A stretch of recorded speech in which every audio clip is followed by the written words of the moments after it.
Morty. We gotta go to this interdimensional bar I heard about. They serve drinks that make you question the meaning of life. Oh, Rick, I don't know if that's such a good idea. Last time we went to an interdimensional bar, I got my butt stuck in a teleportation portal. Oh, come on, Morty. Live a little. Besides, that was only 1 out of a billion times. Statistically improbable, buddy. Rick, can you please be careful this time? We don't need another incident like when you accidentally turned Dad into a pickle. Relax, Beth. I've got everything under control. It's not like I'm gonna hurt myself today, to see if I still feel or anything. Seriously, Dad, are you quoting Nine Inch Nails lyrics now? That's so 90s. Well, Summer, I'll have you know that in an infinite multiverse, everything is still relevant. Now, let's get going before I lose interest. The gang arrives at the interdimensional bar, filled with beings from different universes. Whoa, Rick, look at all these crazy aliens. Is that a talking squirrel over there? Morty, in this place, talking squirrels are the smallest anomaly. Look at that guy over there, standing in front of a wall with a space-themed background. Something's off about him. What are you talking about, Dad? He looks like a regular guy to me. Regular, Beth, that man has pictures of every version of us, from every dimension, all over that wall. Creepy, if you ask me. Wait, I think I get it. He's like a crazy fan or something. Hey, mister, what's your deal? Man. Oh, you must be the Smith family from C-137. I'm their biggest fan. I collect pictures of every conceivable variation of your lives. Can I get an autograph? Morty, you were right. This guy is a grade A certified creep. Let's get out of here. As they leave the bar, Rick trips over his own shoelaces and falls face first onto the sidewalk. Geez, Rick, are you okay? Of course I am, Morty. Just a little scratch, not a big deal. I mean, it's not like I'm on the verge of death or anything. Seriously, Rick, if you need some band-aids, I have some in my purse. No thanks, Summer. I'm a genius, remember? I can handle a little boo-boo like this. As they continue walking, Rick's little scratch starts to glow and emit a strange glow. Okay, Dad, I think it's time to admit you might have hurt yourself more than you thought. Fine. Maybe I overestimated my self-healing ability, okay? Let's just hurry back to the spaceship before things get really weird. They rush back to the spaceship and launch into space. So, Rick, what's the plan now? How are we gonna fix your face? Morty, as luck would have it, I just happen to have a handy-dandy dimension-hopping doctor friend. We're gonna pay him a visit, get this fixed up, and maybe even snag a little secret alien tech while we're at it. And what about the crazy fan guy? Shouldn't we do something about him? Oh, Summer, he's harmless. Just another variation of insanity in this vast universe. Let him have his obsession. Well, at least we made it out of there in one piece. Not bad for a typical Smith family outing. Exactly, Beth. Life is full of twists and turns. And sometimes, you just have to roll with it, even if you end up with a screwed-up face in the process. They all laugh as the spaceship disappears into the cosmic abyss.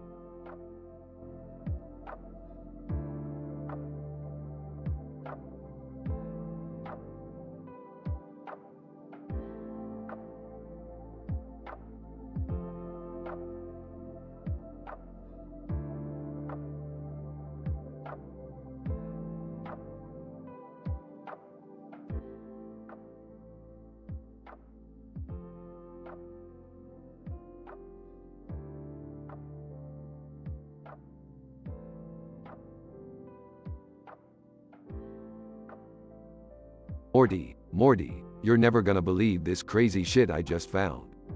What is it, Rick? Another one of your convoluted interdimensional schemes? No, Morty, this is something even more mind-blowing.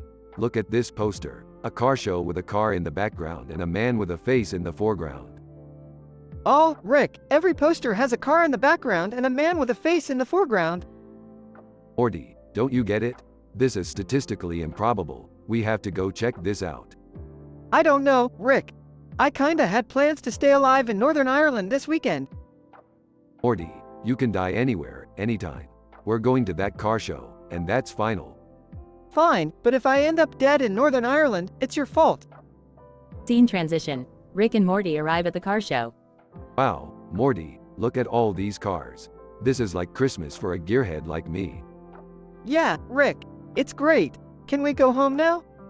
Morty, we need to find that one special car that'll take us to another dimension. Oh, great. Another deadly adventure. Just what I needed. Scene transition. Rick and Morty find a mysterious car. Morty, look at this beauty. It's sleek, it's shiny, it's got more horsepower than Jerry's brain. Oh, do we really have to do this, Rick? Can't we just have one day without nearly dying? Morty, life's about taking risks. Strap in, we're going on a wild ride. Scene transition. Rick and Morty race through different dimensions. Rick, I can't believe we made it out of that dimension unscathed. Morty, did you really think I'd let us crash and burn? I may be an alcoholic, but I'm no fool. Well, it's nice to know you have some limits, Rick. Scene transition. Rick and Morty return home. Rick, that was insane. I can't believe we actually survived. Survival is our middle name, Morty. Now go clean yourself up. We've got more hijinks to get into. Oh great, because nearly dying isn't enough excitement for one day. Scene transition. Rick and Morty prepare for their next adventure. Buckle up, Morty. We're heading to a dimension where pickle people rule the world. Oh God, not again. But hey, at least it's not Northern Ireland. Morty, you're never gonna let that go, huh? Well, I would if you stopped nearly getting me killed there. Fair enough, Morty. Let's go get ourselves into some more danger. Scene fades with Rick and Morty bickering in the portal opening.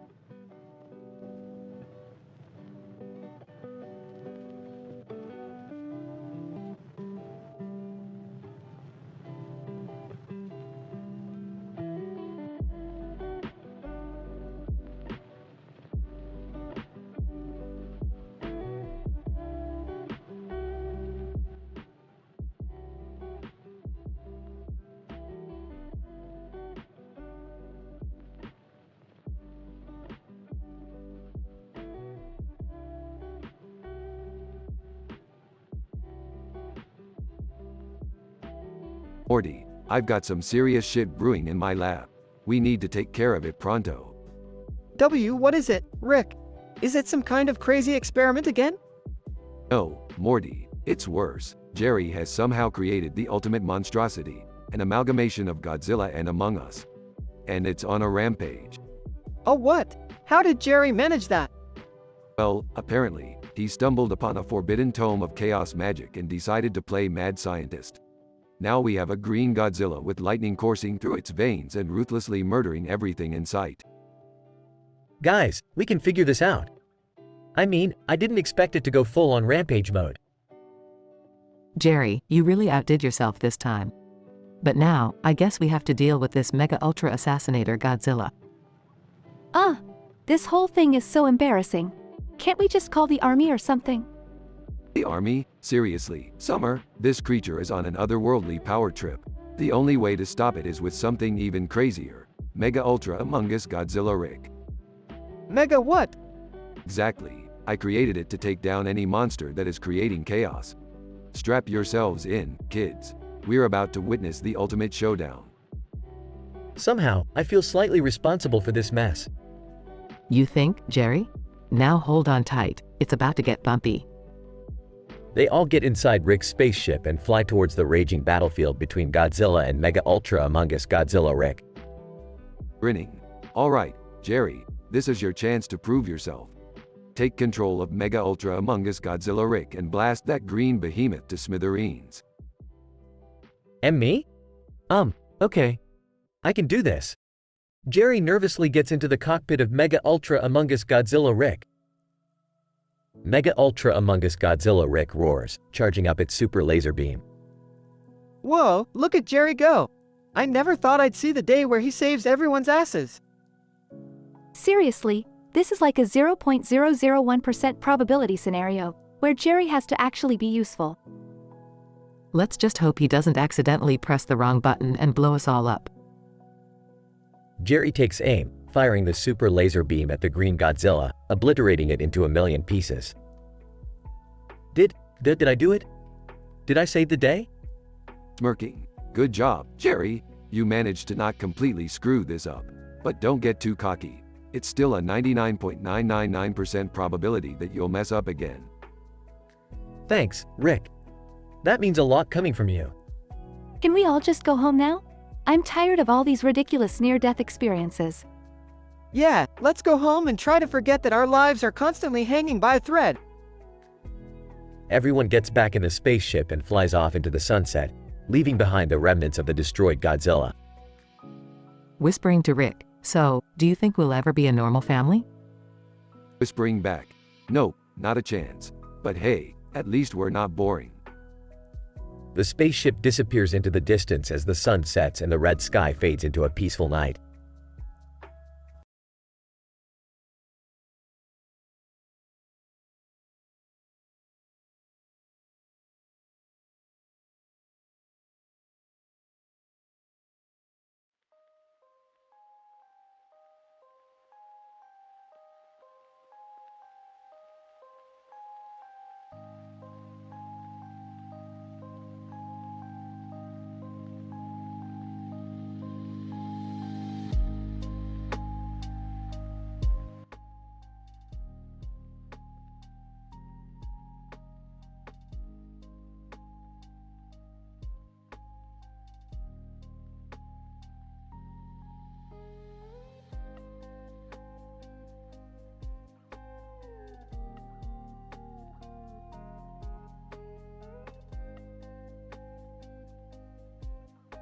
So Morty, we're back at it again. Ready for another mind-bending adventure through the multiverse? Oh, yeah, Rick. I guess so. But can we try not to get involved in any more intergalactic wars this time? Morty, where's the fun in that? Besides, I think I've found a dimension where Legolas is a Russian master assassin with 2 lightsabers on his shoulders. Seriously? That sounds like a ridiculously overpowered character.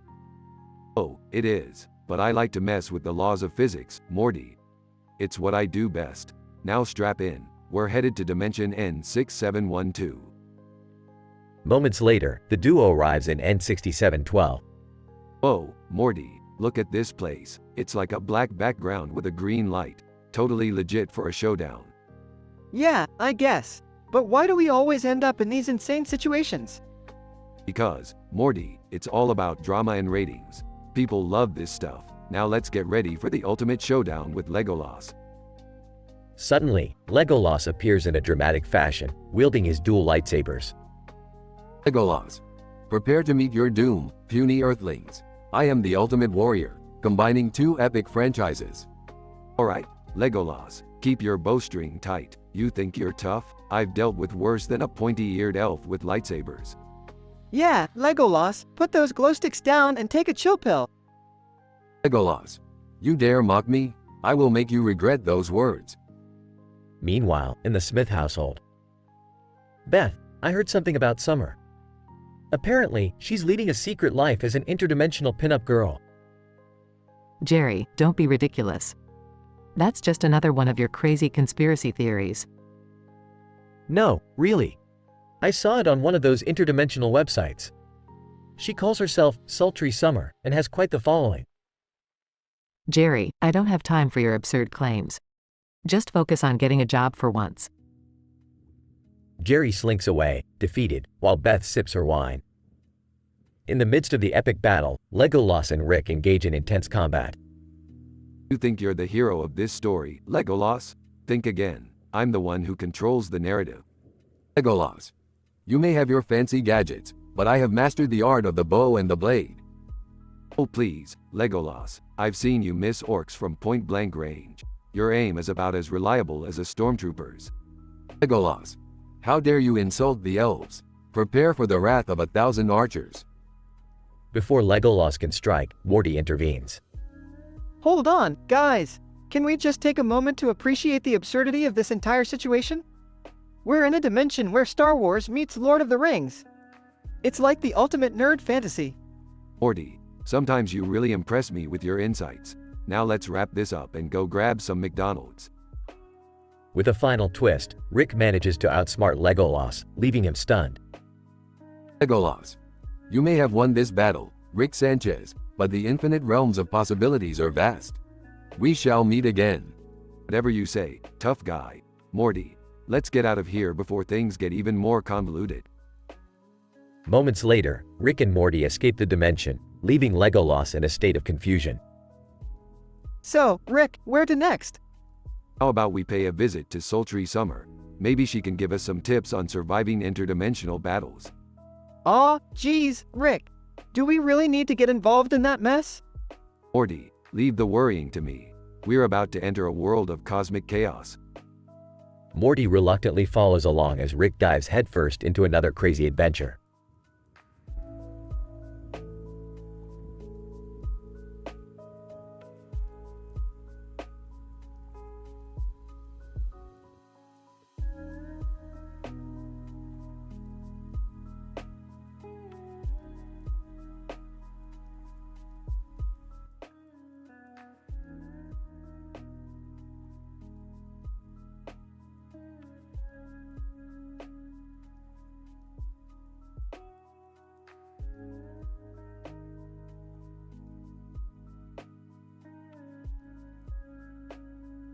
Morty, we got another adventure on our hands. Jerry's coming to the hospital. Again, Rick? What now? Well, turns out Jerry swallowed a miniature black hole while trying to impress Beth with his eating skills. That's just unreal, Rick. Tell me about it, Morty. Now we have to find a way to extract it before it implodes his entire digestive system. Can't we just go to a regular doctor? Regular doctors are for regular people, Morty. We're not regular. Grab your portal gun. We're going straight to the interdimensional Alright, but can we hurry? I've got a math test tomorrow. Priorities, Morty. This is life or death, and by death, I mean Jerry's life being sucked into oblivion. Fine, let's go. They portal to the interdimensional ER.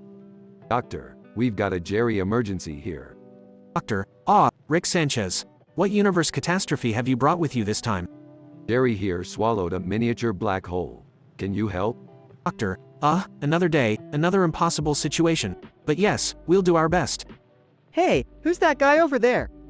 That's Dr. Glip Glop. He's a genius in all things black hole related. Dr. Glip Glop? Seriously, Rick? Hey, don't judge a genius by his name, Morty, or his weird tentacle-like appendages. Dr. Glip Glop, Rick Sanchez. Always causing trouble. What brings you here this time? We need your expertise with this miniature black hole situation, Glippy. Dr. Glip Glop, call me Glip Glop Sanchez. And I never fail, unlike you. Ooh, someone salty. Can't handle a little competition, Glip Glop. Dr. Glip Glop, competition? Please, you're a mere amateur in the scientific world. We'll see about that, tentacle face. Doctor, alright, enough bickering. Let's focus on saving Jerry, shall we? Oh, guys, the clock on the wall is spinning backwards. Don't worry, Morty. It's just a side effect of the black hole's gravitational pull. Dr. Glip Glop, or maybe it's just a cheap clock. You know, like you, Sanchez. Oh, it's on, Glip Glop. Can we please just save Jerry before everything gets sucked into the black hole? Doctor, agreed. Let's extract the black hole carefully. Steady hands, everyone. After a series of chaotic events, they successfully extract the black hole from Jerry. Phew, that was intense. Thanks, guys.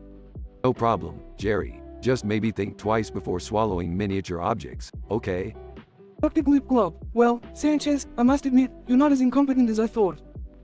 High praise coming from you, Glip Glop. But don't worry, I already knew that. So, can we go home now? Yeah, let's go, Morty. I've had enough of this universe for today. They portal back home. You know, Rick, despite the insanity, it's always an adventure with you. That's the spirit, Morty. Now let's ignore your math test and go watch interdimensional TV.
Ingrid, I want to try something exotic, something wild. Maybe Japanese cuisine. Morty, Japanese cuisine? Hell yeah, we could start with sushi if you're up for it. Ingrid, sushi? That's so mainstream. Let's spice things up. How about fugu? Morty, fugu? Are you out of your damn mind? That's the blowfish with the deadly poison, babe. Ingrid, oh, come on. We live life on the edge. Plus, it'll be a hell of a story to tell. Morty, fine, fine. Fugu it is. But promise me, if we die from this, we do it holding hands. Ingrid, ah, how romantic. Don't worry, babe, we'll survive. Now, where can we find a fugu chef? Morty, I know this underground joint. It's called Kaboom Izakaya. They specialize in the most insane dishes. Ingrid, Kaboom Izakaya? Sounds dangerous already. Let's go, babe. They enter the neon-lit, raucous Kaboom Izakaya. The chef, Hiroshi, greets them with a twisted smile. Hiroshi, well, what brings you lovebirds to my dark and treacherous den of culinary delights? Morty, we heard you're the best fugu chef in town. We want to taste your deadliest masterpiece. Hiroshi, deadly you say? Let me tell you this, my foolish darlings. I serve fugu so dangerously delicious you'll want to die after just one bite. Ingrid, perfect. We want the full experience. Don't hold anything back, Hiroshi. Hiroshi chuckles ominously and disappears into the kitchen. Moments later, he returns with 2 plates of fugu sashimi. Hiroshi, here you go, my daredevil fools. Enjoy if you dare. Morty and Ingrid exchange excited glances before taking their first bites.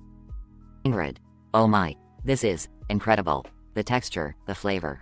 It's like an explosion in my mouth. Morty, Hiroshi, you mad genius. This is the most orgasmic sashimi I've ever tasted. Hiroshi smirks, watching them devour the lethal delicacy. Suddenly, a group of ninjas bursts into Kaboom Izakaya. Ninja leader, Hiroshi Yamamoto, we've finally found you. You've been cooking with our stolen ninja secrets. Hiroshi, ah shit, not again. Morty, what the actual fuck is going on? Ingrid, no time for questions, babe. We gotta get outta here. An epic fight sequence ensues, with Morty and Ingrid displaying hidden combat skills they never knew they had. Morty, watch my back, babe. I'll handle these ninjas. Ingrid, don't worry, love. I've got your 6. They fight their way through the ninjas, using their flashy anime-style moves. Hiroshi, you fools, you've ruined my restaurant. Morty, sorry, Hiroshi, but we didn't ask for this ninja invasion. Ingrid, yeah, we just wanted some goddamn fugu. They escape the chaos and find themselves standing outside the wreckage of Kaboom Izakaya. Morty, well, babe, I think our quest for cooking took an unexpected turn. Ingrid, no kidding, but you know what? I still had an adrenaline rush like never before. Morty, me too, babe. And damn, that fugu was worth every second of it. They exchange a passionate kiss, their hearts pounding with the thrill of the absurdly intense culinary adventure. From that day on, Morty and Ingrid replaced their dance moves with a life of unpredictable, danger-filled exotic cooking experiences. And so, they continued their wild journey, forever seeking new M-rated flavors and statistically improbable scenarios.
Ingrid.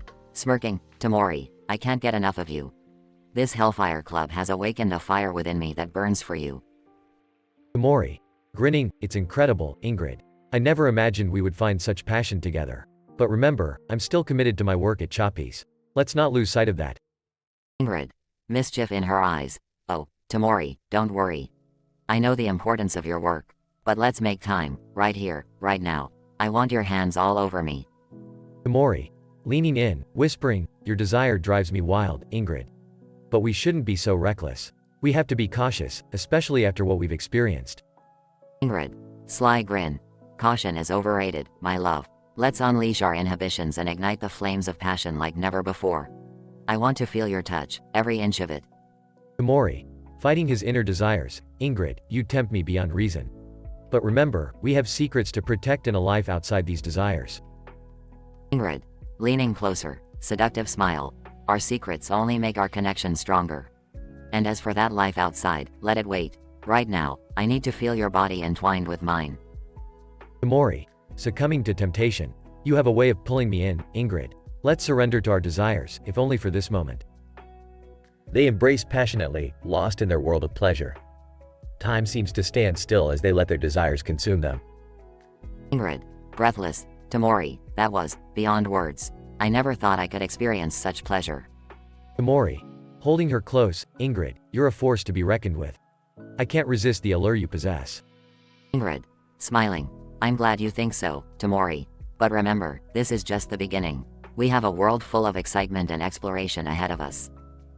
Tamori. Kissing her forehead, and together, my love, we'll conquer that world. But for now, let's bask in the afterglow and savor the moment. They cuddle on the couch, contemplating the thrilling adventures that await them as they continue to navigate the intriguing realms of the Hellfire Club and indulge in their passionate connection.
Tomori. Damn, Ingrid. Why do we always have the craziest days off? Ingrid. I know, right? It's like the universe has a sixth sense of humor. So, what's the plan first? Kaboom izakaya? Tomori. Yeah, let's grab some drinks and sushi. We deserve it after dealing with all those ninjas last week. Ingrid. Those ninjas were relentless. But you were amazing, babe. Taking them down with those dual meat cleavers of yours. Tomori. Thanks, babe. You know I'd do anything to protect you. Now, let's eat and forget about the chaos for a while. They enter Kaboom Izakaya and order their food and drinks. Ingrid. This sake is hitting the spot. And these rolls are delicious. I could eat here every day. Tomori. Me too, babe. But, remember, we've got other plans today. After this, we're heading back to my apartment. Ingrid. Oh, I like the sound of that. You know how to make our days off special, Tomori. Tomori and Ingrid finish their meal and head to Tomori's apartment. Tomori. Locks the door now. Where were we? Ingrid. Right here, in your arms. I love you, Tomori. They passionately make love. Tomori. Out of breath, damn, babe. You always leave me wanting more. Ingrid. That's the goal, babe. Gotta keep the fire burning. But now, it's time for me to get ready for work at the Velvet Rose. Tomori. Alright, babe. I'll drop off your dinner later. Don't forget to dazzle those folks at the burlesque hall. Ingrid. Oh, I will. I'll leave them begging for more. See you later, babe. Tomori goes to his butcher shop, Choppies, for his 4 p.m. shift. Tomori. Sharpening his knives, another day of slicing meat. Gotta stay focused. Hours later, as Tomori is closing up the shop, he notices a figure lurking in the shadows. Tomori. Who's there? Show yourself, you bastard. Ninja. Emerges from the shadows. You thought you could escape us, Tomori. Prepare to die. Tomori. Not today, you ninjutsu douchebag. Grabs his dual meat cleavers. A brutal fight ensues, with Tomori fighting off the ninja. Tomori. Breathing heavily, stay down, you son of a bitch. The defeated ninja disappears in a puff of smoke. Tomori. Damn, those ninjas just don't quit. Better call Ingrid and make sure she's safe. Tomori rushes to the Velvet Rose. Ingrid. Babe, what are you doing here? I just finished my performance. Tomori. Thank God you're okay, Ingrid. Ninjas attacked me at the shop. They're relentless. Ingrid. What? Those sneaky bastards. We can't catch a break, can we? Tomori. No, we can't. But we always come out on top. Let's go home and forget about ninjas for the rest of the night. They leave the Velvet Rose and head back home. Tomori. I'm exhausted, babe. Let's just relax and enjoy each other's company tonight. Ingrid. Sounds perfect to me, Tomori. I love you. They embrace, finding solace in each other's arms, ready to face whatever crazy adventures await them in the future.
Tamori, smirking. You ready for a massage, Ingrid? I've got a surprise for you tonight. Ingrid, grinning. Oh, you know how to get me all excited. I've been waiting for this all day, baby. Tamori, playfully, well, get ready, cuz tonight's gonna be wild. Lie down and let me work my magic. Ingrid, seductively. I'm all yours, darling. Make me moan like a wild animal. Tamori's hands start to glide smoothly over Ingrid's back. Tamori, whispering, just relax, baby. I've got some special oil for you tonight.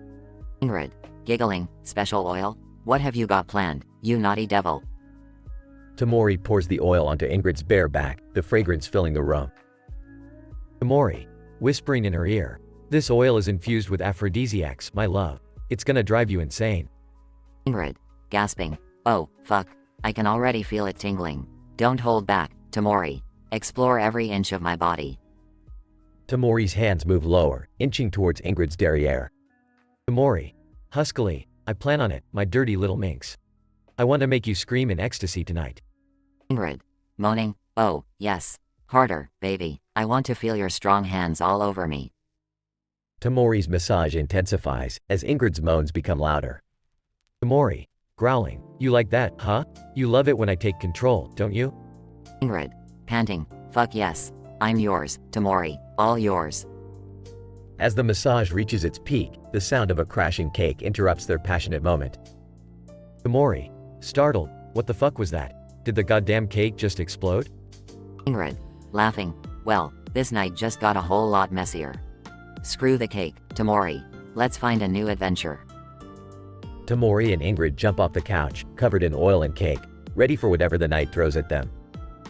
Tamori, grinning, you're damn right, my love. Tonight, we're gonna unleash some serious chaos. Let's go. Hand in hand, they leave the apartment, ready to take on the night with their uninhibited desires.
I apologize, but I won't be able to generate that story for you.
Morty, buckle up your seatbelt. We're about to embark on a ridiculously bizarre adventure. Rick, I'm already buckled up. Where are we going this time? We're going deep into the realm of inexplicable phenomenons, Morty. Hold onto your hat, or in your case, your lack of one. Geez, Rick, I thought we were done with these crazy escapades for a while. You thought wrong, Morty. Strap in for a statistically improbable journey. Teen, Rick and Morty are suddenly shrunk down and sucked into Donald Trump's extravagant hairdo. Great, Morty, we're stuck in the majestic realm of Trump's coif. This hair is, enormous. Rick, can we find a way out of here? Relax, Morty, we just have to navigate through this ecosystem of Trump hair and avoid the wildlife. Wildlife in hair? Seriously? Hey, I don't make the rules, Morty. I just break them. Now, let's watch out for the tiny orange toupees coming our way. This is insane, Rick. I can't believe we're running from sentient hairpieces. Welcome to my life, Morty. It's a magical place filled with absurdity and crime. Whoa! Look over there, Rick. It's a colony of dandruff gnats. Quick, Morty, shield your eyes and duck. Teen, Rick and Morty narrowly avoid the dandruff gnats and continue their adventure through the follicular jungle. I can't believe I'm saying this, but I missed the portal gun, Rick. Quit whining, Morty. We're almost out of here. I just need to hack into the hair's internal communication system. You can do that? Of course, Morty. I'm a genius, remember? Teen, Rick hacks into the hair's communication system and manipulates the hair's residents. Alright, Morty, I've convinced the hair particles to form a bridge for us. Phew, that's a relief. I was starting to think we'd be stuck here forever. Morty, there's no escape from my intellect. Now, let's step on these luscious hair strands and get back to reality. Teen, Rick and Morty bravely cross the bridge of hair back to their normal size. We did it, Rick. We're back to normal. That's right, Morty. Another adventure in the bag. Now let's find something else to do before the next mind-boggling catastrophe rolls around. I think I need a break from all this madness, Rick. Breaks are for the weak, Morty. And we're not weak, are we? No, we're not, Rick. Let's keep going, I guess. That's the spirit, Morty. Adventure awaits, whether we like it or not.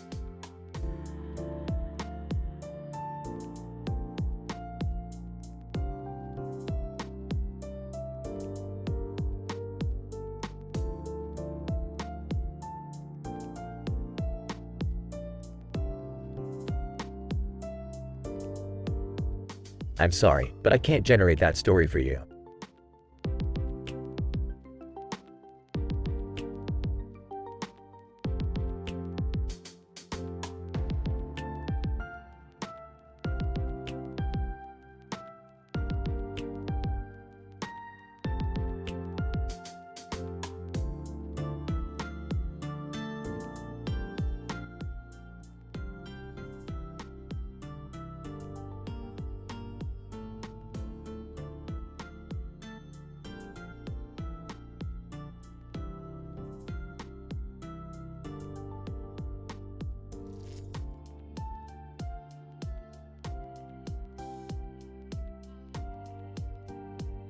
Scene starts with Rick, Morty, and Summer sitting around the Jumanji board, a red light illuminating the room. Cartoon characters, including a robot, can be seen in the background. Alright, strap in Morty and Summer, because this ain't your average Jumanji game. This is the Breaking Bad edition. We're about to dive into some seriously messed up territory. Rick, are you sure this is a good idea? I mean, last time we played Jumanji, we ended up in a dimension of marshmallow people. Relax, Morty. Our adventure this time is entirely dependent on a single dice roll. Yeah, no big deal, right? What's the worst that could happen? Rick rolls the dice, and it lands on a 6. Suddenly, the Jumanji board comes to life, glowing and reciting a rhyming poem.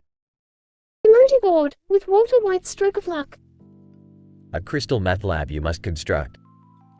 But beware, for danger reigns, as rival cartels and Dia bring pains. Rick, Morty, and Summer find themselves transported to a rundown RV, surrounded by a desert landscape. Great job, Morty. Now, we're stuck in the middle of Breaking Bad. How the hell are we gonna get out of this one? Well, maybe we can sell the meth and make a fortune? Are you kidding me, Summer? We're kids. We can't just start selling meth. Listen up, you two. We're gonna find a way out of this mess, but we need to be careful. This world is filled with dangerous criminals and ruthless law enforcement. Meanwhile, Beth and Jerry walk by, oblivious to the chaos. Jerry, have you seen Rick, Morty, and Summer anywhere? They're supposed to be visiting my parents today. Hey, I'm sure they're fine. Let's not worry about them and enjoy our day. Rick, Morty, and Summer attempt to navigate through the desert, avoiding dangerous encounters with drug cartels and undercover DEA agents. Rick, I can't believe we're actually living in Breaking Bad. This is insane. Yeah, Morty, it's like someone cooked up a batch of pure chaos and poured it all over us.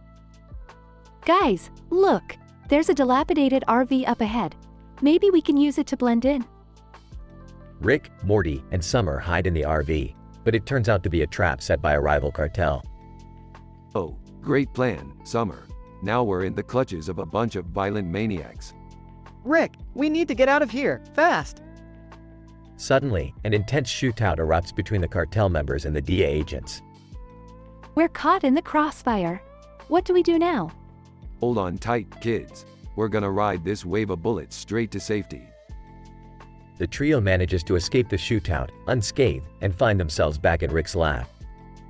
We made it out in one piece. Now, let's make sure we never play Jumanji again. Yeah, I think I've had enough dimension hopping for one day. Agreed. Let's stick to regular, non-life-threatening adventures from now on. They all share a relieved chuckle, realizing the crazy, unpredictable nature of their lives. Now, who wants some Szechuan sauce?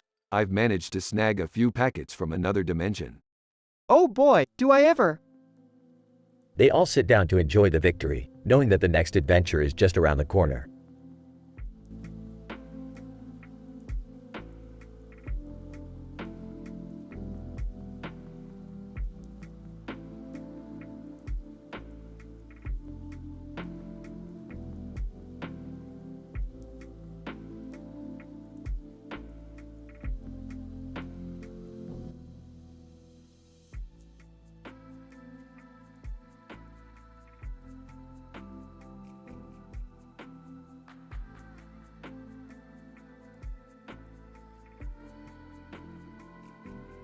Mario, groaning, Where am I? What happened? Mario slowly gets up from the floor, rubbing his head, and looks around the dimly lit room. The walls are covered in peeling wallpaper, and there are cobwebs hanging from the ceiling. Mario, confused. What the hell? This place is a dump. Suddenly, Mario's wristwatch beeps, and a holographic message of Bowser appears. Bowser, sinisterly, Mario, you're finally awake. Welcome to your worst nightmare. Mario, Bowser? What the fuck is going on? Let me out of here. Bowser, chuckles, oh no, Mario, you're not going anywhere. You're about to experience my newest creation, the super sadistic torture device. Mario, panicking, what? You sick, twisted bastard. You can't do this. Bowser, grinning, oh, but I can, Mario. Prepare yourself for a horrifying nostalgia trip. Behold, the first stage of torment, the Thwomp Crusher. Suddenly, the floor under Mario begins to shake, and a massive Thwomp statue descends from the ceiling, aiming to squash him into the ground. Mario, shit. I gotta get out of here. Mario starts running towards the exit, narrowly avoiding the Thwomp as it slams into the ground, creating a shockwave. Bowser, laughing, not so fast, Mario. Prepare for the second stage of your torment, the scorching lava pit. The floor beneath Mario suddenly falls away, revealing a pool of bubbling lava. He desperately leaps from platform to platform, narrowly avoiding the fiery death waiting below. Mario, frustrated. This is insane. You can't keep torturing me like this. Bowser, oh, but I can, Mario. Brace yourself for the final stage of pure despair, the poisonous mushroom room. A trapdoor opens beneath Mario, dropping him into a room filled with enormous, pulsating poison mushrooms. Their toxic spores fill the air, making it harder for him to breathe. Mario, coughing! Damn it! I won't let you win, Bowser! Mario summons every ounce of strength, dodging the poisonous spores, and makes a mad dash towards the exit of the room. Bowser, growling, no, you can't escape me. Just as Mario reaches the exit, a bright flash of light blinds him momentarily. When his vision clears, he finds himself back in the abandoned room. Mario, confused. What the? Did I escape? Bowser, over intercom, well, Mario. Looks like luck is on your side today. Consider this a warning. I'll be back, and next time, you won't be so lucky. Mario, grinning. We'll see about that, you lizard bastard. As Mario exits the room, he takes a deep breath of relief, knowing that he had overcome Bowser's sadistic game. But little does he know, the real nightmare is only just beginning.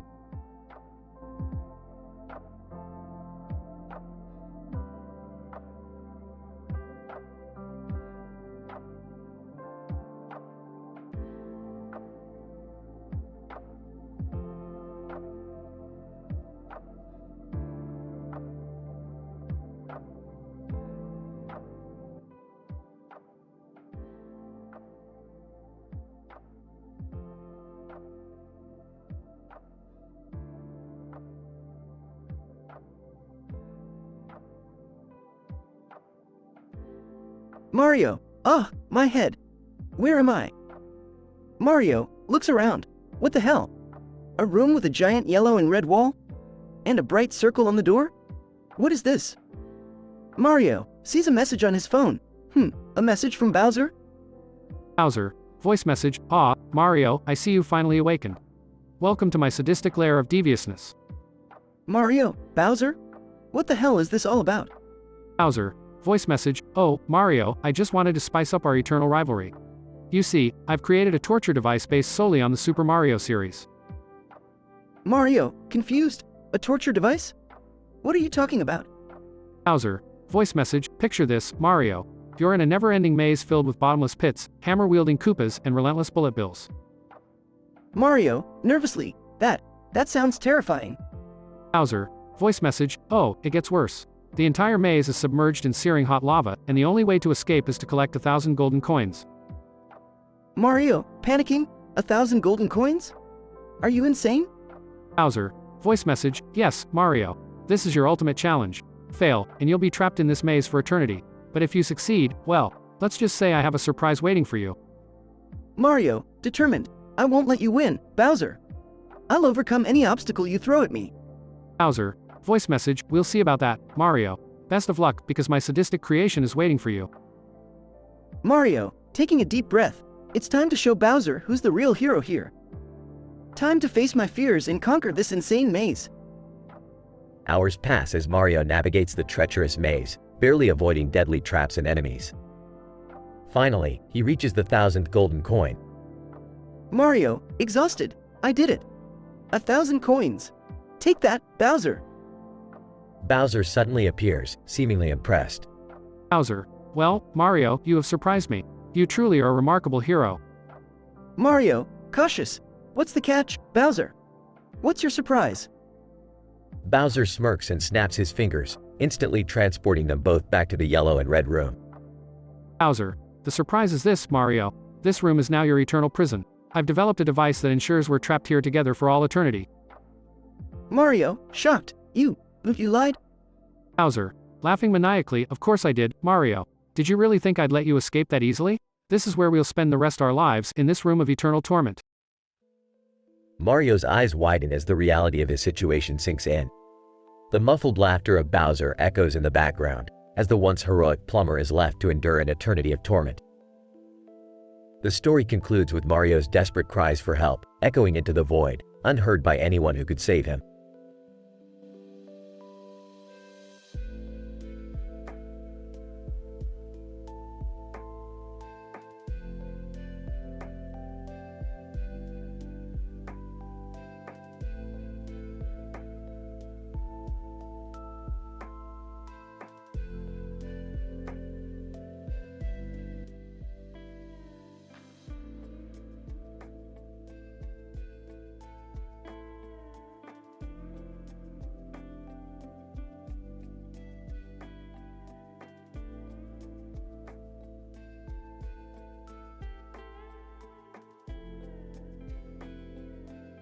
Mario, groaning. My head. Where am I? Bowser, sinister laugh, Mario, glad to see you finally awoken. welcome to my lair. Mario, Bowser? What do you want from me this time?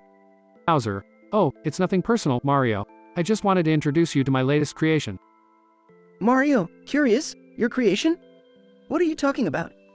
Bowser. Smirking, behold, the Koopa Composer 5000. It's a sadistic torture device inspired by every obstacle you've ever faced in our countless battles. Mario, alarmed. You can't be serious. This is madness. Bowser. Oh, it's very real, Mario. Let me explain. The Koopa Composer 5000 has multiple components, each designed to inflict unimaginable pain and frustration upon you. Mario, shaking. You're sick, Bowser. What does it do? Bowser. First, there's the Goomba Gauntlet. Rows upon rows of Goombas will be unleashed upon you, each one angrier and more determined than the last. Mario, nervous. That sounds challenging. What's next? Bowser. Oh, Mario, you're in for a treat. Introducing the Thwomp Symphony. Giant thwomps will descend from the ceiling, attempting to crush you to a pulp, all while a blood-curdling orchestra provides the soundtrack to your torment. Mario, panicking. I can't believe you've gone this far. Bowser. And that's not all, my dear plumber. There's also the Koopa Shell Carousel. You'll be strapped to a rotating platform while spiked Koopa shells hurl towards you at incredible speeds. Can you dodge them all, Mario? Mario, desperate. Bowser, please, have mercy. I've had enough. Bowser. Mercy, you say? No, Mario, not today. Now, time for the grand finale. A battle with my ultimate creation, the Giga Bowser, a gargantuan version of me, 10 times more vicious and 10 times more powerful. Mario, defeated. I can't do this anymore. Bowser. Don't worry, Mario, it will all be over soon. You'll either succumb to my sadistic game or perish in the process. The choice is yours. Unexpected ending. Suddenly, the sound of a door slamming shut echoes through the room.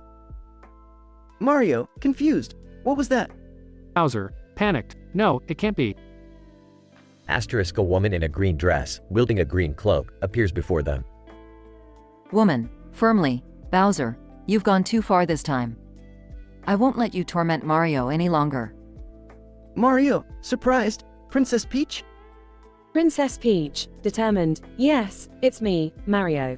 I've had enough of Bowser's twisted games. It's time to put an end to this madness. Bowser. Angry. You meddling princess. This is my world. Princess Peach, unyielding. Not anymore, Bowser. Prepare to face the consequences of your sadistic actions. As Princess Peach charges toward Bowser, a fierce battle erupts, explosions shaking the room. Mario, relieved. Thank you, Princess. I owe you my life.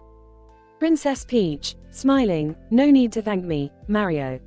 It's time we put an end to this game once and for all. The battle rages on, with Mario and Princess Peach determined to bring an end to Bowser's sadistic reign.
I'm sorry, but I won't be able to generate that dialogue for you.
Look at this shithole, Morty.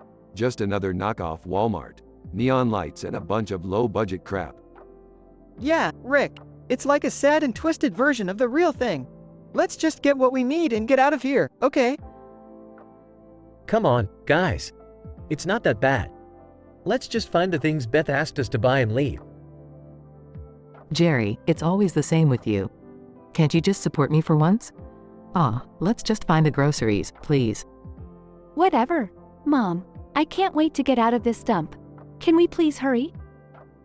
Rick, Morty, Jerry, Beth, and Summer walk through the aisles, searching for the items on their list. Obese woman. Well. What do we have here? Some fancy pants folks think they're too good for this place. Excuse me? Obese woman. Y'all think you're so high and mighty, strutting around like you own the place. Well, I'm here to tell you, you ain't shit. Hey, we didn't mean to offend you. We just want to get our stuff and leave. Obese woman. No way. You ain't leaving until I roast your sorry asses in a rap battle. Word. Are you serious? We don't have time for this nonsense. Obese woman. You scared, Jerry? Or are your wrinkly balls too dang fragile? Okay, fine. We'll rap battle you. But make it quick. They engage in a fiery rap battle, each delivering biting insults and clever comebacks. Obese woman. Singing. I'm the queen. I'm the sassiest diva. While y'all losers just wish you could beat her. You're weak, you're basic, you're a bunch of fools.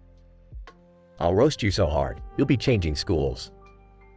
Rick, Morty, Jerry, Beth, and Summer exchange glances, determined to give it their all. Singing. You think you're tough. You think you're grand. But your rhymes are weak, just like your fat glands. We may be strange, we may be odd. But at least we're not stuck between two hogs. The crowd gathers, cheering and laughing as the battle intensifies. Obese woman. Singing. You think you're clever. You think you're slick. But your insults are just another weak trick. I'll send you to a dimension of pure despair, where everything's sticky and smells like wet hair. Suddenly, a swirling portal opens beneath the obese woman, engulfing her. Obese woman. Screaming. What the fuck is this? It smells like vomit and shit. Get me out of here. The portal closes, leaving Rick, Morty, Jerry, Beth, and Summer standing in silence. Well, that was unexpected. Let's grab our shit and get out of here before anyone else challenges us to a rap battle. They quickly gather their items and make their way to the exit, leaving behind the chaos they've inadvertently caused. Man, I hope we don't run into any more crazy characters today. Morty, my boy, it's just another day in the multiverse. Embrace the chaos. Let's go home.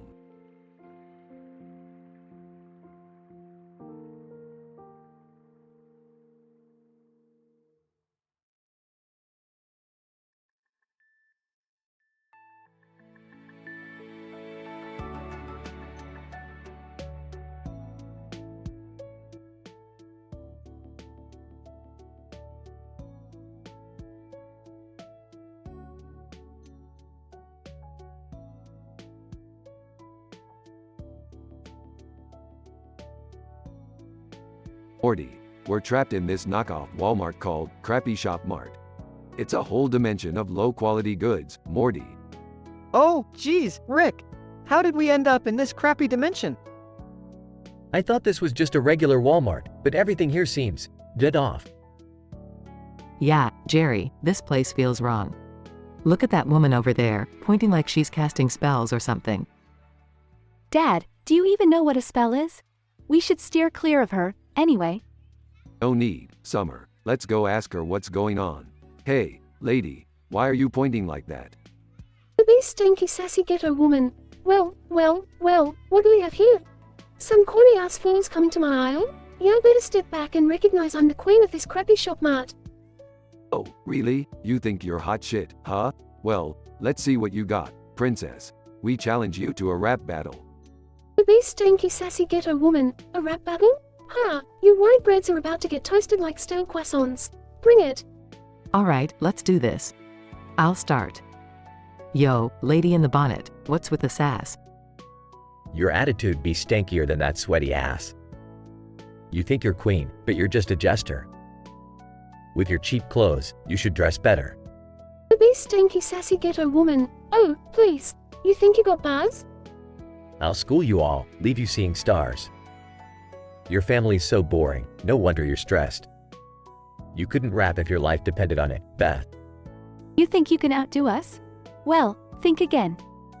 Your rhymes are weak, just like your fashion sense. With those cheap knockoffs, you ain't fooling nobody. Step aside, lady, let the real ones get rowdy. Alright, you had your chance. Now it's time for me to make you dance. You talk a big game with that attitude so sassy. But I'll leave you crying like a baby in a taxi. Rick, that doesn't even rhyme. Shut up, Morty, I'm on a roll here. The big stinky sassy ghetto woman. Is that all you got? Please, give me a break. Your rhymes are so weak, they make my eardrums ache. You may think you won, but in reality, you failed. Now, watch as I send you to a dimension truly derailed. Suddenly, the ground shakes, and the woman points her finger towards the sky. The big stinky sassy ghetto woman. You fools are about to experience true hell. Into the worst dimension ever, you're about to dwell. Prepare for the stench, the chaos, and despair. You're in for a wild ride, beyond repair. The woman disappears, and the room turns dark. What just happened? Rick, do something. Relax, Jerry, she's just pissed off and leaving. But man, that was one crazy woman. I hope we never end up in her dimension.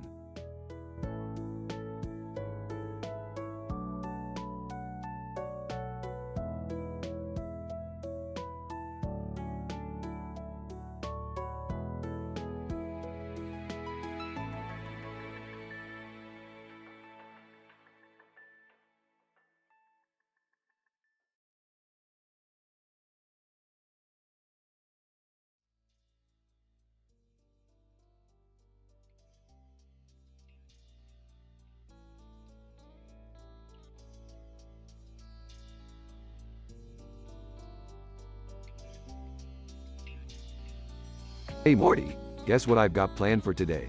We're going shopping at Slow-Mo Mart, a knockoff Walmart that moves so slow, even snails get impatient.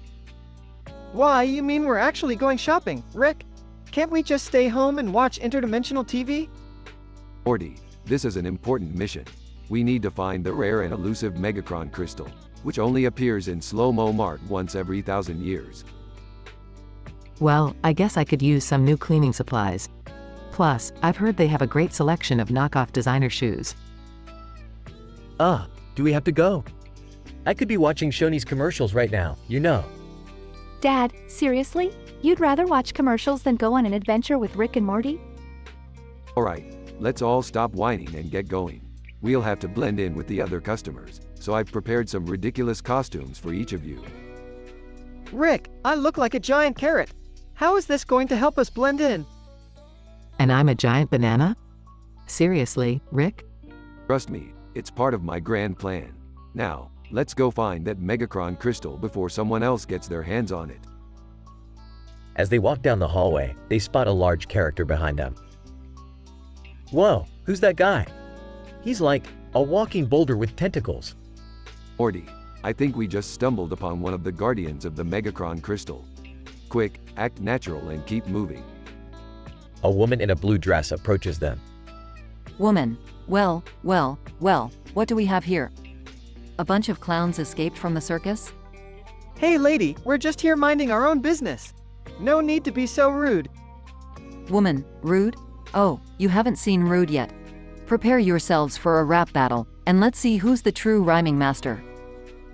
Rick, what do we do? Looks like we're gonna have to roast this woman. Beth, get ready to drop some fire rhymes. They engage in a hilarious and intense rap battle, with insults flying left and right. Woman, enough. You may have won this battle, but you haven't seen the last of me. I'll make sure you all regret this. Oh, please, you're all talk. Take a hike, lady. Suddenly, the ground shakes, and the woman gets sucked into a portal.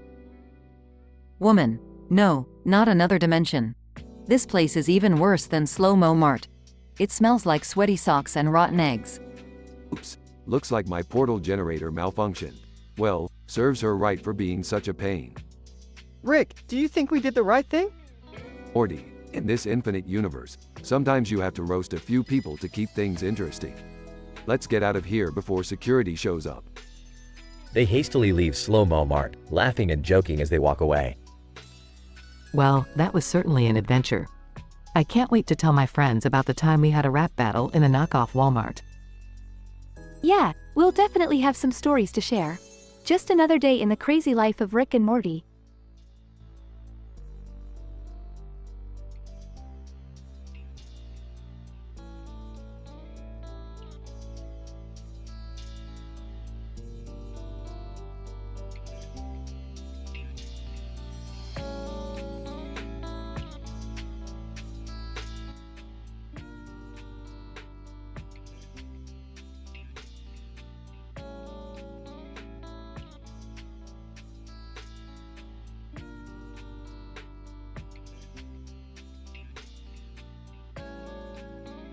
Morty, I can't believe we're wasting our time at this knockoff Walmart. I'd rather watch paint dry. Yeah, Rick, but my mom insisted we all come together for some family bonding. Oh. Hey, guys! Look at this discounted Snickers bar. It's a real steal. Jerry, it's just a few cents off. Get a grip, man. Oh my god, why is it so crowded here? I can't even find anything decent to wear. Oh, I hate this place. All right, everyone, let's just focus and get what we need. And maybe we'll survive this trip without killing each other. Obese woman, y'all better step aside. I'm the baddest chick in this place, and I'm bringing my sass with me. Looks like we've got ourselves a real charmer here. Prepare for the roasting of a lifetime. Rick, are you sure this is a good idea? I mean, she looks pretty tough. Morty, just follow my lead. I've got the rhymes to put her in her place. Obese woman. Oh, look who we got here. A bunch of losers with no fear. You think you're all that? Well, I'm here to make you fall flat. Excuse me, but we're just trying to shop peacefully. There's no need for this kind of confrontation. Obese woman. Confrontation? I'm just stating facts. Y'all looking like a bunch of sad sacks. Hey, come on. We're just minding our own business. Can't we all just get along? Alright, enough is enough. Prepare to be schooled, Miss Big and Tough. Rick, are you sure about this? She's giving me the creeps. Morty, buckle up. It's time to drop some sick beats. Yo, Miss Thang in the bonnet and leggings. Your fashion sense got me squinting my eyeballs till they're begging. Obese woman. Ha, you think you're witty? Your insults are pretty weak. Come back when you've lost 100 pounds in a week. Stop. This is going too far. Obese woman, ain't no stopping me now. I'm on a roll. I'll bury you all in this shopping hole. Alright, that's it. Morty, grab my portal gun. It's time to show this lady some real fun. Rick, are you sure about this? I don't want to end up in some crazy dimension. Trust me, Morty, it'll be worth it to see the look on her face. Here we go. Obese woman, where the hell am I? It smells like a fart, and there's gooey stuff dripping from every part. Oh my god, Rick. What have you done? Hey, she wanted an adventure. Now she's got one. Obese woman, y'all better get me back right now, or I'll come find you and take a bow. Looks like she's not too thrilled with her new home. Let's leave her to her own devices. I hope she learns a valuable lesson about being rude to strangers. We should probably go now before anyone else gets sucked into whatever this is. Yeah, goodbye, crazy dimension. I hope we never see you again. You never know, Morty. Life's full of surprises. Now, let's get out of here before things get even weirder.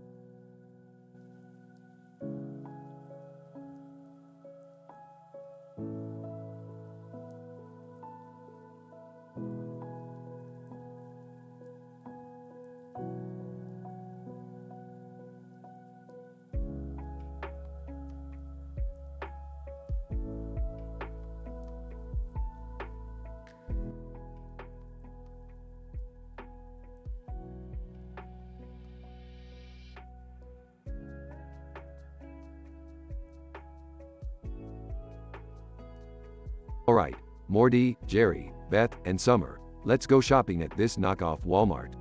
We need supplies for our next adventure. I hope they have those discount Plumbus sets on sale. I've been wanting one forever. Jerry, you're not getting a Plumbus. We're here for groceries, not useless Rick and Morty merchandise. Whatever. Mom, can we just hurry up? I want to get out of here. Obese woman. Well. What do we have here? A bunch of raggedy-ass motherfuckers stepping into my domain. Excuse me, lady, we don't have time for your bullshit. Move out of the way. Obese woman. Oh, I don't think so. Hun, y'all need a lesson in style, 'cause right now, you looking whack as fuck. Rick, do something. She's getting in our faces. Fine, if it's a roast battle you want, bring it on, lady. Your face is so ugly, even Pinocchio wouldn't let you sit on his nose. Obese woman. Oh, that's cute, but your intellect is as small as the dick you must be compensating for. Damn, Rick. She just destroyed you. Dad, shut up. We need to fight back. Yeah, let's show her that we're not to be messed with. Alright, lady, your hair is so greasy, Shrek slipped on it and fell into a pile of ogre shit. Obese woman. Ha, you think that's gonna bother me? Your insults are as weak as your scientific theories. Okay, no one insults my family and gets away with it. Your attitude is faker than your dollar store weave. Obese woman. Oh, honey, your disses are as weak as your personality. You couldn't be interesting if you were turned into a Rick and Morty episode. That's it, bitch, I've had enough of your sass. Prepare to be plunged into the worst dimension ever. Obese woman. I ain't scared of your wrinkly ass, old man. They push a button, and the obese woman is sucked into a vortex. Obese woman. Oh my god, it's so disgusting in here. The air smells like farted out sewage and the ground is covered in squishy eyeballs. Serves her right. Let's get our shopping done and get the hell out of here. Agreed. But next time, Rick, let's avoid unnecessary confrontations. Yeah, I'm sick of dealing with crazy people. Can we go back to interdimensional adventures now? Sure, Summer, just let me finish shopping for snacks first. We've got a long day ahead of us.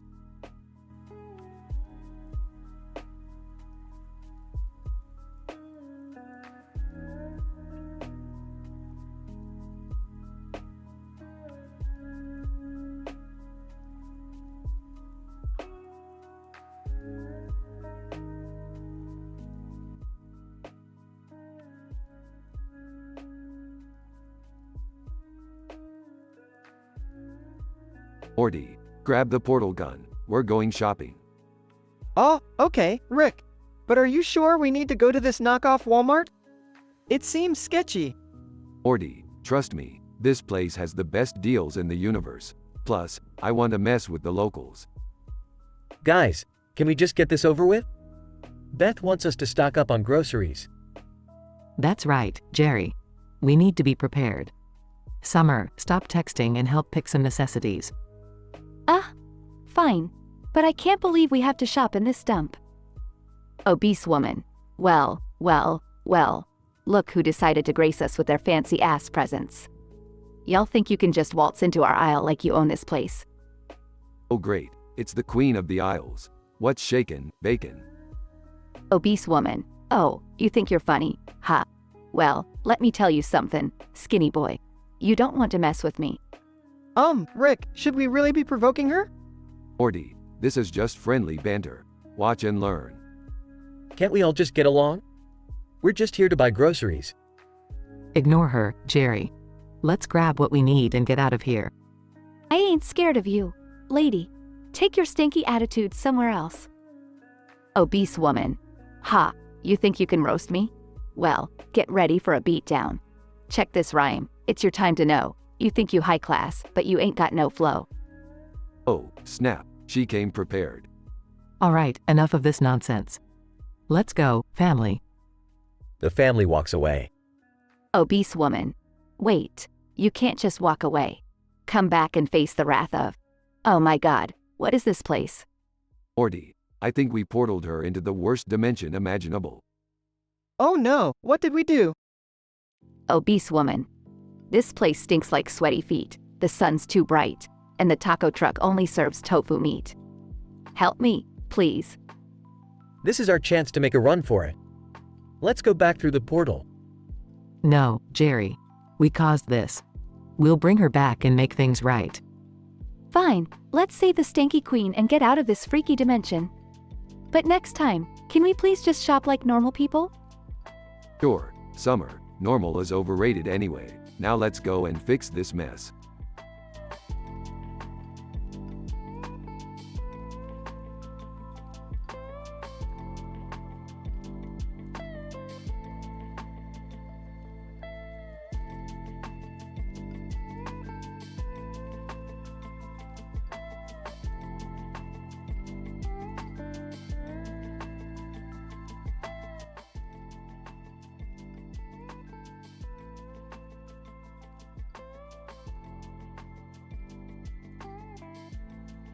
Alright, Morty.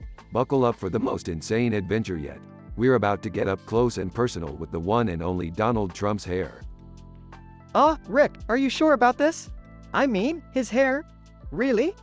Morty, I know it sounds crazy, but his hair is a universe of its own.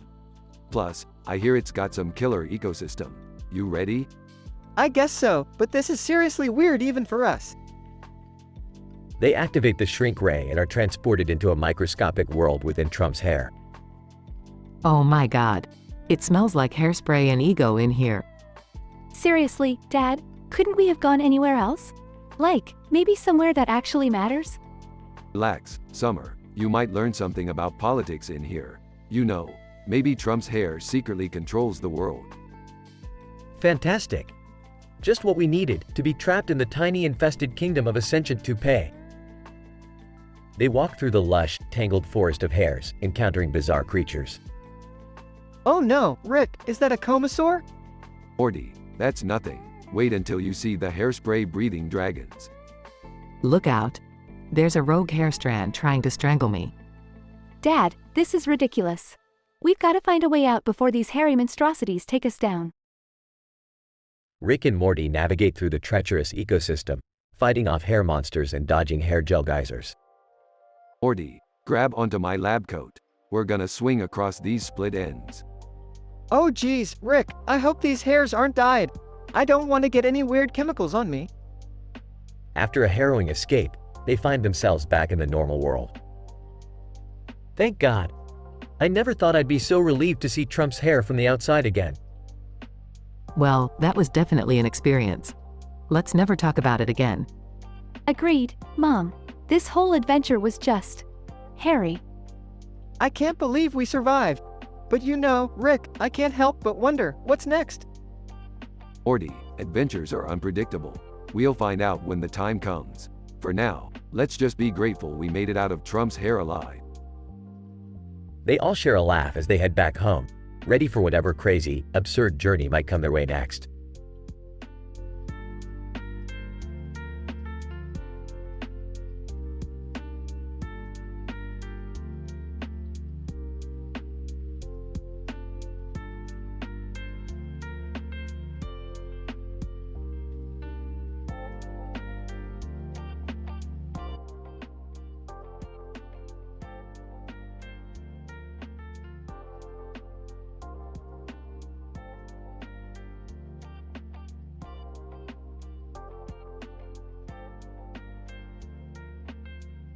Well, Morty, looks like we got ourselves into another wacky situation.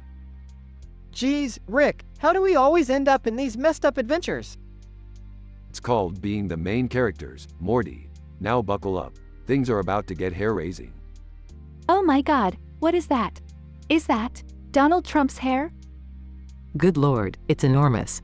How does he even maintain that monstrosity? Wait, are we seriously going into Trump's hair? I mean, I have questions about his leadership, but this seems extreme. Quit complaining, Jerry. We need to find a way out of here before we get caught in Trump's alternative facts.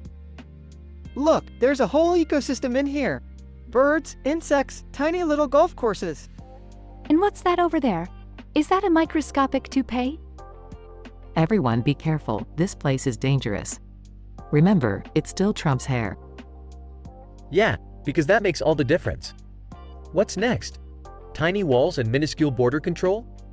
Shut up, Jerry. Just stay focused. We need to find a way to escape this hairy nightmare. Oh, Rick, I think those hair strands are coming to life. They have teeth. Great, now we're being attacked by sentient hair. It's like the wildest episode of Hair Hunters. Quick, everyone, use your knives to defend yourselves. Who knew getting a PhD in decapitation could be so useful? I never thought I'd say this, but thank goodness I've watched all those survival shows. Take that, Bear Grylls. Alright, we need an escape plan. Morty, find a hair follicle we can climb out of. Rick, I just found a family of lice having a barbecue. They say they've lived here for generations and we're trespassing. Well, now we're being attacked by tiny lice. This is just fantastic. Can't wait to make it into a family story at Thanksgiving. Come on, everyone, we can do this. We've survived alien dimensions, Cronenberged Earth. We can survive Trump's hair. Let's move, people. I've got a family to protect and a crippling inferiority complex to fuel me. Morty, use that knife to cut a path through the hair. Time to take a shortcut to freedom. Got it, Rick. Just don't blame me if we end up in Trump's nose or something. Ew, Morty, no one wants to be inside that. Just hurry up and slice through. Look, I think I see daylight up ahead. We're almost out of this follicular nightmare. Finally, a light at the end of the hair tunnel. I can't wait to go back to my mundane life and forget this ever happened. Alright, we made it. Everyone out, now. I can't believe we survived being trapped in Trump's hair. This is going down as the weirdest adventure yet. Well, at least now we know where he gets his ideas from. It all makes sense now. Let's just never speak of this again, agreed? Agreed. And if anyone asks, we were just on a family vacation to a really weird theme park. Whatever helps you sleep at night, Jerry. Now let's go back home and pretend like none of this ever happened.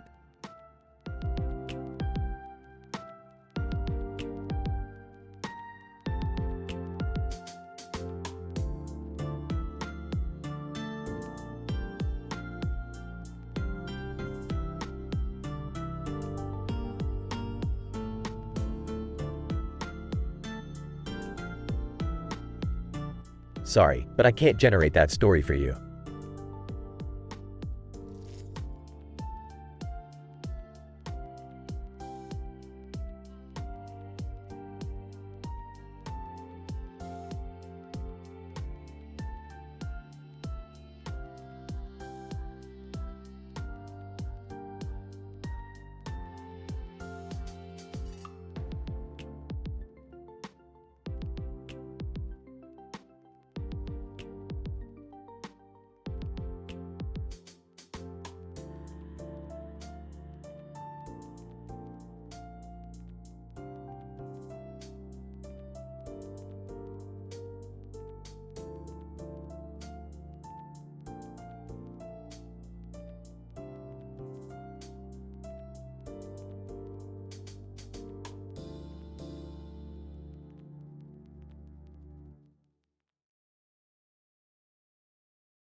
Alright, Morty, get ready for another wild adventure through the multiverse.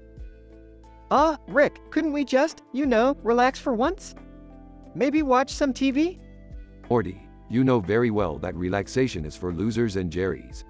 We're gonna shake things up with a party. Did someone say party? Count me in. Whoa! I love a good party. Can we invite all my friends from school? Can we maybe have a quiet night in? Just one night where things don't go horribly wrong. Ooh, Jerry, you've really outdone yourself this time. It's gonna be a game night like no other. We're inviting some of our favorite video game characters and celebrities. Wait, what? Real celebrities? Like, the actual ones? Yeah, Morty, why not? We live in a crazy multiverse where anything is possible. Let's see who wants to join in. At the party, the famous video game characters and celebrities arrive. Mega Man. Hey guys, I'm Mega Man, ready to bring some pixelated action to this party. Dwayne "The Rock" Johnson. What's up everyone? The Rock is here to lay the smacker down at this party. Wow, it's really you, Dwayne. I've always had a thing for overly muscled celebrities. I can't believe we're hanging out with actual celebrities. This is insane. Oh, excuse me, but aren't we forgetting the whole worst dimension thing? Oh yeah, alright, everyone's here. Time for the main event. We're gonna play a game called The Dimensional Catastrophe. Each person has to list the 10 worst dimensions they've ever encountered. That's a bit dark, isn't it, Rick? Morty, we're talking about dimensions here. Things can get pretty messed up. Let's start with Mega Man. Mega Man. Well, there was Dimension ZETA 7, where everything was just one giant toilet. Literally the crappiest place ever. Dwayne "The Rock" Johnson. Don't forget Dimension Alpha X2, where everyone looked like me, but with tiny arms and ridiculously huge heads. I once stumbled upon Dimension EPSILON 9, where vegetables ruled the world. They had a taste for human flesh. In Dimension Gamma 12, everyone spoke in reverse. It was like trying to understand gibberish all the time. I got lost in Dimension THETA 3, where every surface was a bouncy castle. I couldn't even walk straight. As the game progresses, everybody laughs and shares more absurd dimensions. Wow, these dimensions are worse than I expected. But there can only be one winner of the worst dimension ever. After a suspenseful pause, the loser is revealed. Oh no, it looks like Dwayne "The Rock" Johnson is the unlucky winner. What's his punishment, Rick? Well, Morty, we're gonna send him straight to the worst dimension ever imagined.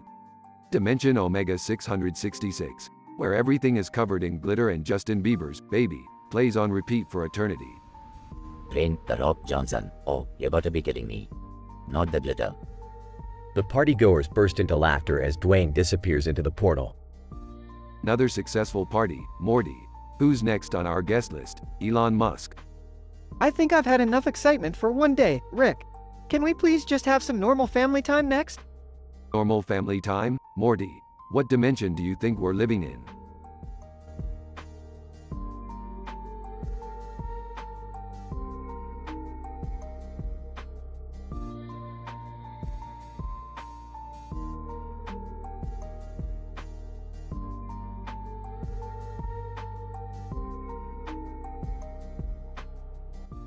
I'm sorry, but I won't be able to continue the text for you.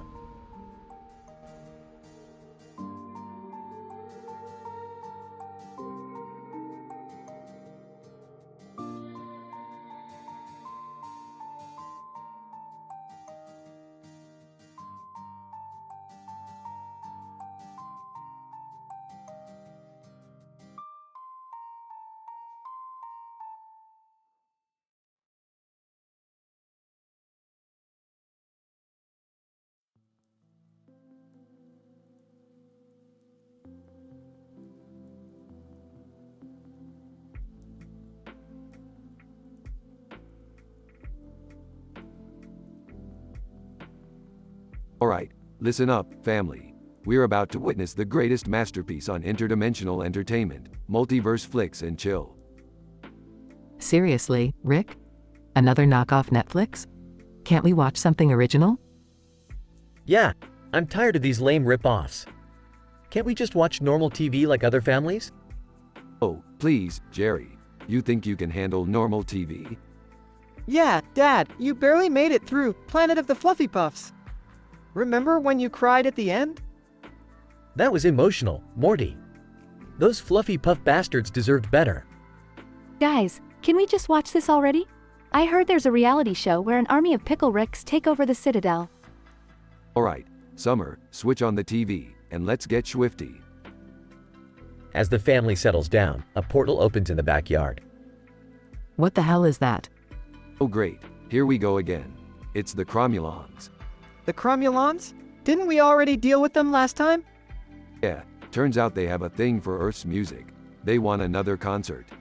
Well, last time didn't work out so well. Rick, what's your plan this time? Don't worry, Summer. I've created a new amplification device that harnesses the power of the mighty bass of dubstep music.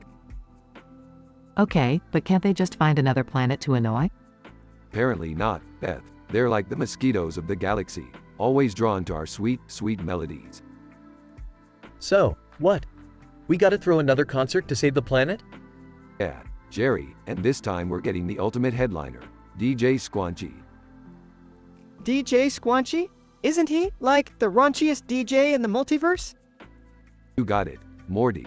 He'll make the Cromulons squanch in their boots. Fine, let's do it. But can we make it quick? I have a date tonight. Relax, Beth. We'll save the world in record time. Now let's get swifty. The family gears up and heads to the backyard, armed with lasers and speaker systems. Hey, Morty, while we're at it, let's ask DJ Squanchy for some dance lessons. High school parties won't know what hit him. Yeah, Summer, but let's hope we don't accidentally summon a giant dancing Rick again. That was awkward. Alright, everyone, let's not forget the plan. We gotta get those Cromulons to follow us to the concert stage and trap them there. And Rick, please try not to embarrass us in front of the entire galaxy this time. Well, I can't make any promises, Beth. But hey, at least it won't be boring. The family takes their positions as the Cromulons descend upon them, ready for the ultimate musical showdown. Cromulons, prepare to get swifty in here. As the concert begins, the family battles the aliens, surrounded by a frenzy of lights, music, and dubstep beats. Rick, if we survive this, I'm doubling your therapy sessions. Next time, Beth, we'll just watch Interdimensional Cable. Promise. With a final blast of bass, the Cromulons are defeated, and Earth is safe once again.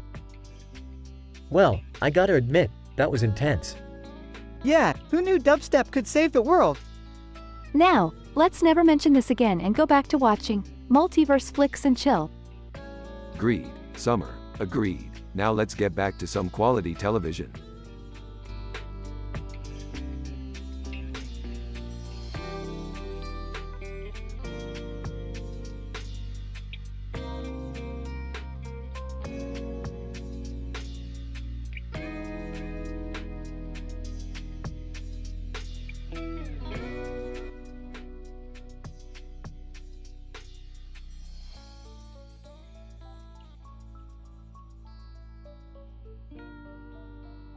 Alright, Morty, buckle up. We're about to embark on a mind-bending adventure.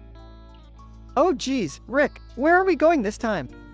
We're going to a dimension where painting has become a portal to the most statistically improbable scenarios. Oh boy, I can't wait to see this. And look at that painting, it's so tasteful. I don't get art. Why would someone paint a bunch of green and yellow crap? Ah, Dad, you just don't appreciate the complex symbolism and artistic expression. Video game character 1. Greetings, mortals. I am Zareth, the mighty ascended, wielder of arcane power. Celebrity 1. Hi everyone, I'm Jennifer Aniston. I just kinda ended up here. Is Brad Pitt around by any chance? Video game character 2. I am Commander Shepard, the savior of the galaxy. No Reapers can stop me. Celebrity 2. Hey folks, I'm Elon Musk, here to save the world and make absurdly expensive electric cars. Alright, let's start the party and play a little game. We'll each list the 10 worst dimensions we can imagine. Like dimensions where every breath you take smells like rotten eggs? How about dimensions where reality TV is the only form of entertainment? How about dimensions where everyone speaks entirely in hashtags? Hashtag annoying. Dimensions where spiders rule the world and make you do their bidding? Zareth. Dimensions where magic doesn't exist. Unthinkable. Jennifer Aniston. Dimensions where every haircut looks like the 90s called and wants its style back. Amanda Shepard. Dimensions where the mass relays collapse, stranding us all in the void. Elon Musk. Dimensions where renewable energy is a myth and fossil fuels never run out. Okay, everyone's had their turn. Now, let's spin the wheel and see who gets plunged into the worst dimension ever. The wheel spins and lands on Celebrity 2. Elon Musk. Wait, what? This can't be happening. I'm supposed to save the world, not get stuck in some crappy dimension. Sorry, Elon, but looks like you're in for a real shocker. Say hi to Dimension Zorgoth, where logic and reason cease to exist. Elon Musk. Oh, come on. Can't I at least take one of my Tesla cars with me? Sorry, Elon, no exceptions. Good luck in there, buddy. The portal opens, and Elon Musk reluctantly steps into Dimension Zorgoth. Well, that was intense, Rick. What do we do now? We party, Morty. We party like there's no tomorrow and hope we never end up in Dimension Zorgoth ourselves. Now, who wants a drink? Laughter ensues as the bizarre party continues in full swing.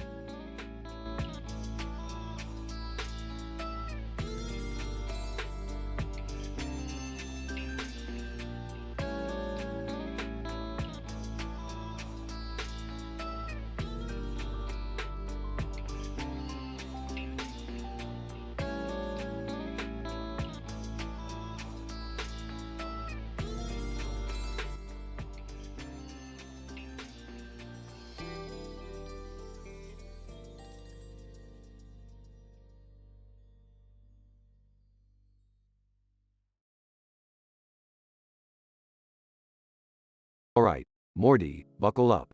We're hosting a kick-ass party tonight. Oh geez, Rick, are you sure this is a good idea? Last time we had a party, you turned everyone into weird Cronenberg creatures. Relax, Morty, that was just a minor hiccup in the space-time continuum. Besides, this party is gonna be way cooler. We're gonna play a dimension-themed game. Entering, did someone say party? Count me in. I need a break from all my existential crises. Joining them? Ah, finally. Some excitement around here. I hope there will be cute boys. Tentatively, can I join too? I could use a confidence boost. Fine, Jerry, just don't embarrass us. Now, let's get this party started. Guest 1. Hey, I'm Mr. Meeseeks. Pleasure to meet you all. Guest 2. And I'm Snuffles, the talking dog. Woof. Guest 3. Yo, what up? I'm a Adolf Linkler, half Abraham Lincoln, half Adolf Hitler. Ready to kick some dimension-tainted ass. Guest 4. Hi there, I'm Gearhead. Ready to show off my mechanical skills in this dimension-traveling game. Guest 5. Greetings, Earthlings. I am Unity. Just here to have a good time. Alright, everyone listen up. We're each gonna list 10 of the worst dimensions we've ever encountered. Get creative, people. Well, there was that dimension where everyone had butts for faces. And that one where gravity made our heads literally explode. Oh god, I still have nightmares about the dimension with an army of robotic cats ruling the world. Remember that dimension where the entire planet was covered in glitter and unicorns pooped rainbows? It was so annoying. Mr. Meeseeks. One time, we ended up in a dimension where everyone was permanently stuck in their Meeseeks boxes. It was pure torture. Snuffles, I once visited a dimension where all the humans had been replaced by dog versions of themselves. So weird.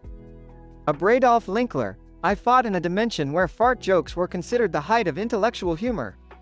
It was unbearable. Airhead. I once stumbled upon a dimension ruled by giant sentient gears. They forced me to work in their clock factory for eternity. Unity. In one dimension, everyone was merged into a hive mind. It was fascinating, but I missed being my own chaotic self. Okay, I think that's 10. Who's got the worst list? Snuffles, nervously, I think it's me. My worst dimension was one where dogs were the rulers, and humans were treated like chew toys. I got stuck there for a month. Oh no, Snuffles. How did you escape? Snuffles, somehow, I managed to dial Rick's number on this guy's cell phone. I'm just glad to be back, jerks. That dimension was truly barktacularly horrible. Snuffles, stay away from my experiments. Now let's forget about that and continue partying, people.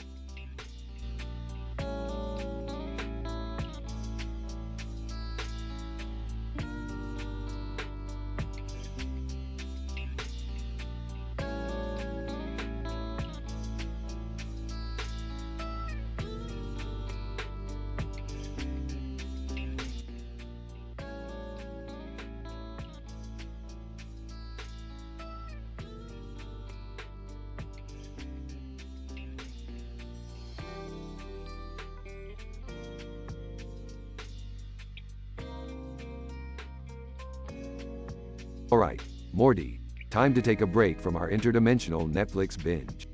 Let's see what the Cromulons are up to this time. Oh, Rick, I thought they were done with the whole musical Armageddon thing. Morty, the Cromulons are like your mom's annual dinner parties, they never really go away. Plus, the writers need a killer sequel to Get Swifty. Speaking of epic sequels, have you guys seen this knockoff Netflix series called Rockin' and Shockin'? It's like Game of Thrones meets The Bachelor meets a confused middle-aged man struggling to write a novel. Oh, I love that show. It's got all the violence, nudity, and melodrama one could ever ask for. Seriously, Dad, you're embarrassing me. And who even watches knockoff Netflix? Alright, everyone, enough chit-chat. Prepare for intergalactic chaos in 3.2.1. The family is interrupted by a giant spaceship crashing into their backyard. Oh geez, not again. Hold on tight, Morty.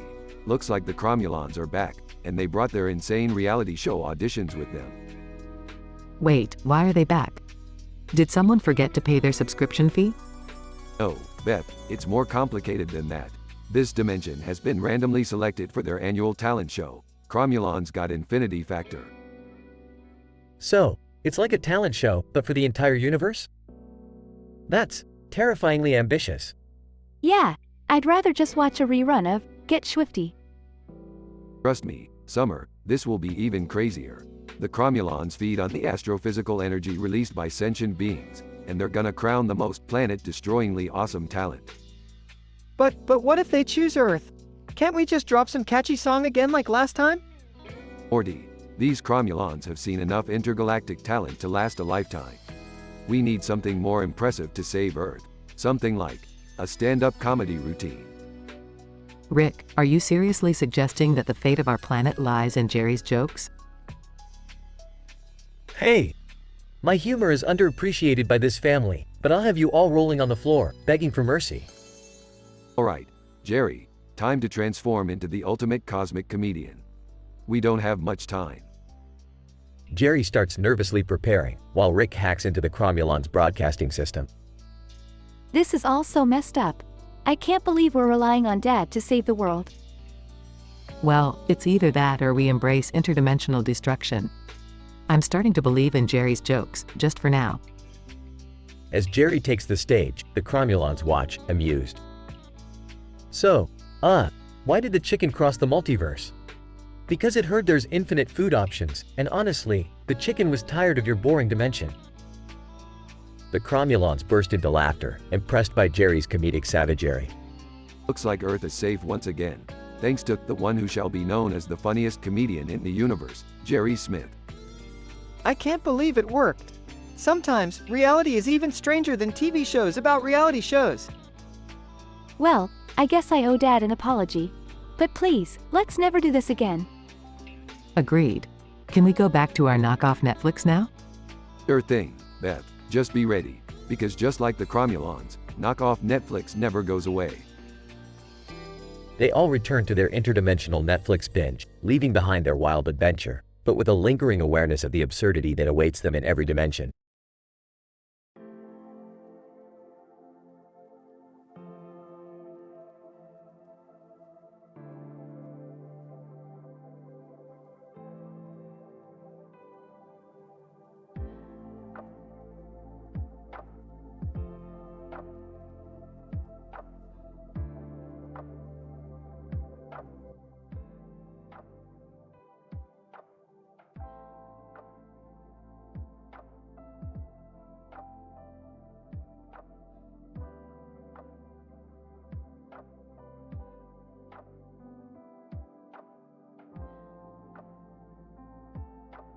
Alright, Morty. We're throwing a party at the Smith residence, and this time we're playing a game that'll blow everyone's mind. Rick, do we really have to invite all these random cartoon characters and celebrities? It seems a bit excessive. Shut up, Morty. We need participants for this unique dimension game. Now go set up the party decorations while I make a call. Morty starts setting up decorations while Rick makes a call. On phone. Yeah. Hey Beth, we need you to invite that cartoon character with green eyes and the one with blue hair. Oh, and also, that other cartoon character with green eyes. Don't ask questions, just do it. Beth on the phone. Okay, Rick, but could you at least explain what's going on? No time, Beth, just invite them, and a bunch of other randomly named cartoon characters and celebrities. We're gonna list the 10 worst dimensions ever. Beth hangs up and starts making calls. On phone. Hey, Mr. Poopy Butthole, we're having a party at our place. Can you come? We need you to participate in a game. Yeah, it's weird, but you know how it is. Great, see you soon. Summer walks in. Dad, can I invite some friends too? Fine, Summer. But make sure they're high-profile celebrities. We need to impress our cartoon guests with some real-life star power. Summer starts reaching out to celebrities. Entering the room. What's all this commotion about? Oh, Jerry, just sit down and stay out of the way. This game is too complex for your feeble mind. Jerry slumps down on the couch. Rick putting finishing touches on the preparation. Alright, everybody's here. Let's begin the game of listing the 10 worst dimensions ever. Each participant will describe them in excruciating detail. Participants gather around excitedly. Participant 1. Hi, I'm Homer Simpson, and the first worst dimension is where the beer is always non-alcoholic. It's a nightmare. Participant 2. I'm Kim Kardashian, and in this dimension, there are no mirrors. Can you imagine? Each participant takes turns describing their worst dimensions. Rick, Morty, Beth, Summer, and Jerry join in. In this dimension, everything is made of pickle juice. You'd be swimming in it. There's a dimension where everyone has their own personal Mr. Meeseeks, but they're all incompetent. This dimension is ruled by telepathic cats, and they're always judging you. How about the dimension where there's a never-ending high school prom? It's a nightmare. Well, in this dimension, every day is Father's Day, and I'm celebrated like a king. Rick, Morty, Beth, Summer, and Jerry continue listing their worst dimensions. The loser of this game is... All eyes turn towards participant 3, randomly named celebrity. Participant 3. Wait, what? I lose. Yes, you lose, and your punishment is to be plunged into the worst dimension ever. A portal opens up. Participant 3. No, this is unfair. Life isn't fair, pal. Goodbye. Participant 3 is sucked into the portal and disappears. Well, that was fun. Let's continue the party, people. The participants cheer and the party resumes. Chaos ensues. The end.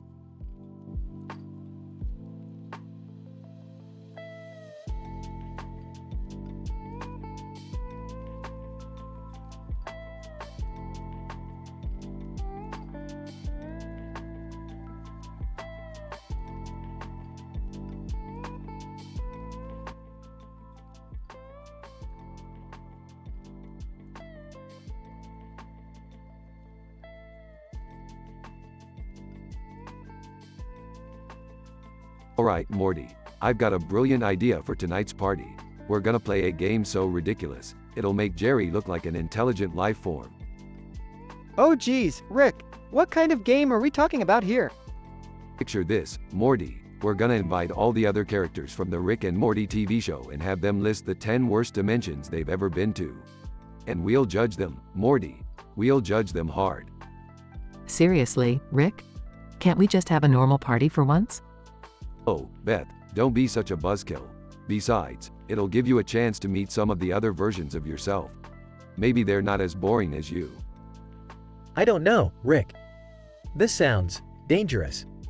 Dad, just go along with it. It might be fun. Plus, you love losing at everything anyway. Hey, I don't love losing. It just happens a lot. Alright, everyone. Let's get this party started. First up, let's welcome Pickle Rick into the mix. Pickle, gruffly, I'm Pickle Rick, bitch. And in Dimension C-137, I faced off against Nazi rats armed with pickle-shaped weapons. It was either pickle on pickle combat or become their dinner. Took me 3 days to escape that madness. Ah, hey Pickle Rick, do you have any mustard for that story? Morty, that's enough. Next up, we have Mr. Meeseeks. Mr. Meeseeks, I'm Mr. Meeseeks, look at me. In Dimension J19 Zeta 7, I was trapped in a room with an infinite number of tasks. No matter how hard I tried, I couldn't fulfill all their desires. Existence became agony, Morty, pure, unadulterated agony. That sounds rough, but it's not as bad as being stuck with Jerry. Hey, that's not fair. I have my redeeming qualities. I think. Alright, enough chit-chat.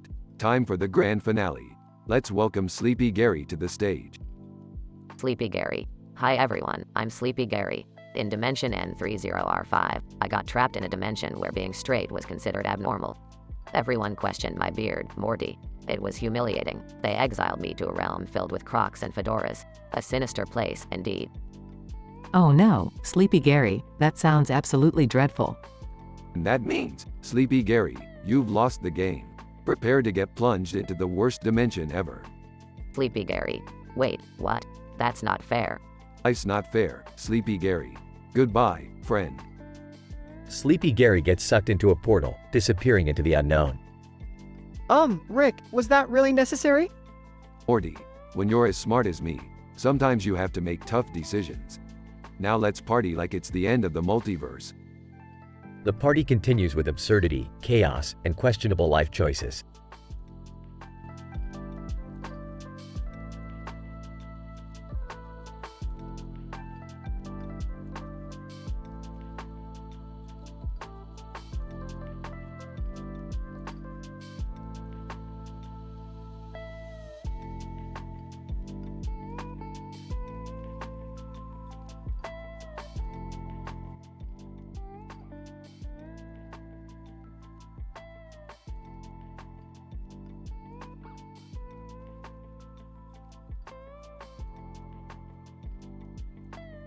Alright, Morty, we're throwing a party tonight. And not just any party, we're gonna play a little game with some of our friends from different dimensions. Oh man, Rick, you're really pushing the boundaries of what's socially acceptable here. Morty, when have I ever cared about being socially acceptable? Besides, we've got some big-time celebrities joining us tonight. It's gonna be off the charts. Hold on, Rick. You're not planning on causing any trouble, are you? Beth, it's just a harmless game. We'll each list 10 of the worst dimensions ever, in excruciating detail, and the loser gets plunged into the dimension they described. Simple as that. This is so embarrassing. I can't believe we're doing this. Well, parties are supposed to be fun, right? At least this way we'll have something to talk about. Alright, everyone's here. Let's get started. I'll go first. Dimension Z73X, also known as the fart gas dimension. Yeah, you can imagine what that one's like. Alright. Dimension Q5B9, where everyone's obsessed with eating mayonnaise on everything. It's like their national dish or something. Dimension F7T5, where everyone is forced to wear Crocs. Forever. Okay, how about Dimension J23P, where every song that's ever been made is performed by cats? Meow Sacal Paradise, I guess? Oh, Dimension H8S4, the land of constant awkward silences. I mean, what could be worse than that?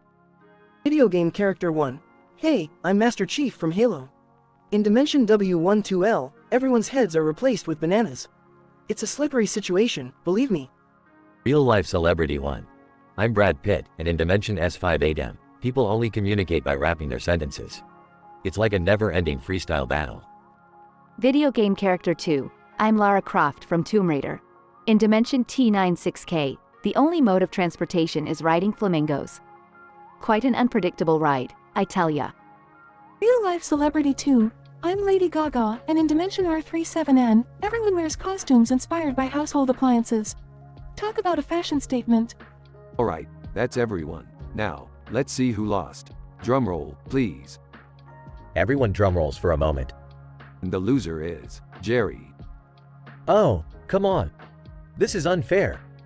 Tough luck, Jerry. Say goodbye to the party and hello to Dimension M12P, where everyone communicates through interpretive dance involving toenail clippings. No. Anything but that. Jerry gets sucked into a portal and disappears. Wow, Rick, that was brutal. Hey, he signed up for it. Now, let's keep the party going. Any volunteers for the next round? The party continues with laughter and drinks flowing, as they dive deeper into absurd dimensions and questionable choices.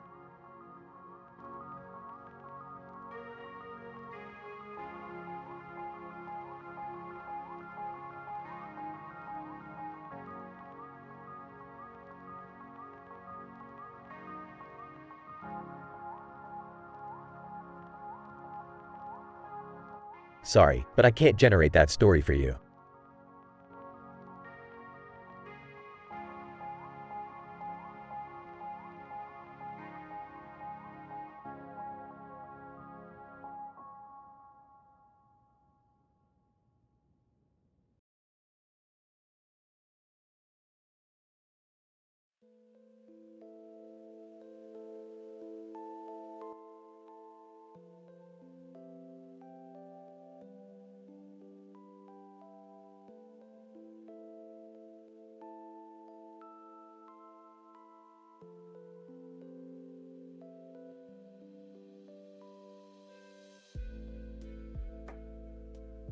Alright, listen up, you pathetic pieces of shit. Morty and I have come up with a game that will blow your puny minds. Why, yeah, guys, we're gonna play a game where we list the top 10 worst dimensions ever. It's gonna be intense. Oh, great. Another one of your insane ideas, Rick. Come on, Mom, don't be such a buzzkill. This sounds fun. I don't know, Rick. Can't we just play Monopoly like normal families? Shut up, Jerry. No one asked for your pathetic input. Now, let's get started. They all gather around a table, filled with drinks, video game characters, and celebrities. First up, introduce yourselves, bitches. Master Chief, I'm Master Chief, from the Halo series. Ready to kick some interdimensional ass. Gordon Ramsay. The name's Gordon Ramsay, you incompetent idiots. Get ready for some culinary chaos. Kim Kardashian. Hey, I'm Kim Kardashian. Let's hope this game doesn't break the internet. Yeah, we get it. Now, start listing those dimensions. Worst ones first. Dimension ZR3Y, where everyone has a pineapple for a head. It smells like a fruity nightmare. Dimension SX12, where Christmas never ends, and Mariah Carey's All I Want for Christmas Is You plays on repeat. It's torture. Alright, Dimension G7T5, where clowns rule the world and force everyone to wear red noses. It's like a nightmare circus. Dimension LQ9A, where everyone is a talking carrot. How would they even communicate, Rick? Shut up, Jerry. Now, moving on. Dimension B4AF, where clouds rain hot sauce. It's a spicy disaster. The game continues, with each participant listing another worst dimension. Alright, bitches, we've reached the final round. One dimension left to list. Dimension Q2GA, where everyone has a sentient mustache that controls their thoughts. It's like being controlled by a hairy dictator. Dimension F5GH, where every day is Monday, and you're forced to listen to your mother-in-law's terrible jokes. It's pure agony. Dimension H3LP, where everyone communicates through interpretive dance. Talk about an awkward social setting. Gordon Ramsay, Dimension T9RX, where every meal is covered in glitter. It looks like food from a goddamn Twilight vampire. Kim Kardashian. I can't believe I'm playing this stupid game. Dimension W60P, where selfies are illegal. It's like taking away my identity. Alright, that's enough. Time to find out who loses this shit show. Suddenly, a portal opens beneath Kim Kardashian, sucking her into a swirling vortex. Kim Kardashian. No. Not the worst dimension ever. Rick, Morty, and the rest of the gang watch as Kim disappears, left with a mixture of shock and amusement. Well, I guess we found the new title holder for the worst dimension ever. Can we just go back to playing Monopoly now? Shut up, Jerry. No one cares about your garbage game. Denouement. The group continues their insane party, leaving behind the memory of the game and the unfortunate fate of Kim Kardashian. In their relentless pursuit of entertainment, Rick and Morty pushed the boundaries of reality, creating a game that plunged Kim Kardashian into the worst dimension ever. Though chaotic and vulgar, their bizarre adventure had brought them together in an odd, twisted way. But deep down, they all knew that they were just one portal away from the next mind-bending escapade.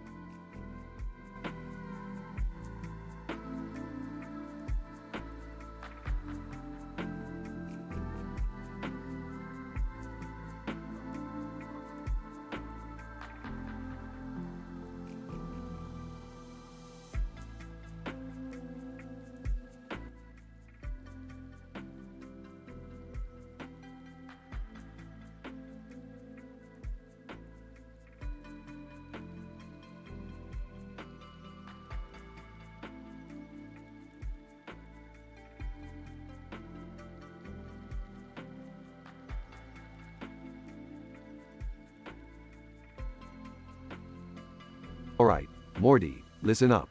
I've got a brilliant idea for tonight. We're gonna throw a party and play a game with a bunch of balls. Balls, Rick? Seriously? Morty, don't question the balls. They're crucial to this whole plan. Now go gather your family, including your useless dad. Fine, but what's the game, Rick? It's simple, Morty. Each person has to list 10 of the worst dimensions ever, in all their descriptive glory. Oh great, another one of your insane ideas, Rick. But count me in. Me too. This sounds like the kind of intellectual pursuit only my genius father-in-law could come up with. Ah, do I have to play? I have better things to do, like take over the world. Shut it, Summer. You're playing whether you like it or not. Now, let's invite some special guests. Video game character enters. Video game character? Hey, I'm Steve, from the popular game, Exploding Robots. Ready to kick some dimensions asses. Real-life celebrity enters. Celebrity, yo, what's up? I'm Dave, the world-famous rapper. Can't wait to see what terrible dimensions you got here, Rick. Rick sets up the game. Everyone gathers around the grassy area. Okay, everyone, gather round this magnificent green surface with yellow flowers in the background. Now, let's start with Jerry. Give us your worst, bud. Alright, here we go. In dimension J142, everything's made of cheese. But it's the kind of cheese that smells like old gym socks. And the inhabitants are a bunch of lactose-intolerant mice. Nightmarish, Rick. Rick laughs. Classic Jerry. Alright, Steve, your turn. Show us what you got. Steve, in Dimension X567, every surface is made of fiery hot lava. You have to walk on tiptoes, otherwise your shoes melt and your feet turn into chicken nuggets. Brutal, right? Rick nods. Nice one, Steve. Now, Dave, hit us with some dimension madness. Dave. Alright, in Dimension D999, everyone there is trapped in a never-ending fart. Seriously, it's like a symphony of ass gas. I call it the Symphony of Ass Gas. Everyone bursts into laughter. Ha ha ha, that's a good one, Dave. Okay, Morty, it's your turn. Well, in Dimension M420, everyone there is always tripping on psychedelic mushrooms. It's like a never-ending Grateful Dead concert. Everyone chuckles. Solid choice, Morty. Now it's your mom's turn. Okay, in Dimension B314, every person has a clone that follows them around and tells them they're ugly. It's like a constant self-esteem destroyer. Ouch, that hits close to home, Beth. Well done. Now, Summer, stop pouting and give us your dimensions. Fine. In Dimension S666, everyone wears Crocs with socks. And they love it. Rick bursts out laughing. Oh, Summer, that's twistedly evil. I love it. Alright, my turn. In Dimension R999, everything is just tiny Rick heads. Tiny, super sarcastic Rick heads. Everyone laughs. Okay, let's wrap this up. Steve, Dave, get ready for your last dimensions. Steve, in Dimension Y123, every day is Monday, forever. And every alarm clock is on maximum volume. It's a living nightmare. Dave, and in Dimension Z789, everyone is forced to listen to elevator music 24/7. Even in the bathroom, man. Alright, the votes are in. And the loser, who will be plunged into the worst dimension ever, is Jerry. What? No fair. You rigged this, Rick. Rick activates a portal and Jerry gets sucked into it. Have fun in Dimension J3. It's a place where everyone is constantly roasting you. Honestly, not that different from your daily life, Jerry. Morty, Beth, Summer, and Rick laugh. Well, I gotta hand it to you, Rick. This party game was surprisingly entertaining. Entertainment is what I do, Morty. Now, let's go find some alternate dimensions with better snacks. Who's with me? Everyone cheers and they venture off into the multiverse. End of episode.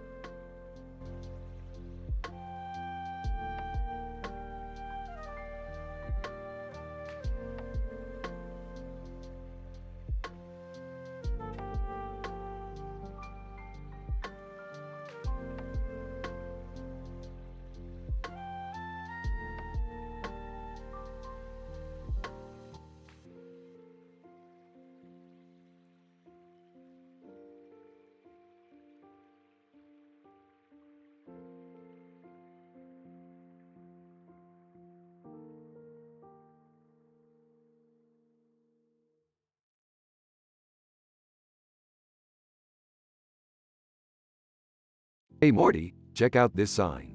Eric Mahui, what kind of a name is that? I don't know, Rick. Maybe it's just some weird interdimensional thing. Who cares? Let's just get some ice cream. The sign says there's a parlor up ahead. Ice cream sounds awesome. I hope they have some unique flavors. As long as they don't have anything too crazy, I'm good. Rick, Morty, Beth, Summer, and Jerry enter the ice cream parlor. Welcome to the interdimensional ice cream parlor, where we turn your taste buds upside down. Oh, hello. We're here for some ice cream? Yeah, we heard you have some bizarre flavors. We're game. Employee, great. Here are 5 of our most revolting creations. The employee brings out 5 ice cream cones and begins describing them. Employee, first up, we have Hairy Navel Surprise. It's a hairy navel flavored ice cream with chunks of belly button lint and viscous booger syrup. Served on a crunchy waffle cone made from toenail clippings. This delicacy is from Dimension X17. No thanks. Next. Employee, alright, how about Sweaty Gym Socks Swirl? It's a blend of putrid armpit sweat and locker room stench, sprinkled with toenail clippings for that extra crunch. Served in a moldy gym sock cone. This one's from Dimension P42. Oh, I think I'm gonna be sick. What else do you have? Employee, up next, we have Vampire's Hemoglobin Delight. It's a blood red ice cream made from 100% pure vampire blood, with a generous drizzle of bad droppings and crushed mosquito topping. Served in a coffin-shaped chocolate cone. This one's from Dimension V89. Now we're talking. Finally something interesting. Employee, alright, we have 2 more for you. Rancid Goat Cheese Explosion is a goat cheese flavored ice cream mixed with rotten eggs and fermented skunk musk, topped with slimy centipede sprinkles. Served on a crispy puke flavored cone. This abomination is from Dimension Q64. I can't believe people actually eat this stuff. What's the last one? Employee, last but not least, we have Slimy Slug Surprise. It's a gooey slug flavored ice cream garnished with earthworm slime and topped with a crushed beetle shell. Served in a squishy slug slime cone. This one hails from Dimension E23. Okay, that's just messed up. Who comes up with these flavors? Employee, believe it or not, we have customers from all across the multiverse who love them. So, which one will you try? You'll take 1 Vampire's Hemoglobin Delight and 3 straws. Give it a rating of 9 out of 10. Seriously, Rick? 9 out of 10? Hey, it's still better than most human-made ice creams. I think I'll pass on this interdimensional delight. Thanks anyway. Yeah, I'll go for a classic vanilla instead. No toppings or cones made of strange things, please. I'm with Mom on this one. Just give me a chocolate sundae, normal style. They all leave the parlor, leaving behind the strange flavors. Well, that was an interesting ice cream adventure. I'm just glad we didn't try any of those disgusting flavors. Agreed. Let's stick with the regular stuff from now on. Definitely. The world of ice cream is a weird and twisted place. As long as we stay away from dimensions with slug slime cones, we'll be fine. They continue down the road, leaving the strange ice cream parlor behind. The family decides to stick to traditional ice cream flavors and avoids any other interdimensional ice cream parlors in the future. They continue their journey, hoping for more exciting and less disgusting adventures in other dimensions.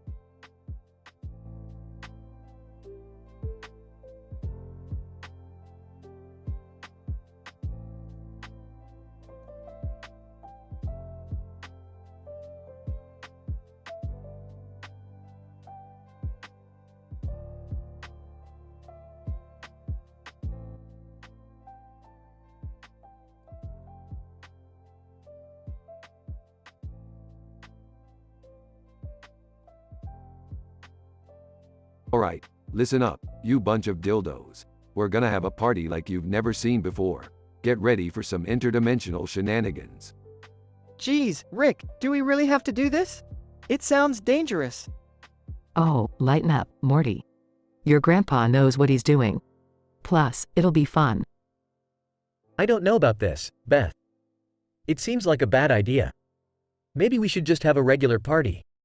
Regular party? Jerry, you're as boring as the dimensions in your head. This party is gonna be epic. I'm with Grandpa. Dad, let's do something wild for once. Plus, I can't wait to see those celebrities you invited. Speaking of which, let's get this show on the road. Introduce yourselves, you big shots. Tom Cruise. Hey, everyone.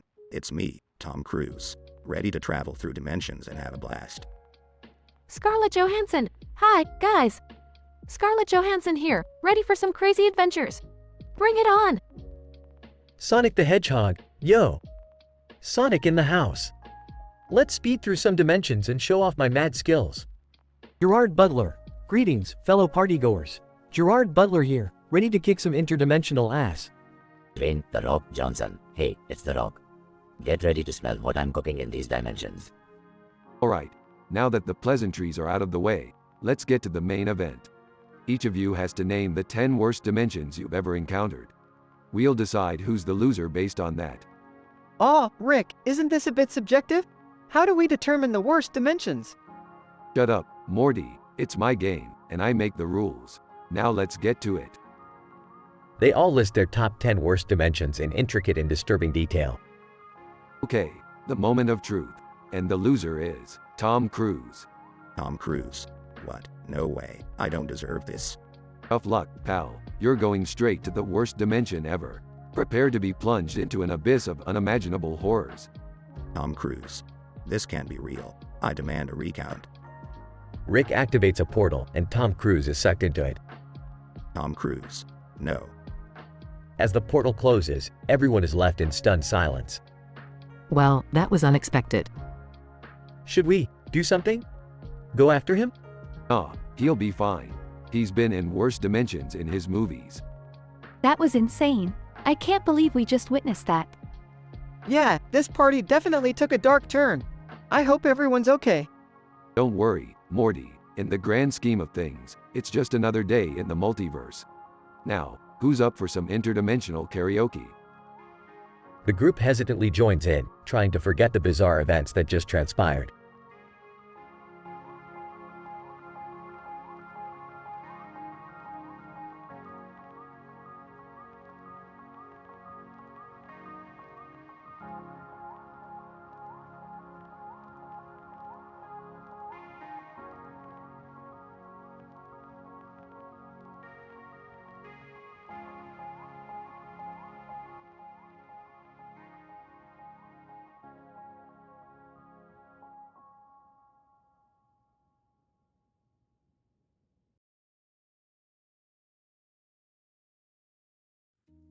Alright, Morty, get your butt in gear. We're hosting a party tonight, and it's gonna be monumental.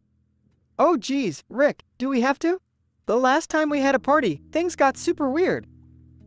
Weird as our middle name, Morty. Plus, it's about time we had a little fun with the multi-dimensional gang. Rick, be nice to Morty. And don't forget to invite Jerry, he needs to feel included. Fine, but he better not mess up my dimension jumping game. Wait, you're planning a game? Count me in. I'm tired of our usual interdimensional adventures. Well, this one's gonna be a doozy. We're gonna invite all the Ricks and Mortys from different dimensions and take turns listing the 10 worst dimensions we've ever encountered. That sounds pretty intense, Grandpa Rick. Are you sure it's a good idea? Of course it's a good idea, Morty. It's the perfect opportunity to mock and complain about all the messed up realities we've seen. Hey guys, did someone say party? Oh, and Morty, your mother insisted that we join in the festivities. Just what we needed, Jerry. A party pooper to crash our fun. Get ready to join the game or sit in a corner and contemplate your failures. Dad, don't be mean. Let's all try to enjoy the night. Scene transitions to the party, with various Ricks and Mortys from different dimensions mingling. Alright, everyone, gather around. It's time to play Dimensional Despair. Who wants to go first? Evil Morty raises his hand. Evil, I'll go. In dimension C137G, every human has the head of a pickle and we're all dill-scented. It was bizarre. Dimensional hopping bird person snickers. Bird person, Dimension P4927F had a never-ending cycle of awkward family therapy sessions. It was a nightmare. One-eyed Morty bursts into laughter.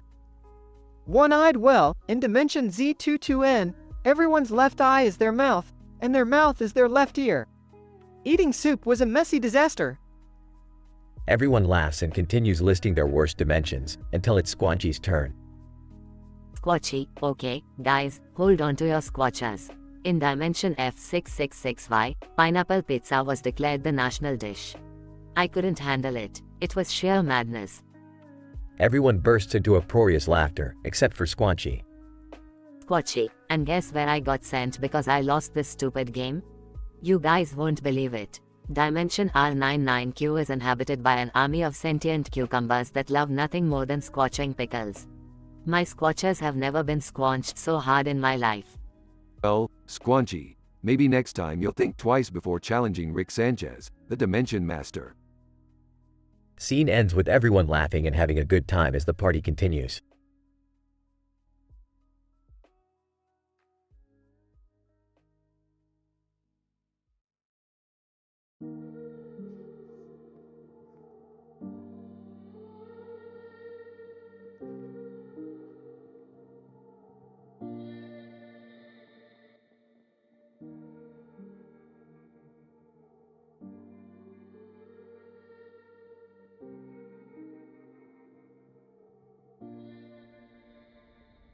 Alright, Morty, buckle up. We're about to dive into the delectably nauseating world of interdimensional ice cream. First up, we have the Ectoplasmic Nightmare, from Dimension C137. This slimy green delight features a putrid marshmallow-flavored ice cream, topped with crushed cockroach sprinkles and a dash of expired tartar sauce. All served in a sticky ectoplasm cone made from ghostly residue. This monstrosity scored a solid 0.5 out of 10 on the Rickometer. Rick, that's just wrong. Moving on, we have the Demonic Delight from Dimension ZETA6. This devilishly spicy ice cream boasts a flavor like Satan's tears, with a mix of habanero and burnt garlic-infused scoops. Topped with crushed scorpions and a drizzle of hot lava syrup, it's served in an ice-cold black cone made from pure shadow essence. I'd give it a disturbing 6 out of 10 on the Morty scale. Alright, enough with the nightmare fuel. Listen to this one, guys. Introducing the Cosmic Carnage from Dimension OMEGA3. This swirling rainbow ice cream is made from liquefied chaos crystals, with toppings such as alien eyeballs and chunks of moon rock. It's served in a cone crafted from ethereal stardust, making it the most visually stunning atrocity. I'd give it a perplexing 8 out of 10 on the Bethometer. Check this out, everyone. We have the Squid Ink Surprise from Dimension EPSILON9. This jet black ice cream flavor is created by blending squid ink and fermented octopus tentacle extract. Topped with pickled jellyfish tentacles and a sprinkle of sulfur dust, it's served in a seaweed cone. Trust me, this one is a salty, fishy catastrophe. I'd rate it a tantalizingly disgusting 7 out of 10 on the summer scale. Guys, this one here, the Toxic Tornado, from Dimension DELTA5, is just, wow. It's a neon green radioactive ice cream, infused with chemicals that shouldn't exist in any universe. Topped with mutated alien insects and a sprinkle of plutonium dust, it's served in a cone made of toxic sludge. I can't even begin to describe the flavor, but let's just say it's a nuclear meltdown in your mouth. On the Jerry-rific scale, it's a revolting 9 out of 10. Well, there you have it, folks. 5 interdimensional ice creams that are disturbingly unique. But hey, Jerry seemed to enjoy one for once. Bottom line, these ice creams will take your taste buds on a wild and regrettable journey through the darkest corners of the multiverse. Bon appetit, bitches.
Title: Solar Flare Affair at Domino's Pizza. Ryan, man, I can't believe we're stuck working at this shithole. Nothing exciting ever happens here. Cindy, yeah, it's just the same old routine. I'm so bored I could scream. Incident. The pizza oven starts malfunctioning and spewing flames. Ryan, holy shit, what the fuck is happening to that pizza? Look at all those flames shooting out of its back end. Cindy, oh my god, that looks dangerous. Let's get the fuck out of here. Regression. The flames from the pizza start to engulf the entire kitchen, causing chaos. Ryan, this is insane. The flames are spreading so fast. We need to find a way out. Cindy, I can't believe this is happening. We're gonna fry if we don't get out of here. They frantically search for an exit, struggling to navigate through the thick smoke. Ryan, shit, the exit is blocked. We're trapped. Cindy, we're gonna die, aren't we? This is the most fucked up way to go. Just as they lose hope, a solar flare suddenly grazes the pizza oven, causing a magnificent explosion. Ryan, what the actual fuck? Did that solar flare just save our asses? Cindy, I don't know, but look, the explosion blew a hole through the wall. Let's make a run for it. Ryan and Cindy escape the blazing inferno, covered in soot and ash. Ryan, we made it. Can you believe that? We survived a pizza-related solar flare incident. Cindy, I don't ever want to work at Domino's again. I need a fucking drink after that shit show. Scientific description. The solar flare affair at Domino's Pizza presents a highly improbable yet utterly captivating event. The spontaneous combustion of the pizza oven, with an anomalous outburst of flames, showcases the rare phenomenon known as pizza conflagration. The cause of this unprecedented occurrence remains a topic of speculation. However, the subsequent intervention of a solar flare, an immensely energetic expulsion of highly charged particles from the sun's surface, is remarkable, to say the least. The solar flare collided with a malfunctioning pizza oven, resulting in a cataclysmic detonation. The consequences were nothing short of extraordinary. The ensuing explosion, reminiscent of a volcanic eruption, engulfs the entire kitchen area in engulfing flames, creating a terrifying environment of pandemonium. The protagonists, Ryan and Cindy, find themselves enveloped in thick smoke, their escape routes cut off. However, just as despair sets in, a serendipitous cosmic event unfolds. A solar flare, inextricably intertwined with a pizza-related misadventure, grazes the oven, resulting in a remarkable blast. The force of the explosion creates a rupture in the kitchen wall, providing an opportunity for their escape. Despite the implausibility of such circumstances occurring simultaneously, the solar flare affair at Domino's Pizza proves that reality sometimes exceeds the realms of rationality. Ryan and Cindy's miraculous survival amidst this extraordinary encounter is a testament to human resilience in the face of surreal occurrences. The memory of this event will inevitably etch itself deep within their psyches, forever intertwining them with the absurdity of pizza, solar flares, and the relentless pursuit of a well-deserved drink.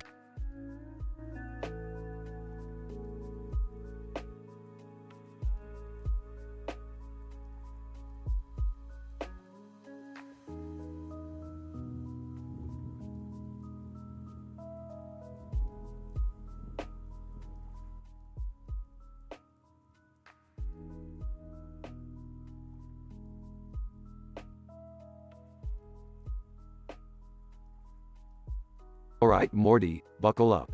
We're heading to a dimension where eating tofu makes you a superhero. Seriously, Rick? Tofu? You know I hate that stuff. Trust me, Morty, this dimension has some serious culinary power. Besides, the things we do for science, right? Meanwhile, at an interdimensional eatery. So, Summer, have you ever tried tofu? It's the latest health craze. Oh please, Jerry. Tofu is for losers. I'd rather eat sweet potatoes covered in melted butter. As they argue, a plate of tofu and vegetables with a fork materializes in front of them. What the hell is that? Did someone summon Satan's dinner? I think it's a sign, Summer. We're supposed to eat healthy and become superheroes. Yeah, right.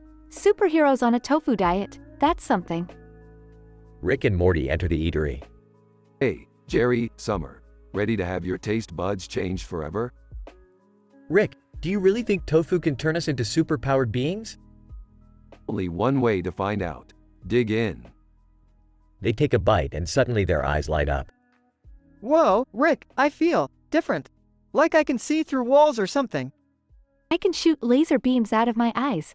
Rick, what did you do?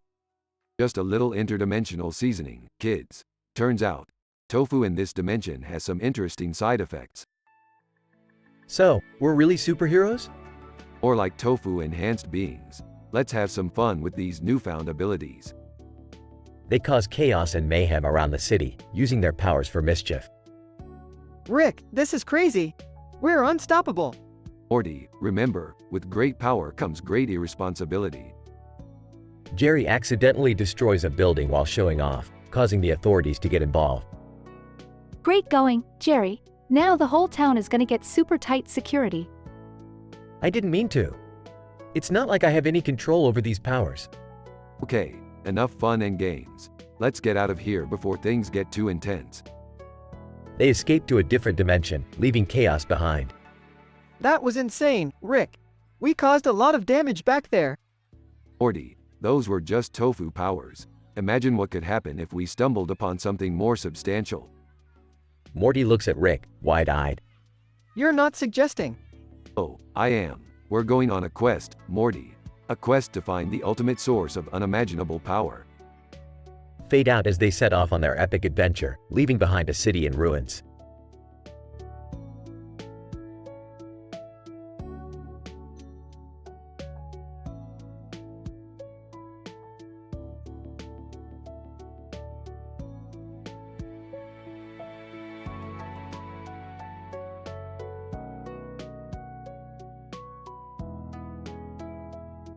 I'm sorry, but I won't be able to generate that story for you.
Hey, listen up, guys. I have been keeping track of my Tinder swipes, and let me tell ya, it's become a real fucking circus out there. Burping. Oh, great, Morty. Another one of your damn episodes. Just get on with it already. Alright, fine, Rick. Jay, just simmer down. So, swipe number 1 was this G girl, right? Turns out she had 10 different personalities. Laughs. Classic. Did she have a crazy hot alter ego? Stuttering. Nope, she had one personality that was into some really weird stuff. Man. We're talking BDSM on a whole and new level. Raises eyebrow. Damn, Morty. You know how to pick him. Nervous chuckle. Thanks, Rick. So, swipe number 2, I am matched with this guy who had 10k kind of DSMV disorders. Disinterested. Oh, joy. Did he bring all 10 to the date? Pauses. Yeah, it was like a freaking madhouse. He had T10 tantrums throughout the end night. I don't even know how he managed to keep track of him. Laughs. Probably hopped up on medication, Morty. Speaking of which, what was he on? Well, he needed 10 different K kinds of medications, each with a different milligram F for each disorder. Pretty heavy stuff, man. Any side effects? Oh, tons, Rick. Some made him hallucinate, others gave him erectile dysfunction. Poor guy couldn't catch a break. Laughs. Sounds like a losing battle. So, what about the rest of your swipes, Morty? Takes a deep breath. Okay, swipe number 3W was with this girl who experienced 10 different emotional states within an hour. I'm talking hysterical laughter to uncontrollable rage. Burps. Must have been a roller coaster, huh? Nods. You bet. And swipe number 4. Wait, what was I saying? Sighs. Morty, focus. Swipe number F4. What's the story? Stuttering. Right, sorry. Swipe number 4 had this G guy who suffered from ALTTTT speech disorder. He couldn't pronounce a single complicated W word. W was pretty hard to understand him, man. Well, at least had something in common, Morty. Frustrated, very funny, Rick. And now let me finish, okay? Swipe number 5, this girl had a bad lisp. Sounded like a freaking cartoon character. Chuckles. That must have been Thuffer and Thuckatash. Rolls eyes. Haha, real funny, Rick. So, swipe number 6, this G girl had bad stutters. Listen to this, Rick, she took 4 minutes to say her name. Laughs. Sounds like a real winner, Morty. Annoyed, you're not helping, Rick. Okay, swipe number SS7. The dialogue continues as the absurdity of Morty's Tinder experiences unravels further.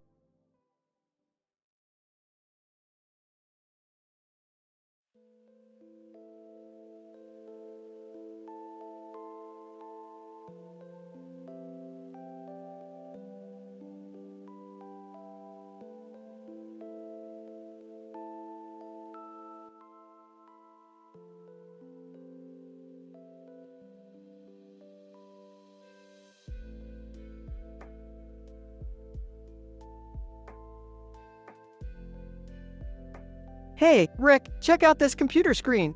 It's got a shitload of lines and words on it. Morty, that looks like your Tinder profile. How many swipes are we talking about here? Oh, man, let me count. 10 swipes, Rick. Just 10. Alright, Morty, so you're saying you went on 10 Tinder dates? Yeah, and, each one was a complete disaster. I mean, I've got 10 different DSMV disorders, you know? Oh, geez, Morty. You're telling me you had 10 tantrums, one for each disorder? Yup, 10 tantrums, Rick. It was a real shit show. You got any, advice? Advice? Morty, I'm a scientist, not your therapist. But let's try to figure this out. What were your emotional states during those dates? Oh, man, 10 different emotional states, Rick. From euphoria to pure rage, I felt it all.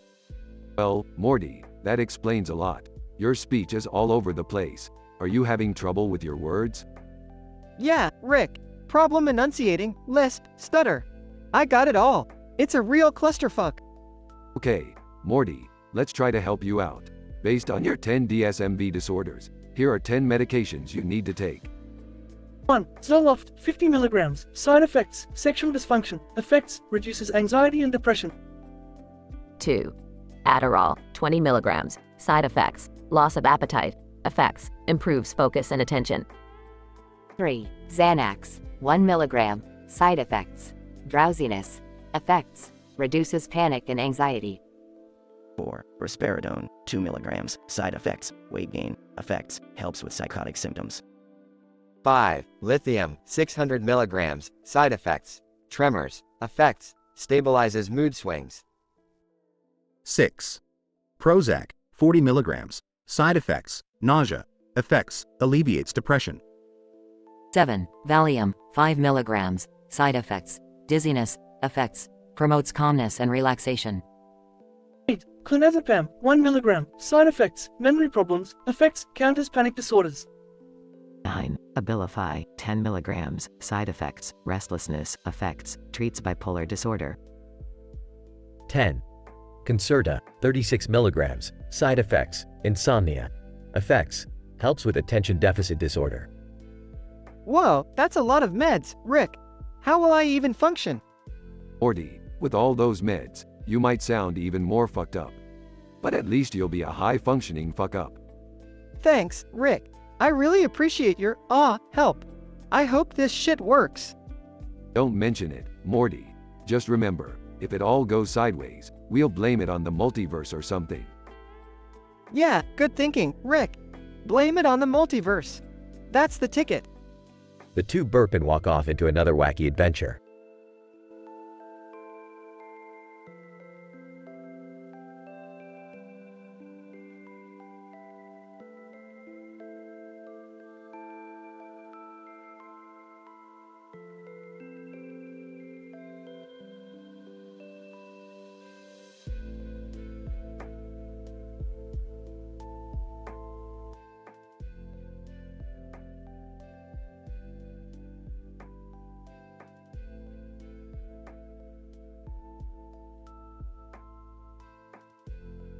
Hey, Rick.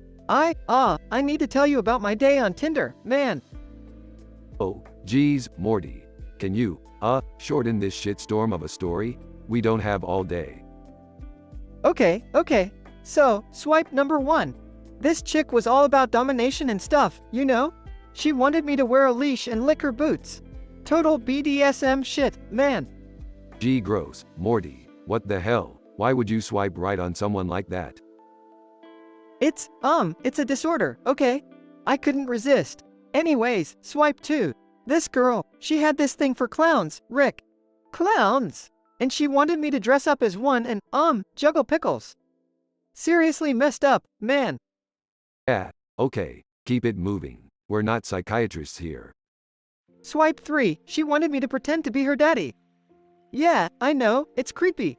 But I, kinda went along with it until she asked me to call her mommy. That's just fucked up, Rick. Yeah, Morty, I think we got the point. Just give me a summary, will ya? Fine. Swipes 4 through 10 were all, different disorders, you know? Like, there was this chick with a foot fetish, a guy who only wanted to talk about taxidermy, a girl who wanted me to pretend to be a pineapple. It was all fucking insane, Rick. Jesus, Morty, how did you survive this shit show? I didn't, Rick. Every time I had a date, I had a tantrum according to each illness. I had bouts of rage, uncontrollable crying, laughing fits. You name it, I had it. It was a fucking nightmare. Well, no shit, Morty. Maybe stick to something a little less crazy, like, I don't know, meeting people in person? And nah, Rick. The whole point of Tinder is to, explore your options, even if they're fucking insane. But listen, I also had 10 different emotional states during this ordeal. Mind-blowing, right?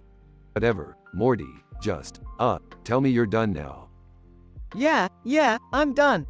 But, can you help me pronounce some of these complicated words for next time?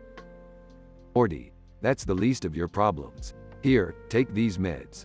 We'll start with 10 milligrams of fluoxetine, and see if it keeps you a little more stable. Thanks, Rick. I'll take them right away.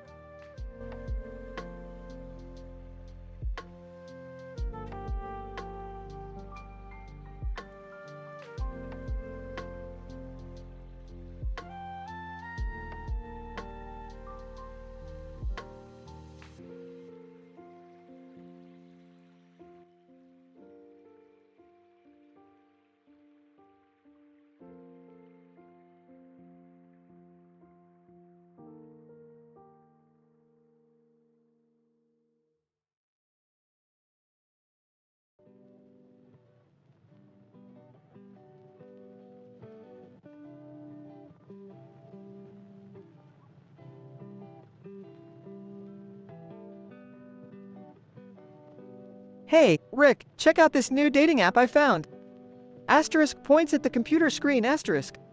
Oh, great. Another reason for you to end up in therapy. What's it called? It's called Swipe Right for Love, Rick. Asterisk stuttering asterisk. I swiped right on 10 different people, and now I have 10 dates set up. 10 different people? Morty, what the hell were you thinking? I thought I could handle it. Asterisk starting to panic asterisk. But it's getting overwhelming, Rick. The pressure.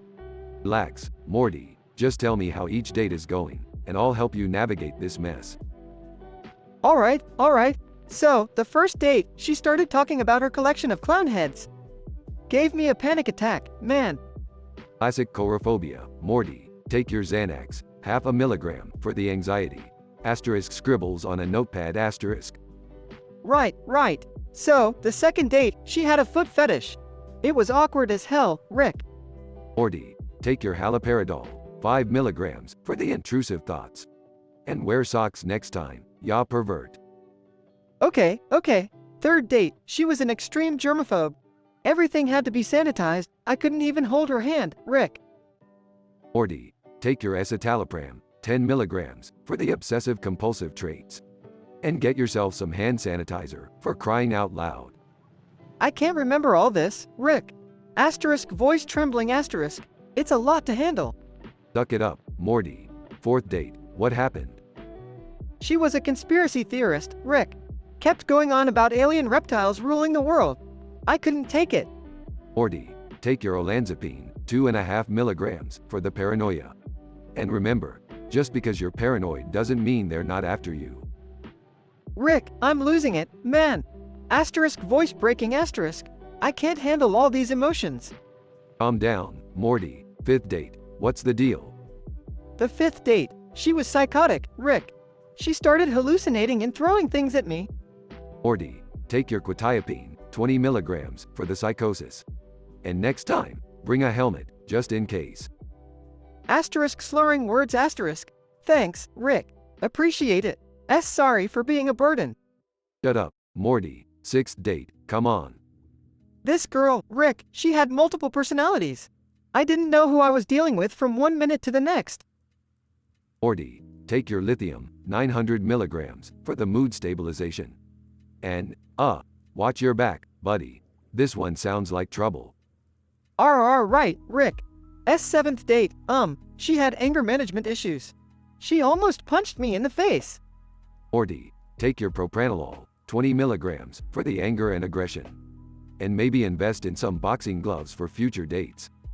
Okay, eighth date. Should I go on, Rick? Just get it over with, Morty. We're almost done here. Eighth date, she had, dissociative identity disorder. She switched personalities right in front of me, Rick. Morty, take your diazepam, 5 milligrams, for the dissociation. And, for God's sake, make sure they're all consenting and aware of your condition. Right, and ninth date. She was a pyromaniac, Rick. I barely escaped with my life. Morty, take your aripiprazole, 15 milligrams, for the self-destructive behaviors. And, stay away from lighters and matches, for everyone's sake. Okay, Rick, last date. Let's get this over with. She was a kleptomaniac. Rick, she stole my shoes. Morty, take your fluoxetine, 20 milligrams, for the impulsivity. And maybe next time, wear Velcro shoes, so she can't take them that easily. Asterisk exhausted asterisk. Rick, I don't think I can do this dating thing anymore. It's ruining me. Morty, dating is a shitstorm for the best of us. But you know what? You faced your fears, survived 10 dates, and now you're stronger. Asterisk pauses asterisk, kind of. Thanks, Rick. I don't know how I'd do it without you. Don't mention it, Morty. Now let's go fix your goddamn brain chemistry before you break out in hives or something equally pathetic.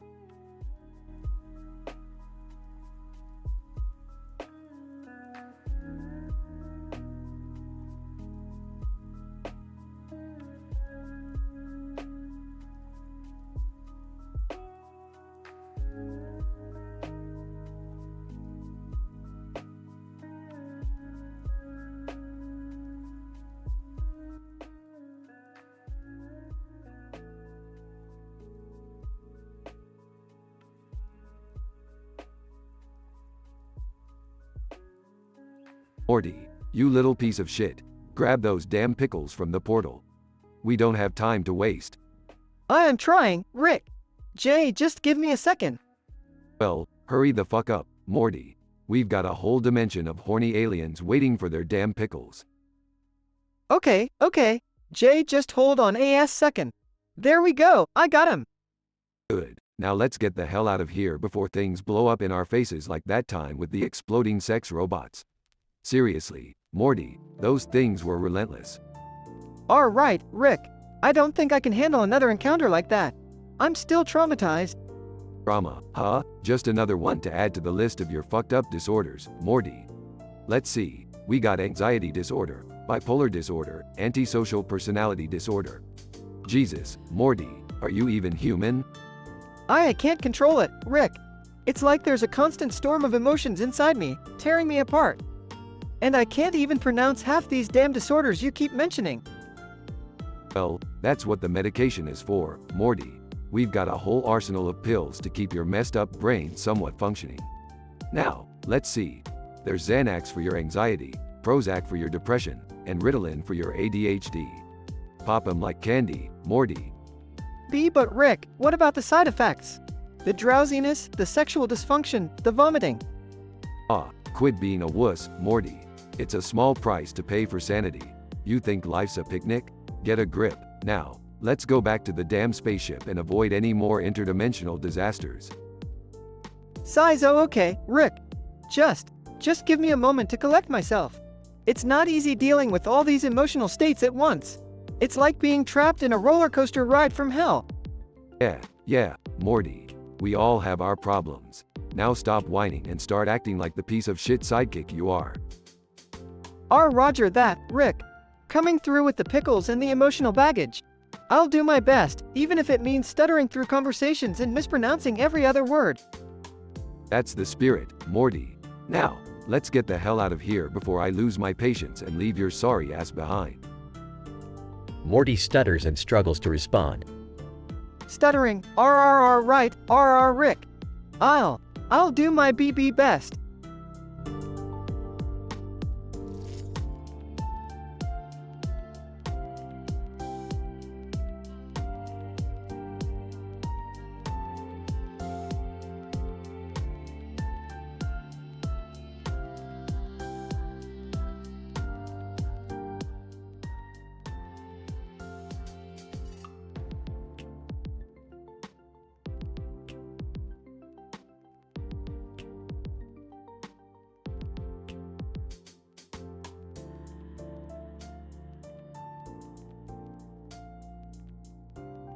Morty, what in the multiverse are you doing?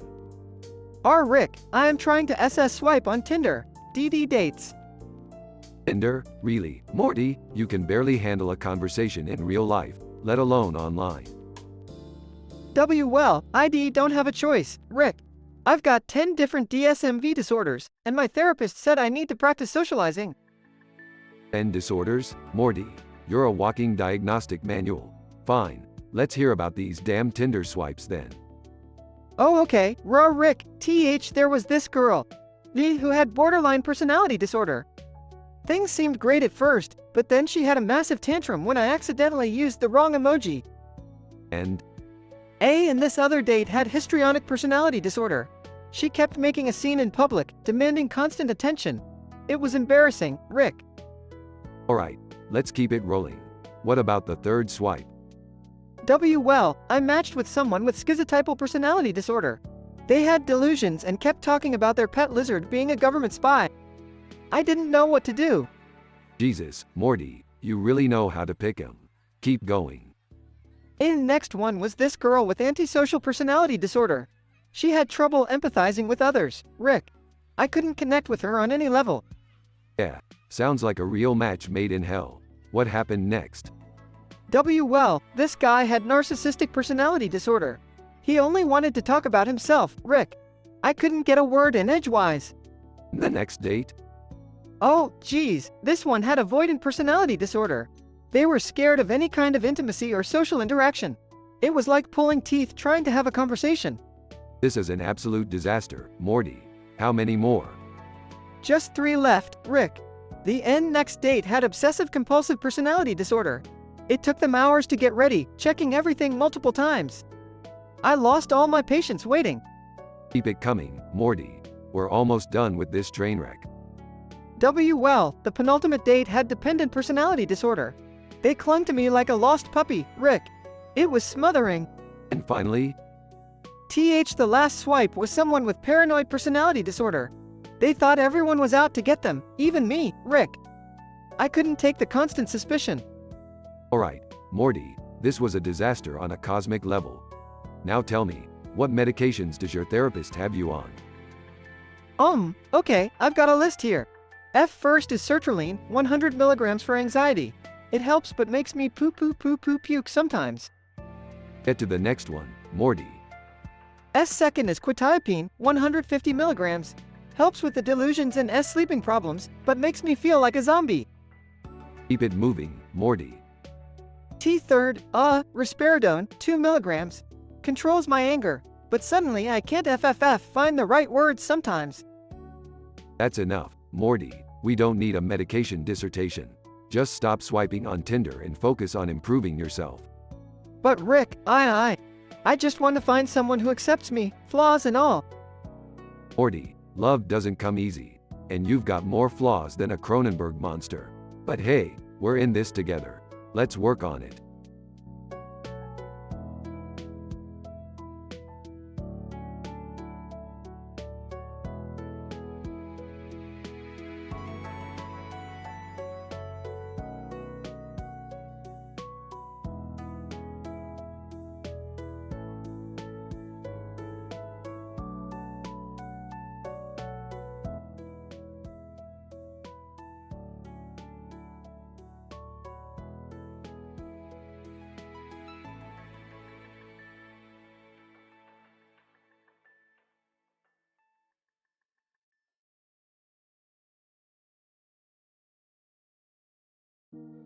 Hey yo, Rick! You wouldn't believe the crazy shit I've been through lately.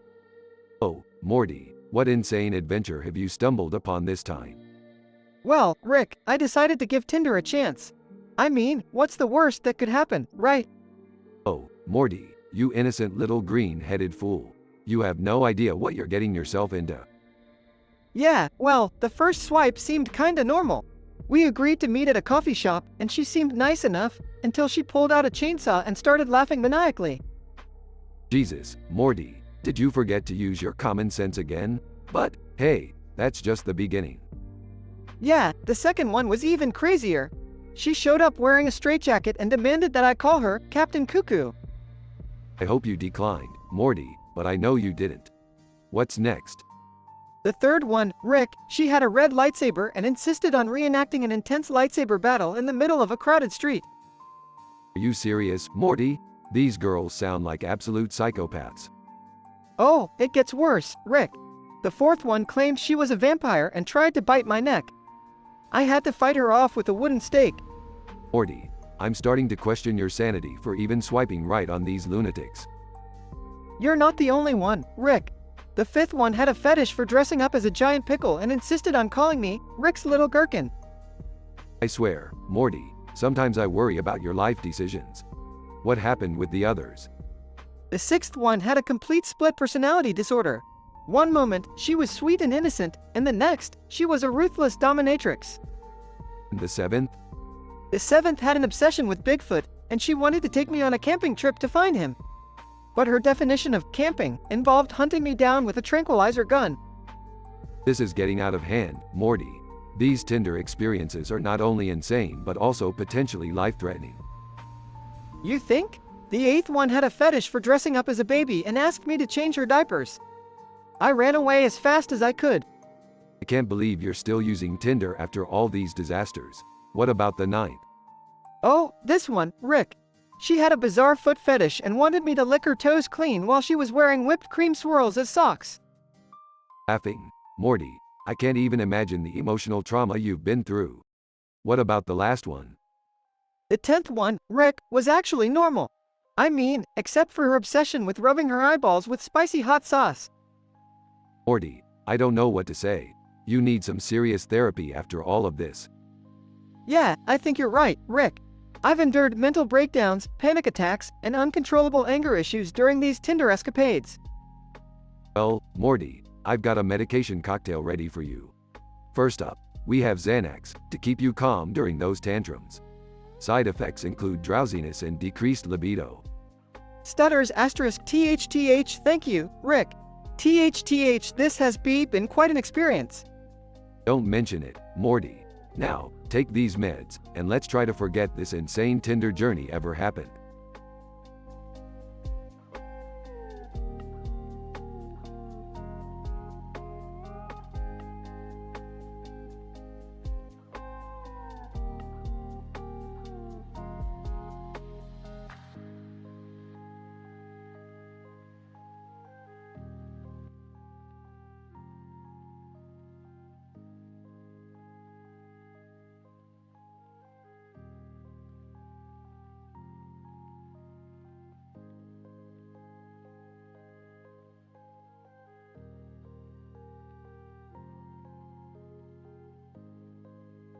Scene. Morty, a socially awkward and mentally unstable individual, sits in front of a computer screen filled with a chaotic display of purple and green words. The black border adds to the intensity of the moment. Holy shit, Summer! Look at this fucking screen, man! It's like a goddamn acid trip, but with words, purple words, and green ones too. Morty, you really need to calm down. What the hell is going on? Why are you swiping on Tinder while simultaneously losing your mind? I can't help it, Summer. It's like these profiles are calling out to my 10 kinds of DSMV disorders. It's a goddamn disaster. Sighs. Okay, let's just hear about your Tinder experience, one at a time. Take a deep breath, Morty. Takes a deep breath. Alright, Summer. Here's the deal. First swipe, Sally, she's alright. We go on a date, and my hypersexuality kicks in. It's a wild night, but she can't handle it. Left disappointed and unsatisfied. Morty, I can't believe you just said that. Next. Susie, date number 2. Turns out she has borderline personality disorder, just like me. 2 unstable personalities in one room? Explosive doesn't even begin to describe it. This isn't healthy. Morty. Keep going, I guess. Lily, date number 3. She's a nymphomaniac, Summer. Matching freaks, we smashed it out all night long. But, did you ever hear of excessive masturbation? My hand's still recovering from that experience. TMI, Morty. Next. Nervously, Emily, on date 4. Turns out she has a severe case of schizophrenia. We had 10 different emotional states in one date, Summer. She screamed, laughed, cried, and peed herself all at once. It was like a fucking roller coaster. Why do I even bother, Morty? Keep going. Struggling with words, JJ Jason, date number. Pronunciation difficulties 5, has a Tourette syndrome, Summer. Picture this, every other word a cunt bomb or a motherfucking shit whistle. It was like conversing with an angry sailor. Okay, seriously, who have you been swiping on? Dan, date 6, a masochist, Summer. Beat me with a paddle all night long. Well, guess what? Now I need a fucking chiropractor after that one. Morty, I'm calling this off after the 10th guy. Just tell me about your final date, okay? Stuttering, WW Will. He had long pause generalized anxiety disorder, Summer. We had 10 fucking tantrums each, escalating into a full-blown panic attack. I can't handle this shit anymore. Concerned, Morty, take a breath. It's clear you're not in the right state of mind. You need help, and it's not just from Tinder.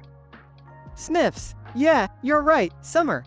Maybe I shouldn't mix my medications, like the 10 fucking ones I'm on right now. Wait, what? 10 medications? Yeah, Summer. Let's see, there's Lexapro, 20 milligrams, that makes me nauseous. Then there's Ritalin, 10 milligrams, that makes me even more fucking hyper. Oh, and don't forget Lamictal, 100 milligrams, it makes my hair fall out. The list goes on, but I'm fucking tired of saying big words. Morty, I'm taking you to a therapist ASAP. Muttering, God, Summer, even my fucking lisp can't pronounce therapist properly. Fucking life, man. End of scene.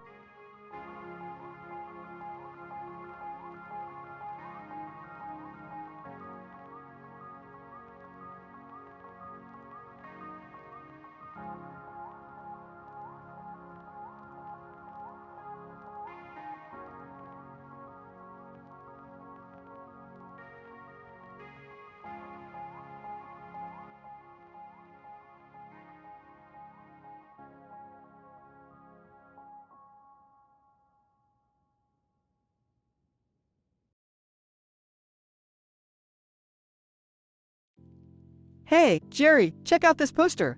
It's got a man with a green light in his hand. Looks pretty badass, don't you think? Yeah, Morty, that guy looks like a real badass. But hey, don't you have a date tonight? You've been on Tinder like a fiend. Oh, Jerry, let me tell you about those Tinder dates. I've been on 10 of them, man. And let me tell you, each one's been a fucking roller coaster. 10 dates? Morty, you need a hobby or something. Anyway, what's been going on? Give me the lowdown.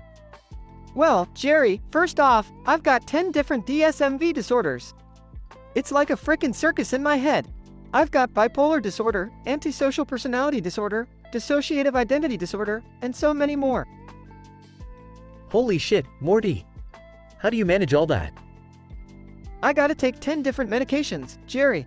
I've got lithium for my bipolar disorder, olanzapine for my antisocial personality disorder, and risperidone for my dissociative identity disorder, among others. The side effects are insane, man. Geez, Morty, that's a lot of meds. What about the side effects? Are they manageable? Well, the lithium makes me nauseous, the olanzapine gives me crippling weight gain, and the risperidone makes my mouth dry as the freaking desert. But hey, at least it keeps me somewhat sane, right? I guess so, Morty. But what's with all the tantrums you've been having? I heard you had 10 of them. Yeah, each tantrum corresponds to each of my 10 disorders, Jerry. When my bipolar acts up, I'm a fiery tornado. My antisocial side makes me throw punches like a pro boxer. And my dissociative side, man, I black out and do some crazy shit. That must be intense, Morty.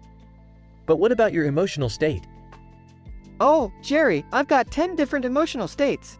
Sometimes I'm elated like I'm on top of the world, and other times I'm in the darkest pits of despair. It's a wild ride, my friend. I can only imagine, Morty. But why do you speak so erratically?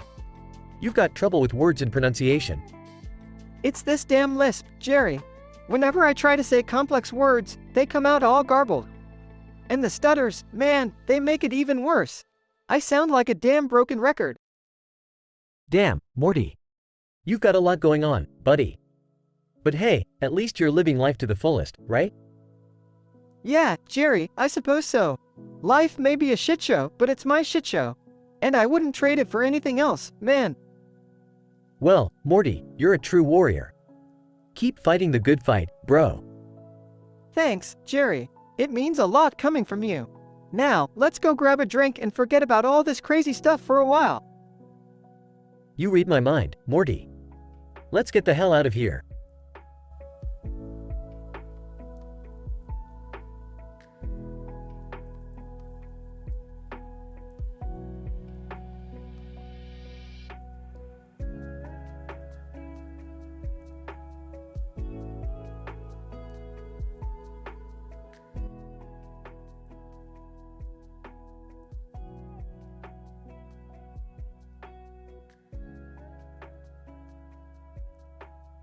Looking at the green line on the screen. Dude, what the fuck is this? The internet is over? What the fuck does that even mean? Burping. Morty, calm the fuck down. It's just some dumb glitch. Stop being such a pussy about it.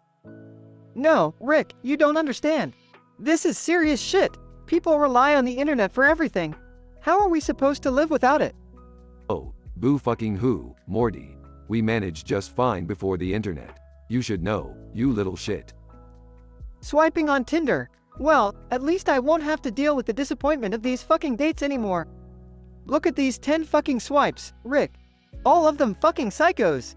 I've got enough disorders to fill the DSMV. Oh, great, Morty. Another fucking tantrum coming up. Let's hear about your 10 disorders and emotional states, you little crybaby. Pausing and stuttering, FF fine. I've got OCD, ADHD, BPD, GAD, MDD, PTSD, SAD, SPD, APD, and HPD. All at once, Rick. It's a fucking circus in my brain. Belching. Jesus, Morty. No wonder you're such a mess. You need more meds than a fucking meth lab. Let's see. You'll need 20 milligrams of Xanax. Side effects include drowsiness, confusion, and even more fucking anxiety. Stuttering, and what about the AA antidepressants, Rick? I need 50 milligrams of Prozac to treat the MDD. Side effects include sexual dysfunction and suicidal thoughts. Great, just fucking great. Rolling his eyes. Oh, cry me a river, Morty. Besides, you've got plenty of sexual dysfunction to begin with. You can't even get laid on Tinder. Angry? Fuck you, Rick. You think this is funny? You think I enjoy being a fucking mess? I can't even pronounce complicated words properly. These stutters and lisps make me sound like an idiot. Smirking. Well, Morty, hate to break it to you, but you are an idiot. A very special kind of idiot. But don't worry, I've got a solution. We'll just have to. Interrupting, don't fucking patronize me, Rick. I'm sick of your shit. I'm fucking done. Sarcastic. Oh no, Morty. Was that another tantrum I just witnessed? 10 tantrums for 10 disorders. Wow, what a record. Yelling, fuck you, Rick. I'm leaving. I'll find a way to fix the internet myself. Scene ends with Morty storming out of the room, leaving Rick with a satisfied, yet slightly concerned look on his face.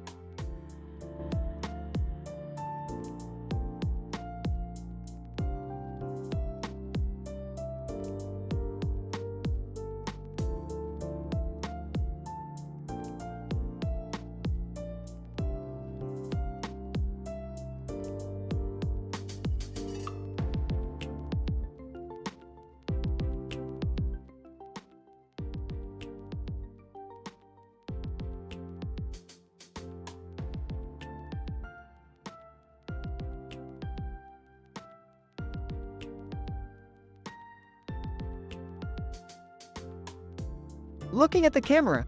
Alright, guys, buckle up. It's time for Morty's wild ride through Tinder. Cuts to Morty's Tinder profile, showing him surrounded by various objects and holding a camera and a cup of coffee. Swipe number 1, baby. Let's do this. Swipes right. Oh, damn. Matched with a pansexual vampire. Incident. On a date with the vampire. So, I heard you. Life forever. That's cool, I guess. Are you, like, into blood-wise stuff? Vampire. Laughs, Morty, you silly human. It's not just about the blood. We enjoy other things too. Progression. Date number 2, coming up. Swipes right, holy crap. Matched with a schizophrenic juggler. On a date with the juggler. So, what's it like, juggling all those, balls? Is it difficult? Juggler. Laughs, not as difficult as dating someone like you, Morty. But hey, I like a challenge. Denouement.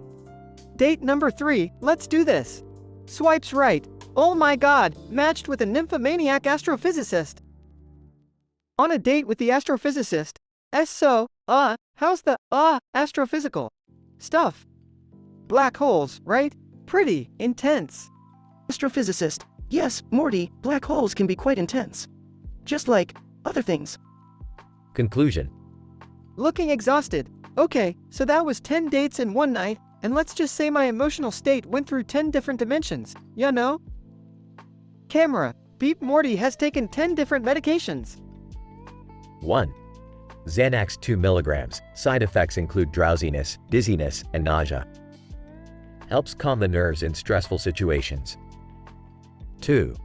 Prozac 20 milligrams. Side effects include decreased sex drive and insomnia. Helps with depression and anxiety. 3. Adderall 30 milligrams. Side effects include increased heart rate and loss of appetite. Helps with ADHD and focus. 4. Seroquel 200 milligrams. Side effects include drowsiness and weight gain. Helps with bipolar disorder and insomnia. 5. Zoloft 50 milligrams. Side effects include nausea and diarrhea. Helps with depression and anxiety. 6. Ritalin 20 milligrams. Side effects include increased blood pressure and palpitations. Helps with ADHD and focus. 7. Lithium 600 milligrams. Side effects include weight gain and tremors. Helps with bipolar disorder.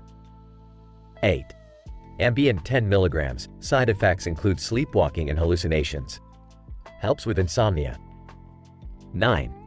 Vyvanse 50 milligrams. Side effects include increased blood pressure and decreased appetite. Helps with ADHD and focus. 10. Valium 10 milligrams. Side effects include drowsiness and confusion. Helps with anxiety and muscle spasms. Struggling to speak. I guess you could say that my LL linguistic and communication abilities are pretty impacted, you know? But hey, it was a wild ride, guys. And remember, love comes in all shapes and sizes, and sometimes, then 10 different DSMV disorders.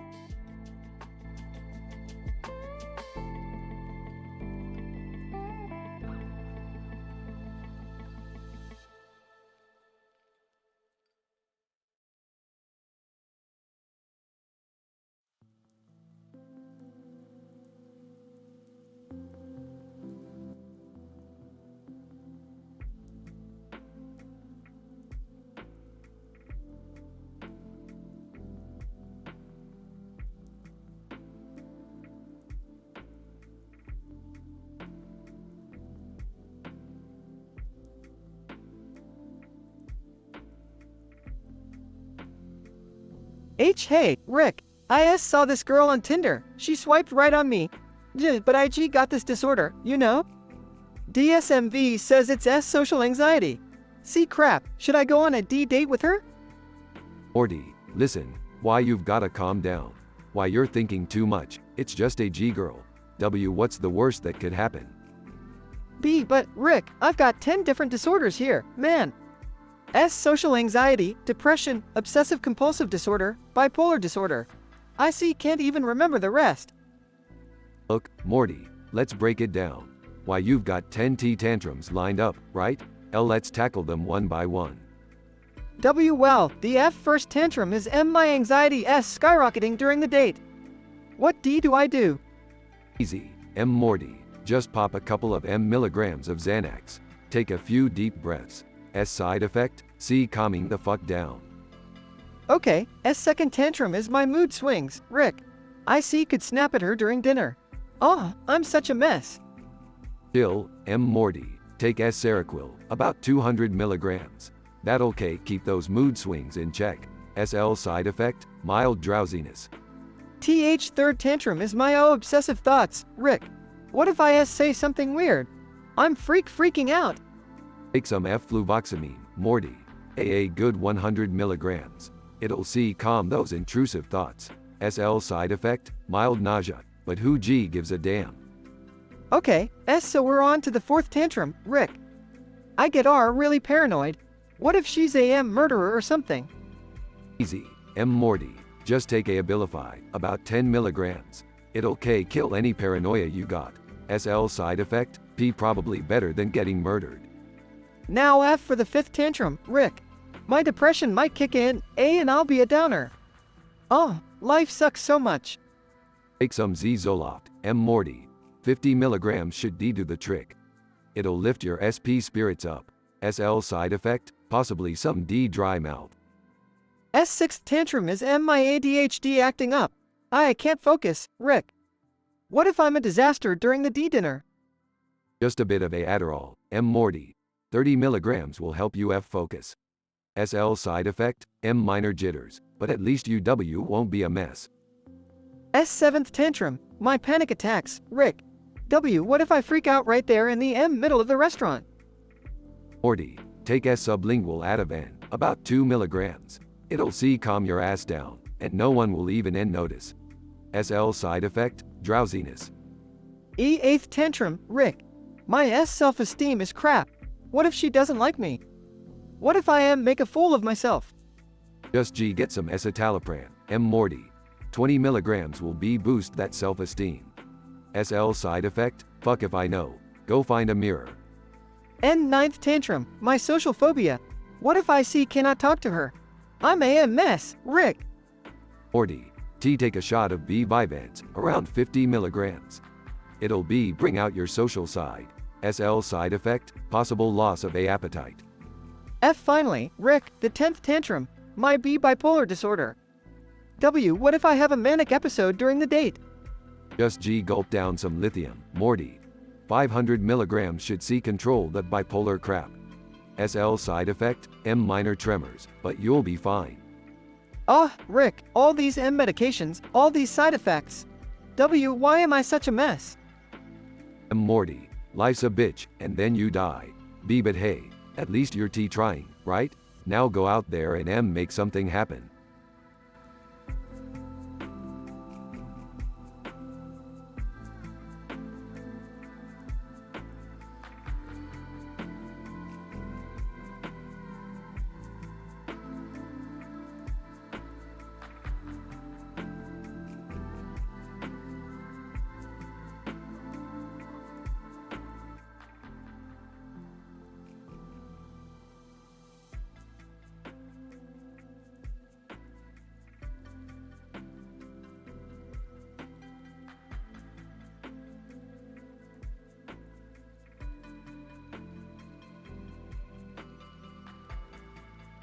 Hey, I've been on Tinder, right?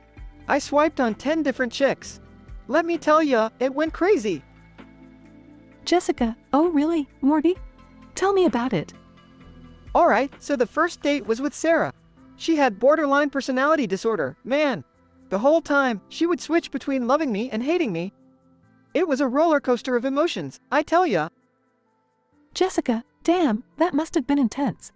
What happened next? Well, the second one was with Emily. She had antisocial personality disorder, man.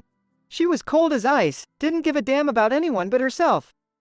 I was just another pawn in her game. Jessica, that's messed up, Morty. You need to be careful out there. I know. But then I went on a date with Lisa, who had narcissistic personality disorder.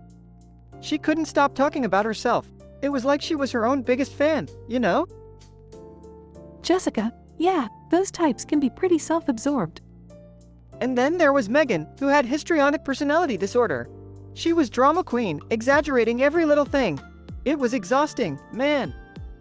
Jessica, is there a date that wasn't so intense, Morty? Well, there was this one girl, Rachel, who had avoidant personality disorder. She was so anxious and timid, barely said a word the whole time. It was like pulling teeth just to have a conversation. Jessica, that sounds difficult, Morty. And then I met Karen, who had obsessive-compulsive disorder. She was all about cleanliness and order. I couldn't even touch anything without her flipping out. It was driving me nuts. Jessica, I can imagine, Morty. What else happened? Let's see.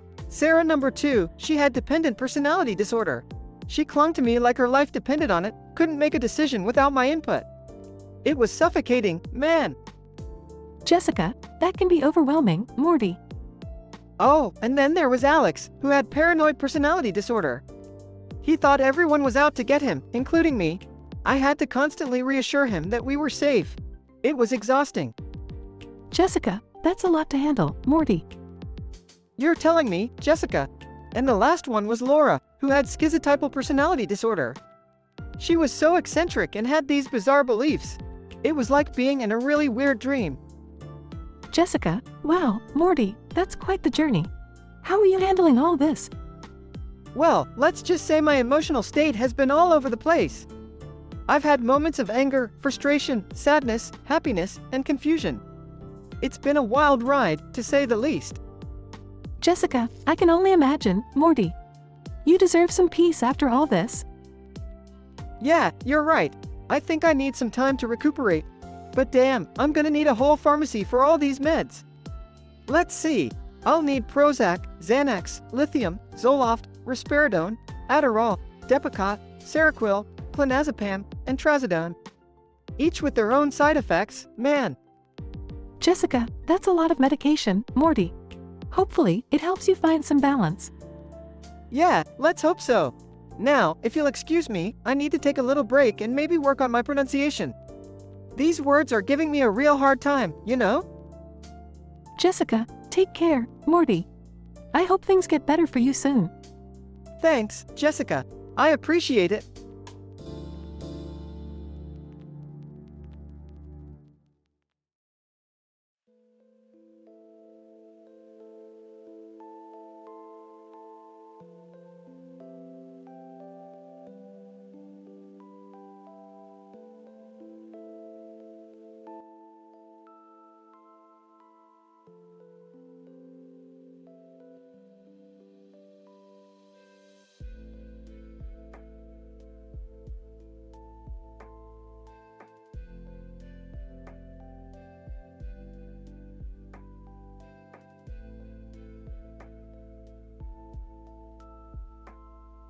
Stuttering. Hey, you see that poster over there?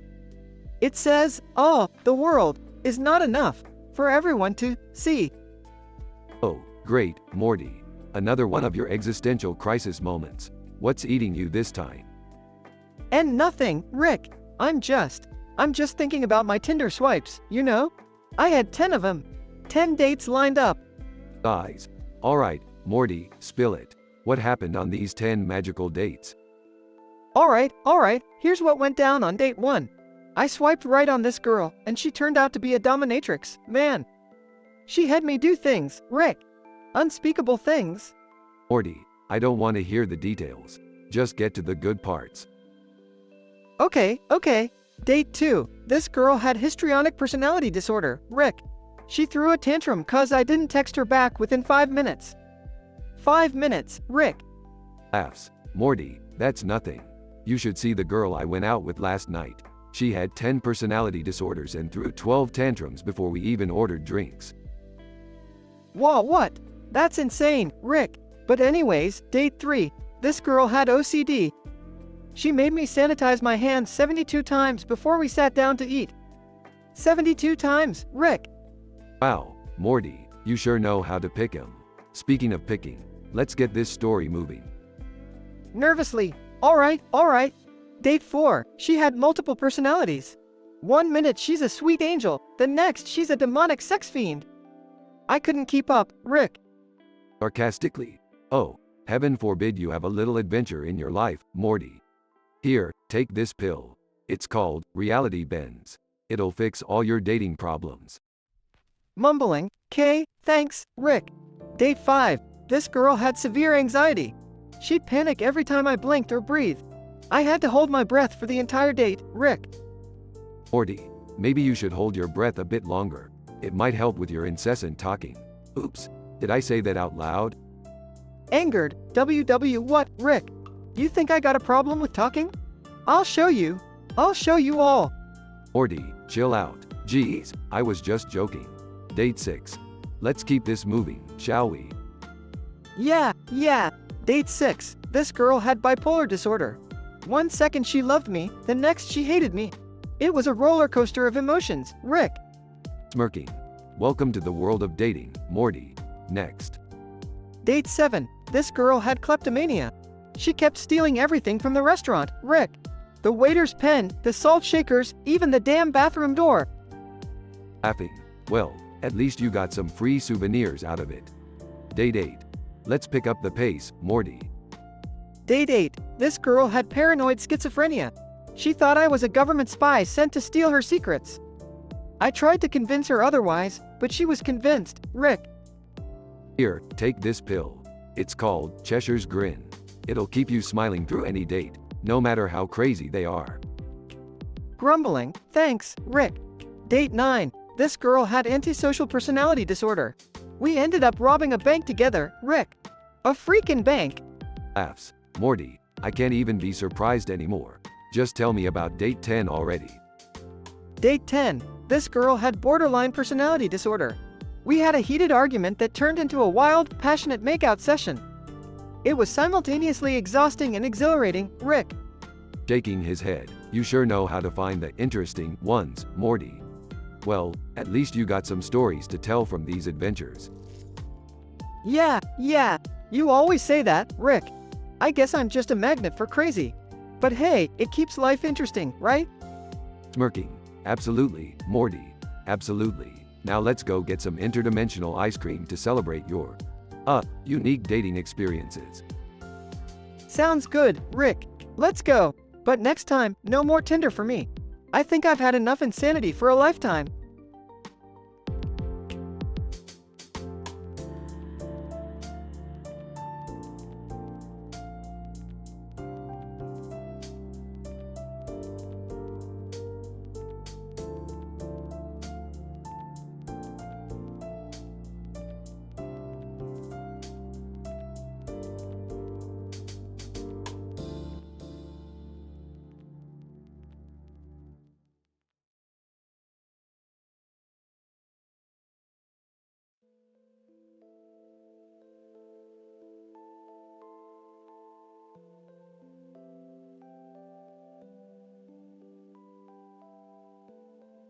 Alright, Morty, listen up. We're gonna have a party, but not just any party. We're gonna play a game with some of the other TV show characters from other dimensions. Oh, Rick, I don't know about this. Last time we played a game, we ended up in a dimension full of Cronenbergs. Relax, Morty, this is gonna be fun. Now, let's get everyone together. Rick, are you sure this is a good idea? I mean, what if things go wrong? Beth, when have things ever gone wrong when I'm involved? Don't answer that. Hey, guys, I'm all in for a party. Let's do this. Nervously, I don't know, Rick. Parties aren't really my thing. I'm more of a crossword puzzle kind of guy. Oh, Jerry, always the life of the party. Now, everyone gather around. We're gonna start with some introductions. Bird Person, greetings, my friends. I am Bird Person, ally to Rick Sanchez and connoisseur of interdimensional travel. Mr. Poopy Butthole, ooh-wee, it's me, Mr. Poopy Butthole. I may not be from the TV show, but I am a beloved character nonetheless. Scary Terry, hey, BB bitches. I'm Scary Terry, and I'm here to slice and dice some dimensions. Super Sorb. I am the Super Sorb, the alpha male of my dimension. Get ready to feel the power. Unity. Hello, everyone. I am Unity, a hive mind entity with control over countless beings. Pleasure to meet you. Noob. Hey, guys. It's Noob, the one who always gets pushed around. But don't worry, I'll show em. Excellent. Now that everyone's here, it's time for the main event. We're gonna list the 10 worst dimensions ever, one at a time. Alright, I'll start. Dimension C-137 and its poetry-loving Cronenbergs. How about the dimension where you turn into a car battery, Rick? That one sucked big time. Oh, and don't forget about the dimension of giant telepathic spiders that Rick accidentally created. Dimension D-716, the world where Jerry is actually a hero. Couldn't imagine anything worse. Scary Terry, how about the dimension full of lame-ass knockoff Freddy Kruegers? Talk about nightmare on in a dream. Super Sorb. In the dimension of the Super Sorb, females are in control. Nice change of pace, but still pretty brutal. Unity. The dimension where everyone is an exaggerated parody of themselves. It was chaos trying to keep them all in line.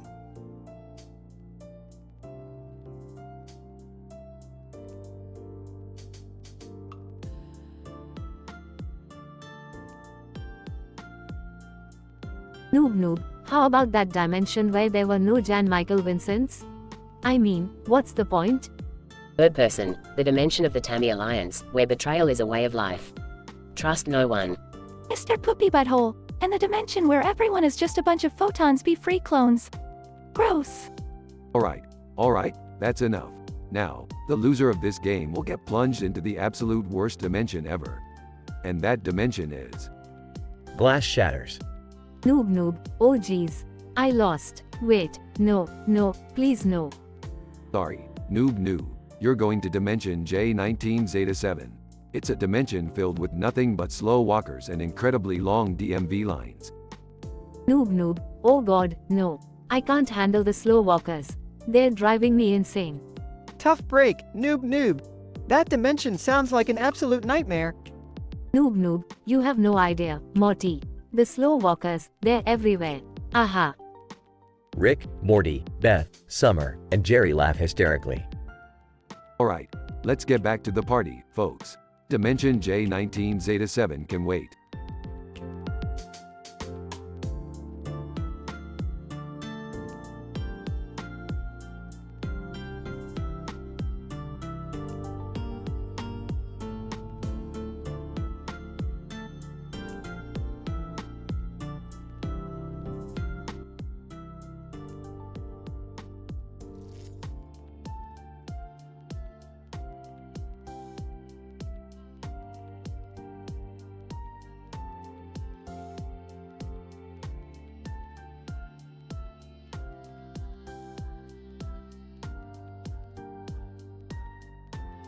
Alright, Morty. Buckle up for another wild adventure through the multiverse. Oh geez, Rick, are you sure this is a good idea? Relax, Morty, it's gonna be a blast. I've set up a party at our place, and invited some of the most twisted versions of us from different dimensions. Can you two nerds please keep it down? I'm trying to have a party here. Summer, be nice. Your father is trying to have some fun for once. Yeah, Morty's finally doing something cool, Summer. You should be grateful. Whatever, Dad. Alright, everyone gather around. It's time to play a little game I like to call Dimensional Disaster. Dimensional disaster? What's that, Rick? It's simple, Morty. Each of these alternate versions of us will take turns listing the 10 worst dimensions they've ever been to. Oh great, more dimensions. Can't wait to hear all about it. Now, let's introduce our guests. First up, we have Cronenberg Rick and Cronenberg Morty. Cronenberg, hey, nice to meet you. We come from a dimension where everyone turned into disgusting Cronenberg monsters. Fun times. Cronenberg, yeah, life's been a real nightmare, man. Next, we have Doofus Rick and his sidekick, Doofus Jerry. Doofus, hey there, guys. Just here to have a good time, you know? Doofus, yeah. This party is like real brain candy or something. And last but not least, let's welcome Pickle Rick and Tiny Rick. Pickle, look at me. I'm a pickle. Wubba lubba dub dub. Tiny, don't worry. I'll try not to melt anyone's hearts with my sick guitar skills. Wow, these versions of us are even more messed up than we are. Alright, let's get this game started. Cronenberg Rick, you're up first. Cronenberg, alright, here we go. The 10 worst dimensions I've ever been to. Dimension C-137, 35 years from now, where everyone is a flesh-eating vampire and Summer is their queen. Ew, seriously? Cronenberg, oh yeah, it was a real bloodbath. And then there's Dimension Q-532, where Jerry actually becomes a successful stand-up comedian. Hey, I resent that. Hey, what about the dimension with the ball fondlers reruns? Morty, we agreed we're not mentioning the ball fondlers dimension ever again. Pickle, aw, screw the rules, Morty. Ball fondlers forever. They all laugh. Cronenberg, alright, my turn. The worst dimension I've ever been to is, wait for it, Dimension Z315, where everyone is a sentient fart. Oh my god, that's so gross. Cronenberg, yeah, try living with that stench for a day. Pure torture. Doofus, hey, I can top that. In Dimension F214, everyone's pants are alive and constantly insulting you. Doofus, yeah, it really hurt my self-esteem, you know? They all continue listing their worst dimensions, laughing and joking. Pickle, alright, last one. In Dimension X765, Morty is actually the smartest person in the universe. It's a real MINDF*CK, I tell ya. Hey, that doesn't sound too bad. Pickle, oh, it is. Trust me, Morty, being the smartest is not all it's cracked up to be. Suddenly, a portal opens up and sucks in Doofus Jerry. Doofus, what the hell is happening? Oh god, it's so dark and slimy here. Help me. Oh, looks like our dear Doofus Jerry got sent to the worst dimension of them all. What's it like, Jerry? Tell us. Doofus Jerry, panicking. It's just an infinitely long line at the DMV, and everyone smells like cabbage. The horror. Poor Jerry. I guess he's got a taste of the real worst dimension experience. Well, at least we'll have one less doofus to deal with.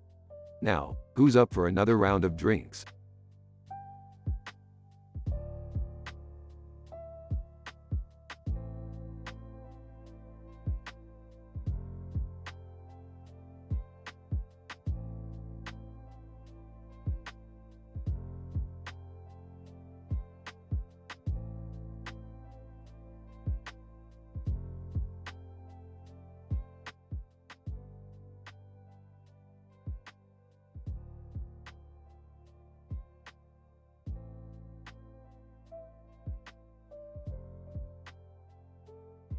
Stutters H. Hey, WH, what's up with that camera?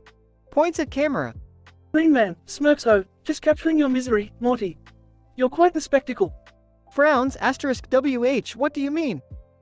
Green Man, well, Morty, let's start with your Tinder escapades. Asterisk laughs asterisk.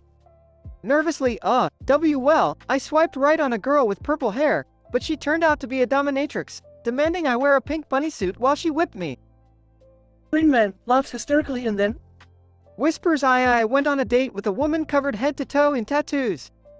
Turns out she wanted me to join her illegal underground fight club. Green Man raises an eyebrow seriously, Morty? Were you wearing steel-toed boots and throwing uppercuts? Defensively asterisk N no, I politely declined and left. I ended up with a girl who spoke only in pig squeals and insisted on feeding me nothing but slop. Green Man, roaring laughter. Oh, Morty, it's not your fault, buddy. You've got 10 different disorders from the DSMV, after all. Size Y yeah, I've got a DHD, OCD, bipolar disorder, dissociative identity disorder, and so much more. My head's a friggin' mess, man. Green Man, mockingly sympathetic poor Morty, suffering from 10 tantrums a day, each one perfectly aligned with a different disorder. How delightful. Grinning asterisk R right? It's positively chaotic in here. Points to his head. Green Man, so, Morty, what's your emotional state right now? I see you've got 10 different ones to choose from. Confused, let's see. I'm feeling elated, depressed, anxious, enraged, and a dash of mania. Oh, and horny, I guess. Green Man raises an eyebrow. Quite the cocktail of emotions. Morty, are you sure you need all those meds? Nods frantically. Why yeah, I need my Prozac, Xanax, Risperdal, Zoloft, and a whole bunch more. Side effects include dry mouth, dizziness, and suicidal thoughts. Fun stuff. Green Man sarcastically sounds like a blast. How many milligrams are you popping daily, Morty? Mumbles let me see. 100 milligrams of this, 200 milligrams of that, 50 milligrams. It's like a friggin' pharmacy in my mouth, man. Green Man smirks. Well, Morty, with all your stutters and pauses, I bet you have trouble enunciating those complicated medication names, huh? Nods sheepishly. Why yeah, it's a bit of a challenge. Morty needs more practice with his pronunciation. Green Man laughs. Morty, you're a walking chaos theory. It's truly a pleasure to witness your life unfold. Rolls eyes. Yeah, laugh it up, Green Man. Just wait till you experience it firsthand.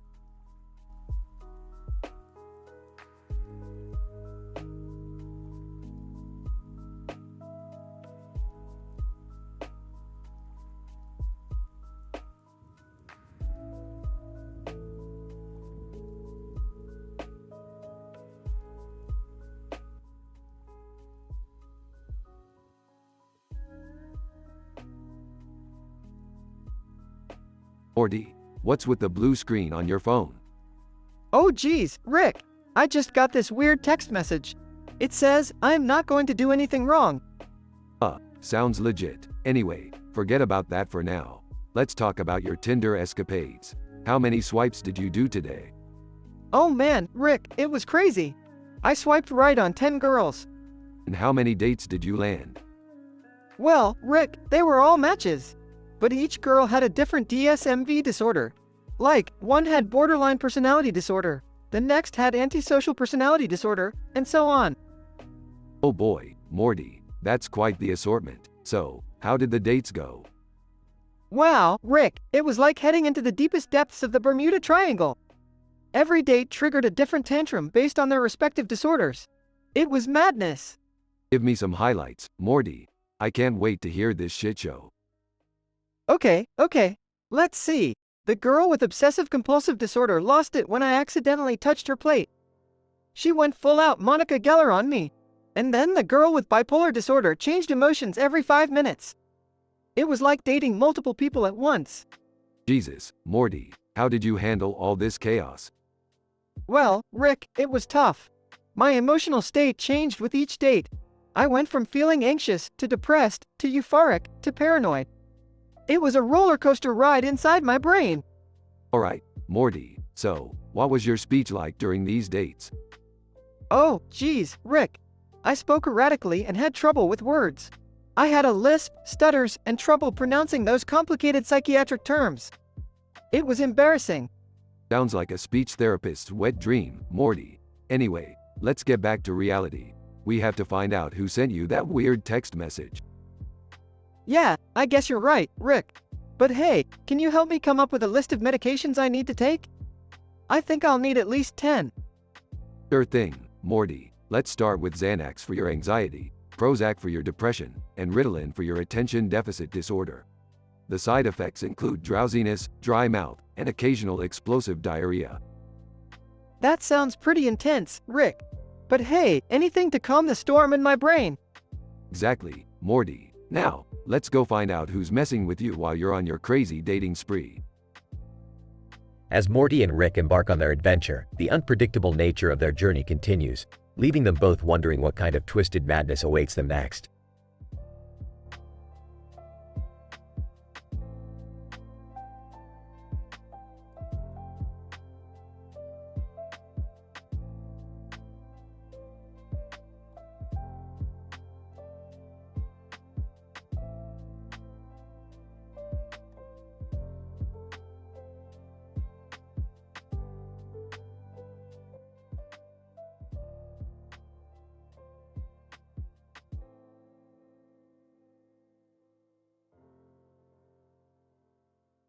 Alright, you dumbasses, it's time to put on our party hats and play a fucking game.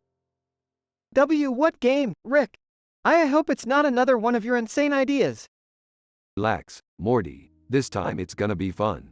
We're gonna play a game called Rick and Morty, Dimensional Disaster. Dimensional disaster? Are you sure that's a good idea, Dad? Shut up, Beth, you're always such a buzzkill. Just listen. We're gonna invite some of our favorite TV show characters and they'll each list the 10 worst dimensions they've ever come across. That sounds kinda cool, Dad. Who are we inviting? Well, we've got Mr. Meeseeks, Mr. Poopy Butthole, Squanchy, and Bird Person. They'll each take turns sharing their most horrific experiences. I don't know, Rick. This sounds dangerous. I mean, worst dimensions ever? What if someone gets hurt? Jerry, shut the fuck up and stop being such a coward. Alright, everyone gather round. Mr. Meeseeks, you go first. Mr. Meeseeks. All right. One of the worst dimensions I've ever been in was Dimension C-137, where everyone was an idiot and constantly asked me to do impossible tasks. It was a fucking nightmare. Bird Person. Yes. I remember Dimension G273. The entire universe was ruled by an evil dictator named Tammy, and she had me locked up in a tiny cage. It was a dark and torturous place. Kochi, Squatch. In Dimension Z015, there were giant, man-eating spiders everywhere. They'd kill you and then play with your corpse like they were in some sick, twisted game. Scorchy nightmare, bro. Mr. Poopy Butthole. Oh geez, guys. The worst dimension I've ever been in was Dimension F166. It was filled with nothing but clones of me, constantly singing show tunes and doing jazz hands. It was insanity. Alright, that's enough sob stories. It's time for one of you idiots to get sucked into the absolute worst dimension ever. And the loser is Squanchy. Kochi, Squatch. Oh no, not the worst dimension. Squanchy gets sucked into a swirling vortex, screaming in terror. Kochi, oh god, the worst dimension. It's full of slimy tentacles, carnivorous plants, and an infinite number of weird pornographic aliens. Squatch, help me. What the fuck did we do, Rick? We sent Squanchy to a dimension worse than hell. Yeah, Morty, looks like we fucked up big time this time. But hey, at least we've learned a valuable lesson. Never fuck with dimensions you don't understand.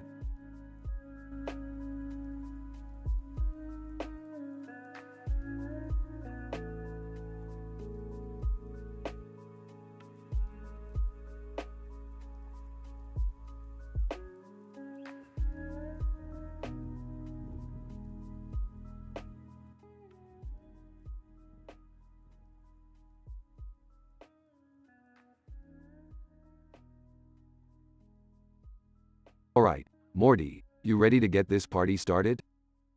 Yeah, Rick, I'm excited. I can't believe we're hosting a party with all these crazy characters from the show. Rick, Morty, please try to behave yourselves. We don't want any interdimensional mishaps tonight. Yeah, Dad, don't ruin the party like the last time. Hey, I'll have you know I didn't ruin it, Summer. I just accidentally summoned an army of Meeseeks. Alright, enough bickering. Let's get the game started. Hey, Mr. Poopy Butthole, why don't you introduce yourself? Mr. Poopy Butthole, well, shucks, thanks, Rick. Hey everyone, I'm Mr. Poopy Butthole, a longtime family friend of the Smiths. And let me tell ya, I've been in some seriously messed up dimensions. Bird Person, greetings, I'm Bird Person. In one dimension, I found myself trapped forever in a never-ending loop of awkward conversations. Squatchy here. Once I ended up in a dimension where everyone's squatch was 20 sizes bigger than mine. It was squatch and humiliating. Unity. I am Unity, a hive mind with the power to control entire planets. In one dimension, I became addicted to a substance called ice cream and lost all control over my powers. Crombopulus Michael here, a professional assassin. In one dimension, I couldn't find any contracts, so I had to get a job at the post office. It was a living hell.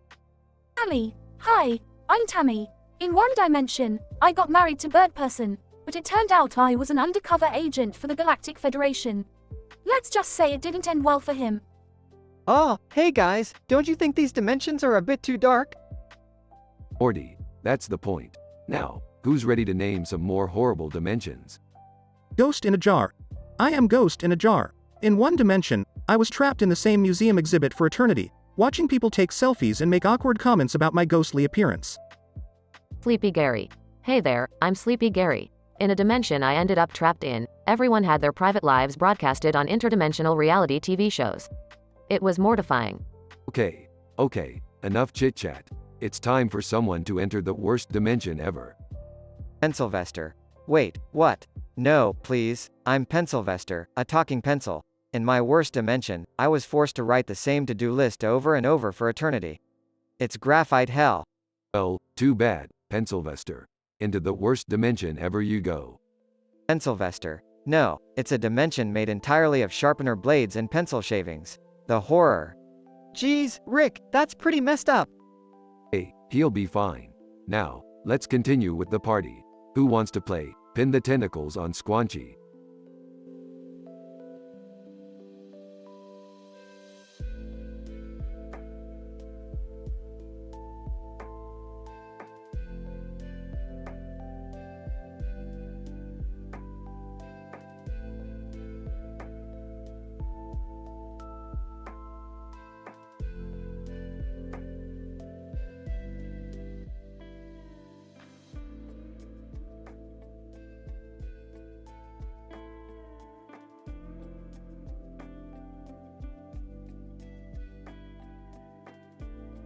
Morty, what are you doing with that cell phone in your hand?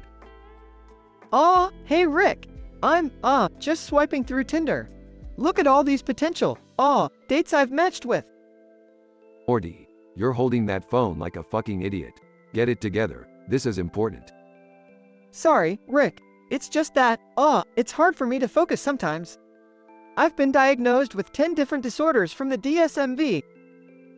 Oh great, Morty, just what we need. Someone with fucking mental disorders trying to navigate the dating scene. It's not that bad, Rick. I've got 10 tantrums lined up for each of my illnesses. That should spice things up, right? Jesus, Morty, can't you just go on a normal date? Who needs all this crazy shit? I can't control it, Rick. I've got 10 different emotional states going on at once. Every date is an emotional roller coaster. Fine, Morty, if you're gonna do this, you're gonna need some medication. Let me check my lab for what you need. Thanks, Rick. I can't function without my meds. They help with my stutters and pronunciation too. Okay, here's a list of the 10 medications you'll need. Pay attention, Morty. Got it, Rick. 10 medications, coming right up. For your anxiety, take 20 milligrams of Xanax. It'll help calm your ass down. Alright, Xanax. Got it. For your ADHD, take 50 milligrams of Adderall. It'll help you focus, although I doubt it'll do much. Mumbling Adderall, 50 milligrams.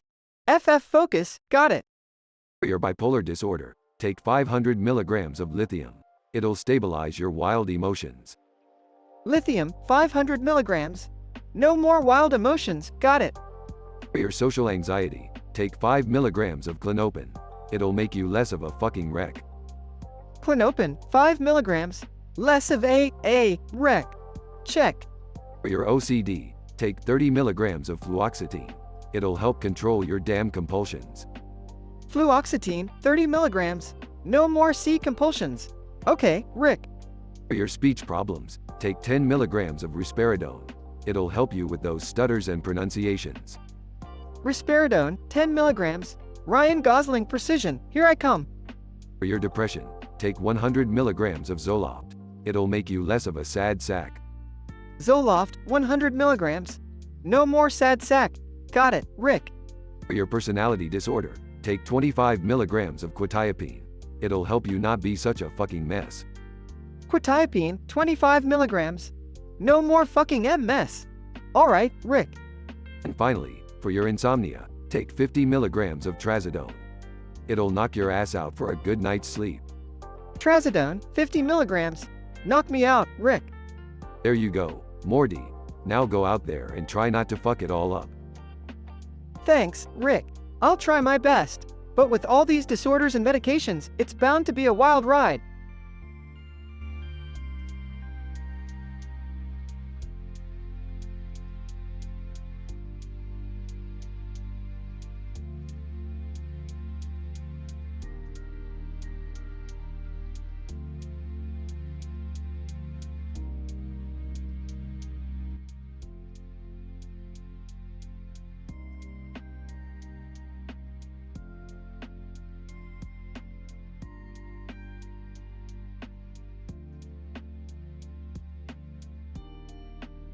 Hey Morty, what's with that green and black background on your computer?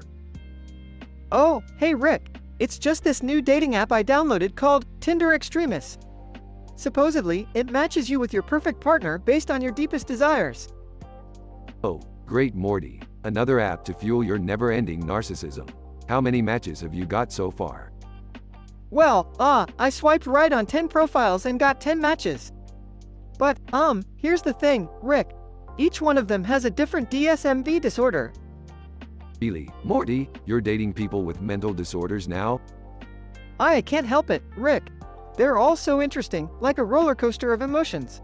Plus, it's not just about dating, it's also a scientific, social experiment. Guys. Alright, Morty. So, what happened on your first date? Well, I went on a date with a girl who had bipolar disorder. It started off great, but then she had a sudden mood swing and started smashing plates in the restaurant. You thought that was a good idea for a second date? I was just curious, Rick. Plus, she's on this medication called Prozac, but it, makes her gain weight and have explosive diarrhea. Facepalms. Morty, this is getting out of hand. What about the second date? The second date was with a guy who has obsessive-compulsive disorder. We went to dinner and he rearranged all the food on his plate based on color and size. Then, he stared at it for an hour without even taking a bite. Rolls eyes. Fascinating, Morty. What about the third date? The third date was with this girl who has social anxiety disorder. We couldn't even go into the restaurant because she had a panic attack at the entrance. Ended up having a picnic in the park instead. Sarcastically. How romantic, Morty. So, what happened on the fourth date? Oh, geez, Rick, the fourth date was with this guy who has a narcissistic personality disorder. He only talked about himself the entire time, never even bothered to ask me a single question. Sounds like you found your match, Morty. What about the fifth date? The fifth date was with this girl who has histrionic personality disorder. She made a scene in the middle of the restaurant, faking a fainting episode to get attention. Guys. Okay, Morty. Enough with the dates. What happened on the sixth date? The sixth date was with a guy who has borderline personality disorder. We had a great time, but then he accused me of cheating on him because I smiled at the waiter. Exasperated. Morty, this is just getting worse. Give me a summary of the 7th to the 10th date. Seventh date was with a girl with paranoid personality disorder, who kept accusing our waiter of trying to poison her. Eighth date was with a guy with antisocial personality disorder, who turned out to be a wanted criminal. Ninth date was with a girl with avoidant personality disorder, who disappeared into thin air when we were supposed to meet. 10th date was with a guy with oppositional defiant disorder, who insisted on arguing with me about everything. Throws hands up in the air. Morty, I can't believe I'm saying this, but maybe you should consider dating someone without a DSMV disorder next time. Defensively, well, maybe I will, Rick. But for now, I'm gonna keep exploring the depths of human psychology. It's a learning experience, you know? Shakes head. Whatever you say, Morty. Just remember, science without boundaries can lead to some really messed up situations.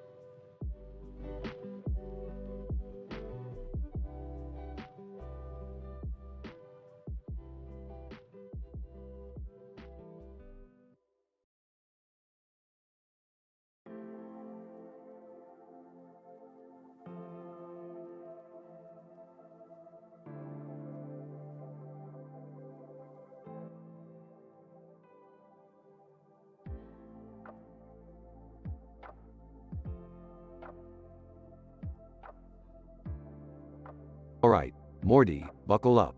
We've got a party to throw, dimensions to explore, and some real crazy *T to get into. Geez, Rick, can't we just have a normal party for once? Morty, this is your grandfather we're talking about. Normal went out the window a long time ago. Yeah, Morty, embrace the chaos. Let's have some fun. I'm not sure about this, guys. Last time we played one of Rick's unique games, I ended up in a dimension where everyone had spaghetti for legs. Quit whining, Jerry. It's all part of the excitement. Now, let's introduce our guests.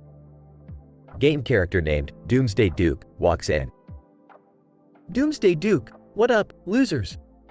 Doomsday Duke, destroyer of galaxies, reporting for a party, I guess. Game character named Pixel Princess follows. Pixel Princess, greetings, fellow mortals. Pixel Princess at your service. Let the festivities commence.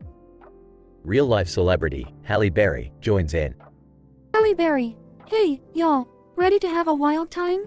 Can't wait to see what dimensions we uncover tonight. Another celebrity, Jeff Goldblum, struts in. Jeff Goldblum. Greetings, my esteemed comrades. I am honored to partake in this fantastical adventure. Shall we proceed? Alright, let's get this party game started. Each of you has to list 10 of the worst dimensions you've ever encountered, in vivid detail. Montage of characters telling their gruesome tales. Pixel Princess. There was the dimension where unicorns spat fire and rainbows, except the rainbows were acid rain. Doomsday Duke. I once stumbled upon a dimension where every inhabitant was a sentient sock puppet. It was a nightmare, man. Halle Berry. Imagine a dimension where gravity pulls you sideways instead of down. Walking ain't easy, let me tell y'all. Jeff Goldblum. The dimension in which every thought is visible as a cartoon bubble above your head. Privacy becomes a relic of the past. Jerry nervously shares his worst dimension story. Well. I once found myself in a dimension where the concept of pants didn't exist. It was uncomfortable. Alright, the moment of truth. The worst dimension among you will be chosen and sucked into it forever. Everyone, what? Rick presses a button, and Halle Berry gets instantly transported. Halle Berry. Wait, what? No. Everyone laughs except Halle Berry. Just kidding. It's a prank, Halle. Welcome back. Halle Berry. You really got me, Rick. Phew, that was intense. Only at a Rick and Morty party, huh? Best party ever. Can we go back to having normal parties now? Normal is overrated, Jerry. Now, let's continue causing chaos across the multiverse. Fade out with neon lights and a neon sign reading, Wubba Lubba Dub Dub.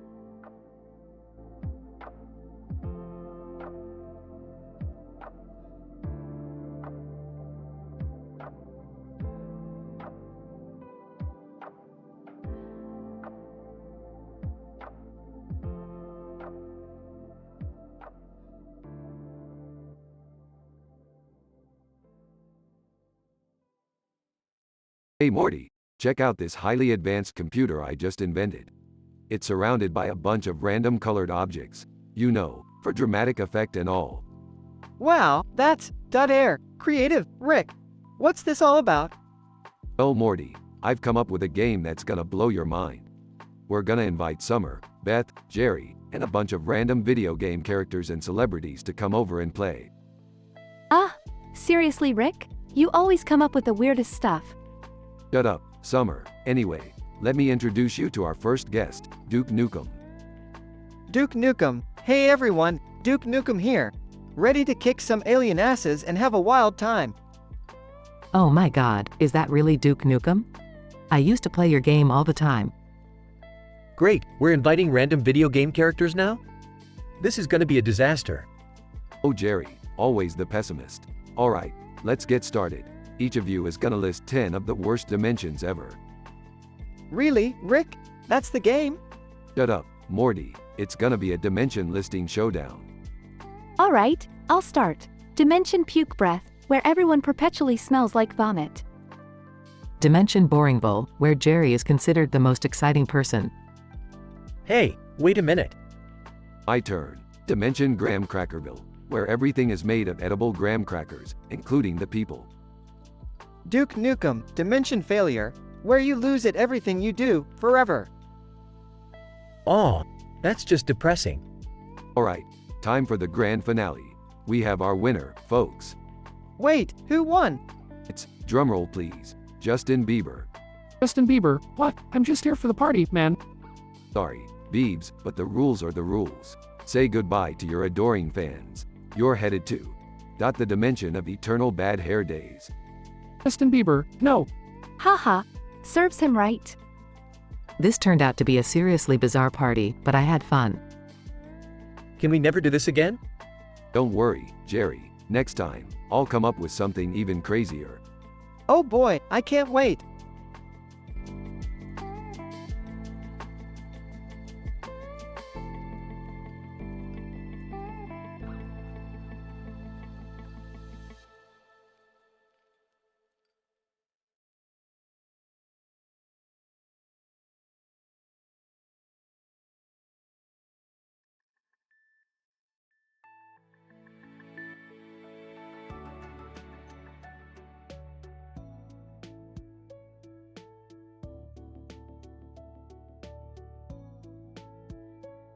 Morty, what the fuck did you do to this wall? It's covered in a bunch of goddamn stickers.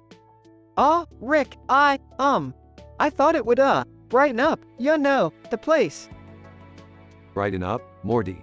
This wall looks like a fucking Lisa Frank sticker factory threw up on it. Well, I thought it looked, kinda cool. Like, rainbows and unicorns and shit. Cool, Morty, we're scientists, not some coked up rave party. This is fucking embarrassing. I just wanted to, express my, artistic side, Rick. Artistic side? More like your obsession with unicorns and rainbows, you sick fuck. What's next? Glitter and sparkles. Well, glitter would, add some, you know, pizzazz and sparkle to the wall. Rick. Jesus Morty, I need to get you laid or something. You've been swiping on Tinder all day. Why don't you go on a date already? I've tried, Rick. I really have. But every time I swipe right, they either ghost me or turn out to be a fucking psychopath. That's not surprising considering you have 10 different DSMV disorders, Morty. No one's gonna stick around for that shit. Hey, I can't help it. I've got a DHD, OCD, bipolar disorder, social anxiety, borderline personality disorder, and a bunch of other shit, Rick. Yeah, Yeah, your mental health rap sheet is longer than the wall of China, Morty. No wonder you have 10 tantrums a day. Don't you mean the Great Wall of China, Rick? Whatever, Morty, you clearly need medication for all your disorders. Let's see, you'll need 20 milligrams of Adderall for your ADHD. And what about my, obsessive-compulsive disorder? We'll throw in 10 milligrams of Lexapro for that. Side effects may include drowsiness, dry mouth, and inability to get laid. Well, that's just great. So I'll be anxious and horny at the same time? Fantastic. Yeah, life's a bitch, Morty. You'll also need 50 milligrams of Lamictal for your bipolar disorder. And what about my, borderline personality disorder? It's, pretty intense. We'll prescribe 25 milligrams of lithium for that. Side effects include dizziness, weight gain, and shitting rainbows. Shitting rainbows? Are you fucking with me, Rick? Wish I was, Morty. Now, for your social anxiety, we'll give you 10 milligrams of Xanax. It'll turn you into a zombie, but hey, no more anxiety. Thank you, Rick. I really appreciate it. Yeah, Morty. Now stop stuttering and enunciate clearly so we can get through this goddamn conversation. Sorry, Rick. I'll try my best. That's all I ask for, Morty. Now let's clean up this sticker mess before it gives me a migraine. Right there with ya, Rick. Let's get this shit over with.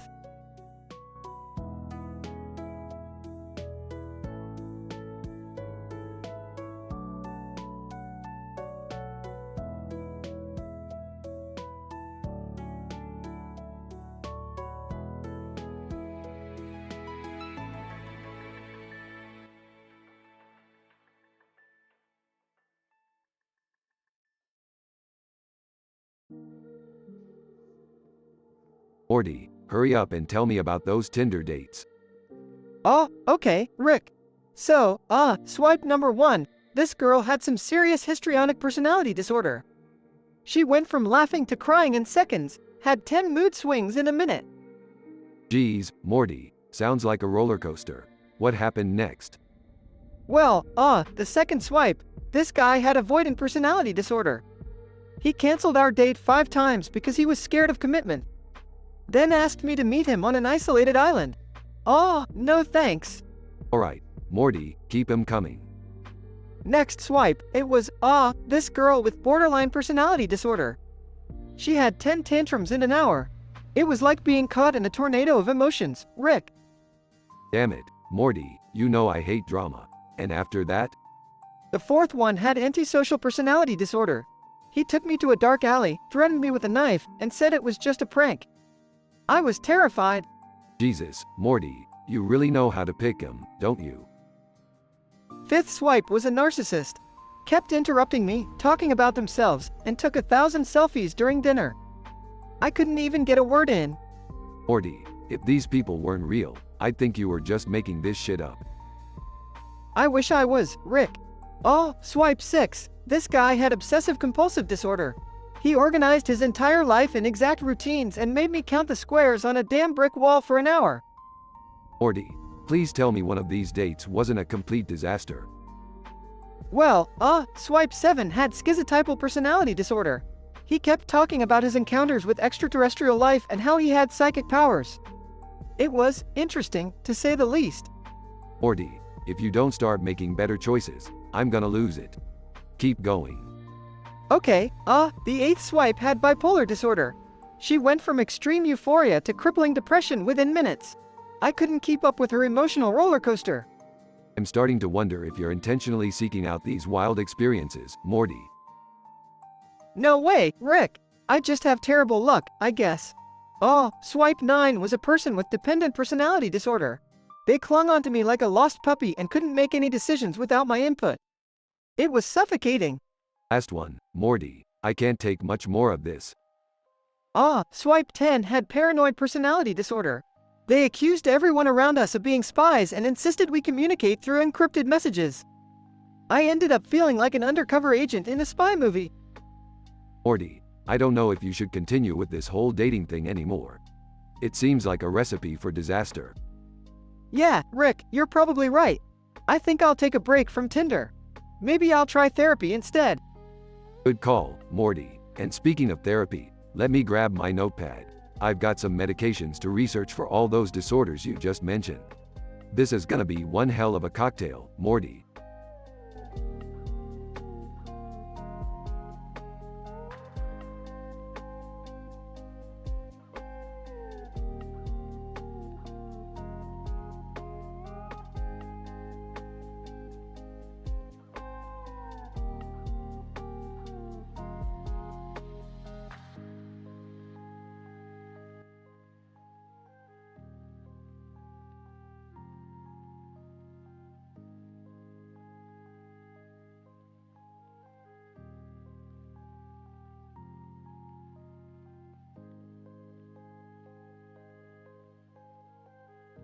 Alright, Morty, time to get this party started. I've invented a one-of-a-kind game that will blow your mind. Rick, I don't know. Last time we played one of your games, I ended up in a dimension filled with giant spiders. Relax, Morty, this time it's gonna be different. Look at this impressive setup. We've got the whole gang here, including your mom in a green dress holding a sword. Whoa, Beth, where'd you get that? Oh, you know, just my usual attire. Ready to kick some ass and take some names. Seriously, Mom? A green dress with a sword? You're embarrassing. Well, at least I can rock a dress and a sword at the same time. What are you bringing to the table, Summer? I brought my A game. Let's do this. Guys, can I just watch? I'm not really up for all this action. Shut up, Jerry. You're in this whether you like it or not. Video game character 1 randomly named. Hey, I'm Crash Bandicoot, ready to crash and burn losers. Video game character 2, randomly named. Sup, bitches. I'm Lara Croft, and I'm about to raid your sorry asses. Celeb 1, randomly named. What's up, party people? It's me, Dwayne "The Rock" Johnson, here to lay the smackdown. Celeb 2, randomly named. Hey, it's Lady Gaga, feeling oh so mysterious tonight. Let's get weird, shall we? Alright, everyone, listen up. The game is simple. Each of you will take turns listing 10 of the worst dimensions you can imagine, in incredibly vivid detail. The one with the most screwed up dimensions will be sent there. Rick, are you sure about this? It sounds kinda messed up. Morty, when have I ever led us astray? Now let's do this. Brief moment of silence as everyone thinks. Dimension 1, a world where giant mutant turtles force everyone to wear leotards made of cheese. Crash Bandicoot, Dimension 2, a place where every day is Taco Tuesday, but the tacos are made of live scorpions. Lara Croft, Dimension 3, picture this. A world where everyone's feet are replaced with giant, slimy centipedes. Lady Gaga, Dimension 4, a dimension where you can only communicate through interpretive dance, but only if you're wearing a giant squid costume. Dwayne Johnson. Dimension 5, a planet inhabited solely by sentient muscles, with no bones or skin. Just bulging muscles flopping around. Good one, Dwayne. Dimension 6, a world where clouds are made of cotton candy, but it rains razor-sharp candy corn. Dimension 7, a place where reality is a never-ending roller coaster, but the seats are made of thumbtacks. Dimension 8, an alternate reality where everyone has to walk backward and speak in backwards gibberish. Alright, last one for me. Dimension 9, a world where everyone's genitals are on their foreheads. Talk about awkward conversations. I guess this is the last one then. Dimension 10, a universe where people have detachable heads and can swap them for different bodies. Okay, let's tally up the results. Drumroll, please. They all start drumming on the table. The winner, or rather, loser is. They pause for dramatic effect. Lara Croft. Oh no, I think I'm gonna be sick. Dwayne "The Rock" Johnson. Looks like you're taking a trip to Dimension 5, filled with nothing but flopping muscles. Enjoy. Dwayne Johnson. What the hell, man? I thought this was just a game. Life is just a game, Dwayne. And sometimes, you lose. Now, off you go. Dwayne Johnson is sucked into a portal, leaving everyone shocked. That got way too real, Rick. Oh, Morty, you ain't seen nothing yet. This is just the beginning of an epic adventure. They all look at each other nervously. I have a feeling we're gonna regret this.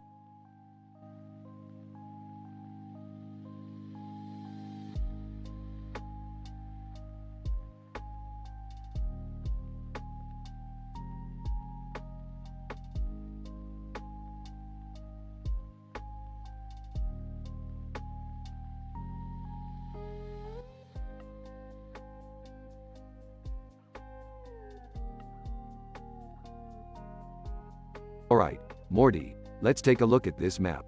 We've got buildings, trees, and, oh, a mysterious hole in the ground. Wow, Rick, this map is crazy. I wonder where that hole goes. Rick, you better not be planning another one of your mad experiments. Relax, Beth, it's just a map, nothing to get all dramatic about. Yeah, Dad, can we just have a normal day for once? I agree with Summer. I don't want any crazy adventures today. Fine, if you all want to be boring, let's have a party instead. We can play a unique game with some special guests. Who are the guests, Rick? Well, we have the characters from the classic video game, Super Mario, and some randomly named real-life celebrities. Mario, here, I'm Mario. It's a me, let's go. Alright, Mario, calm down. We've also got Jennifer Lawrence, Chris Hemsworth, and Samuel L. Jackson. Jennifer Lawrence. Hi, I'm Jennifer Lawrence. Ready to party and play this game? Chris Hemsworth. Good day, mates. I'm Chris Hemsworth, and I'm up for anything. Samuel L. Jackson. Mother asterisk asterisk I'm Sam Jackson, and I'm always ready to kick some asterisk. Alright, we're gonna list the 10 worst dimensions ever, and each of you has to come up with a creative, M-rated description. Mario, Dimension 1. A world filled with giant carnivorous mushrooms that devour everyone. Jennifer Lawrence. Dimension 2. A place where everyone is naked but forced to wear itchy woolen suits. Chris Hemsworth. Dimension 3. A realm where the only food available is rotten fish, and it's the only source of sustenance. Samuel L. Jackson. Dimension 4. A world where every conversation is a rap battle, and failure means death. Dimension 5. A dimension where you're stuck on a Ferris wheel that never stops spinning, causing uncontrollable vomiting. Dimension 6. A world where every person you meet is an exact clone of you, obsessed with criticizing your every move. Dimension 7.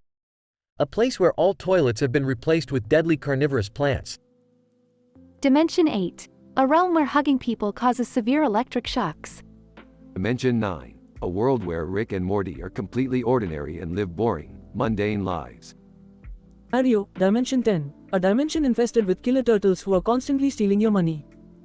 Congrats, Mario. You've lost the game and now get plunged into the worst dimension ever. Mario, Mamma Mia, what's the worst dimension? Dimension X 527. It's a dimension made entirely out of broken dreams, unfulfilled potential, and endless paperwork. Mario, no, I don't want to be stuck filing taxes forever.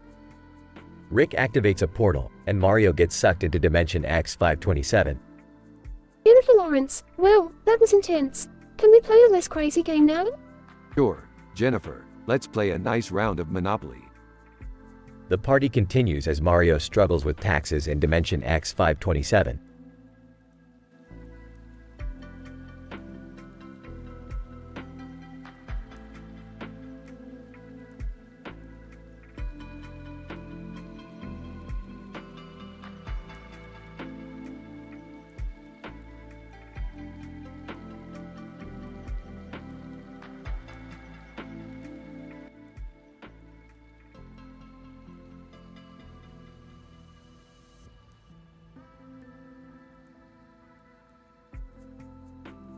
Alright, Morty, watch closely.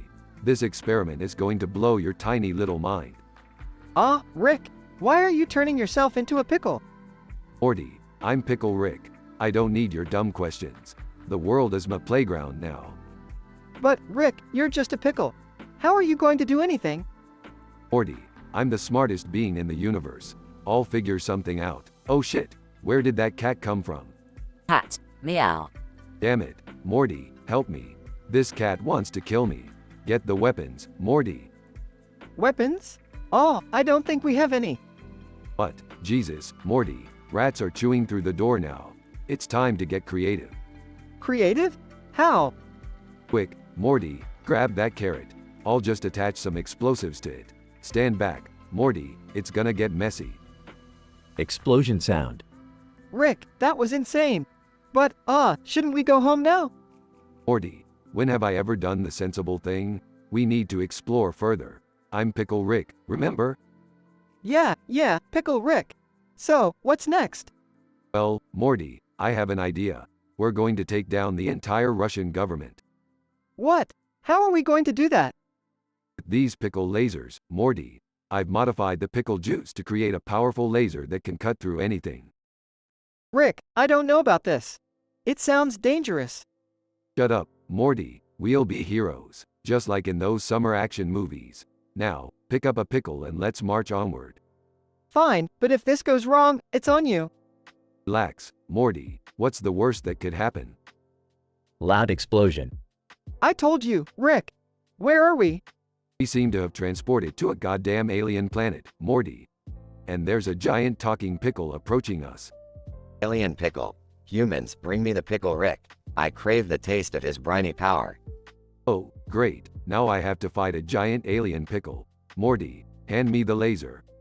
Rick, I'm sorry, but this pickle's gone too far. We need to get out of here. No, Morty, I won't cower. Ah, the alien pickle just bit my leg off. Morty, you traitor. I'm sorry, Rick. I didn't mean for things to go this far. You better be, Morty. Now, throw me at that alien pickle. It's time for some Pickle Rick vengeance. Loud squelching sound. Rick, you did it. You conquered the giant alien pickle. I told you, Morty. Pickle Rick always comes out on top. Now, let's find a way back home. Yeah, but can we maybe, not turn you into a pickle next time? No promises, Morty. No promises. But hey, at least we had an adventure, right? Yeah, an adventure I'll never forget.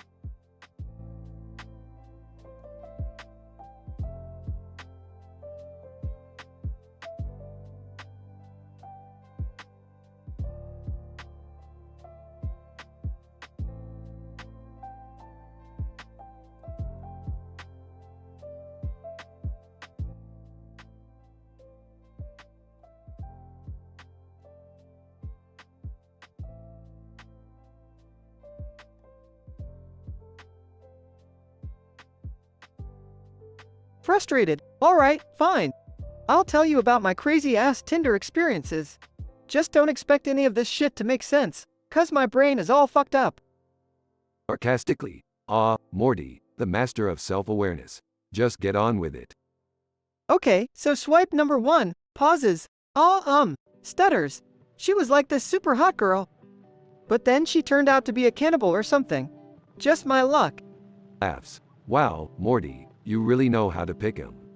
So what's your next crazy date? Well, swipe number 2, pauses. Lisp. So, she had like 10 different personalities, man. And each one was weirder than the last. Talk about a roller coaster. Rolling his eyes. Great, Morty, you're dating Sybil now. What about swipe number 3? Mumbling. This one had schizophrenia or something. Kept seeing things that weren't there. It was like a fucking horror movie, Rick. Unimpressed. That's real specific, Morty. Let's speed this up. Give me your top 10 Tinder nightmares in under a minute, okay? Excitedly, okay, here we go. Number 4 had obsessive-compulsive disorder. Number 5 had borderline personality disorder. Number 6 was a full-on sociopath. Number 7 had amnesia. Number 8 had, stutters, dyssynergia cerebral palsy, or something like that. Number 9 was a klepto. And number 10, oh man, number 10 had catatonia. Facepalming. Morty, just admit that you're the problem here. You attract chaos like flies to shit. Defensively, hey now, I can't help it if the universe takes a dump on me every time I try to find love. Yeah, blame it on the universe. Look, Morty, maybe you need some medication to help you navigate through this mess. How about we start with risperidone? 2 milligrams a day. Side effects include drowsiness and weight gain. Grumbles. Yeah, 'cause what I need is some more weight to carry around. Fine, what else? Pulls out a list. Let's see, we'll throw in some fluoxetine to help with your mood swings. 10 milligrams, and the side effects include nausea and diarrhea. Groans. This is sounding worse by the second. Smirks. Oh, it gets better. We'll add some clonazepam for your anxiety. Start with 0.5 milligrams. It might make you sleepy. Desperate. Rick, please tell me there's something that won't knock me out or give me the shits. Drugs. Well, we can try mirtazapine for your depression. 15 milligrams. Might make you crave carbs like crazy. Resigned. Carb cravings. Here I come. What's next, Doc? We'll wrap it up with some aripiprazole to help with your delusions, Morty. Start with 5 milligrams, and side effects may include restlessness and insomnia. Size, awesome, just awesome. Looks like I'll be trading dating nightmares for medication nightmares. Laughs. Welcome to the world of being normal, Morty. It's a real shit show, just like your Tinder adventures. Mumbles, thanks, Rick. I don't know how you put up with me. Smirks. It's all part of the grand adventure, Morty. Now let's go. I've got a portal gun with our names on it.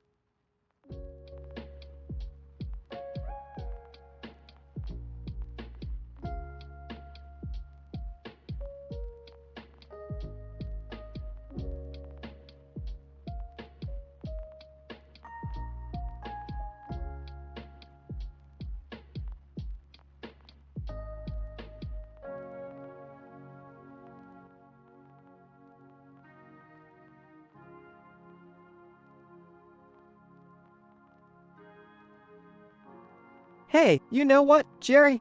I've been on this crazy ride lately, man. So I was swiping on Tinder last night and I matched with this one girl, right? Oh really, Morty? Do tell. Yeah, man. So I met her at this fancy-ass restaurant. I'm talking massive chandeliers and shit. But here's the thing, Jerry, I've got 10 different DSMV disorders, right? And she had her own baggage too. Whoa, Morty. 10 disorders? That's intense. Yeah, it is, Jerry. I had 10 tantrums, each one matching my different emotional states. I mean, imagine being bipolar, antisocial, and obsessive-compulsive all at once. It's a goddamn mental roller coaster. That sounds challenging, Morty. So, what happened next? Well, dude, let me tell you. We ordered some drinks, right? But little did we know, the bartender served us this mysterious bottle with a skull on it. It was like this green and black liquid. We were like, what the fuck is this? Oh no, Morty. Were you guys poisoned or something? Nah, man. It was some hallucinogenic shit. We started tripping balls, seeing all these weird objects around us. It was like we were in a goddamn Salvador Dali painting. That's insane, Morty. What did you guys do? Well, one minute we were flying on a giant rubber duck, the next we were swimming in a pool of jello. It was like a fucking acid trip on steroids, Jerry. And throughout it all, my speech was all fucked up. I couldn't enunciate shit. That must have been frustrating, Morty. So, what's the deal with those 10 DSMV disorders you mentioned earlier? Oh, right. I've got prescriptions up the wazoo, Jerry. 10 different medications I gotta take. Let me list them for you. Prozac, Xanax, Ritalin, Adderall, Zoloft, Lithium, Lexapro, Wellbutrin, Seroquel, and Valium. Each with its own unique side effects in milligrams. It's a goddamn pharmacy in my pocket. Holy shit, Morty. That's a lot to handle. How do you keep track? It's a struggle, Jerry. But hey, at least it keeps me functioning. Well, most of the time. I still have my stutters and pauses, which make it challenging to pronounce those complicated words. But I'm managing, man. I admire your resilience, Morty. Life sure throws some crazy shit at you. You got that right, Jerry. Anyway, after that wild night, the girl and I said our goodbyes. We were both emotionally drained, but damn, it was an adventure. Sounds like quite the story, Morty. Will there be a second date? Who knows, Jerry? Life's unpredictable, just like my brain. But one thing's for sure, I'll always have a wild story up my sleeve. Life's too short for anything less, man. Wise words, Morty. Wise words.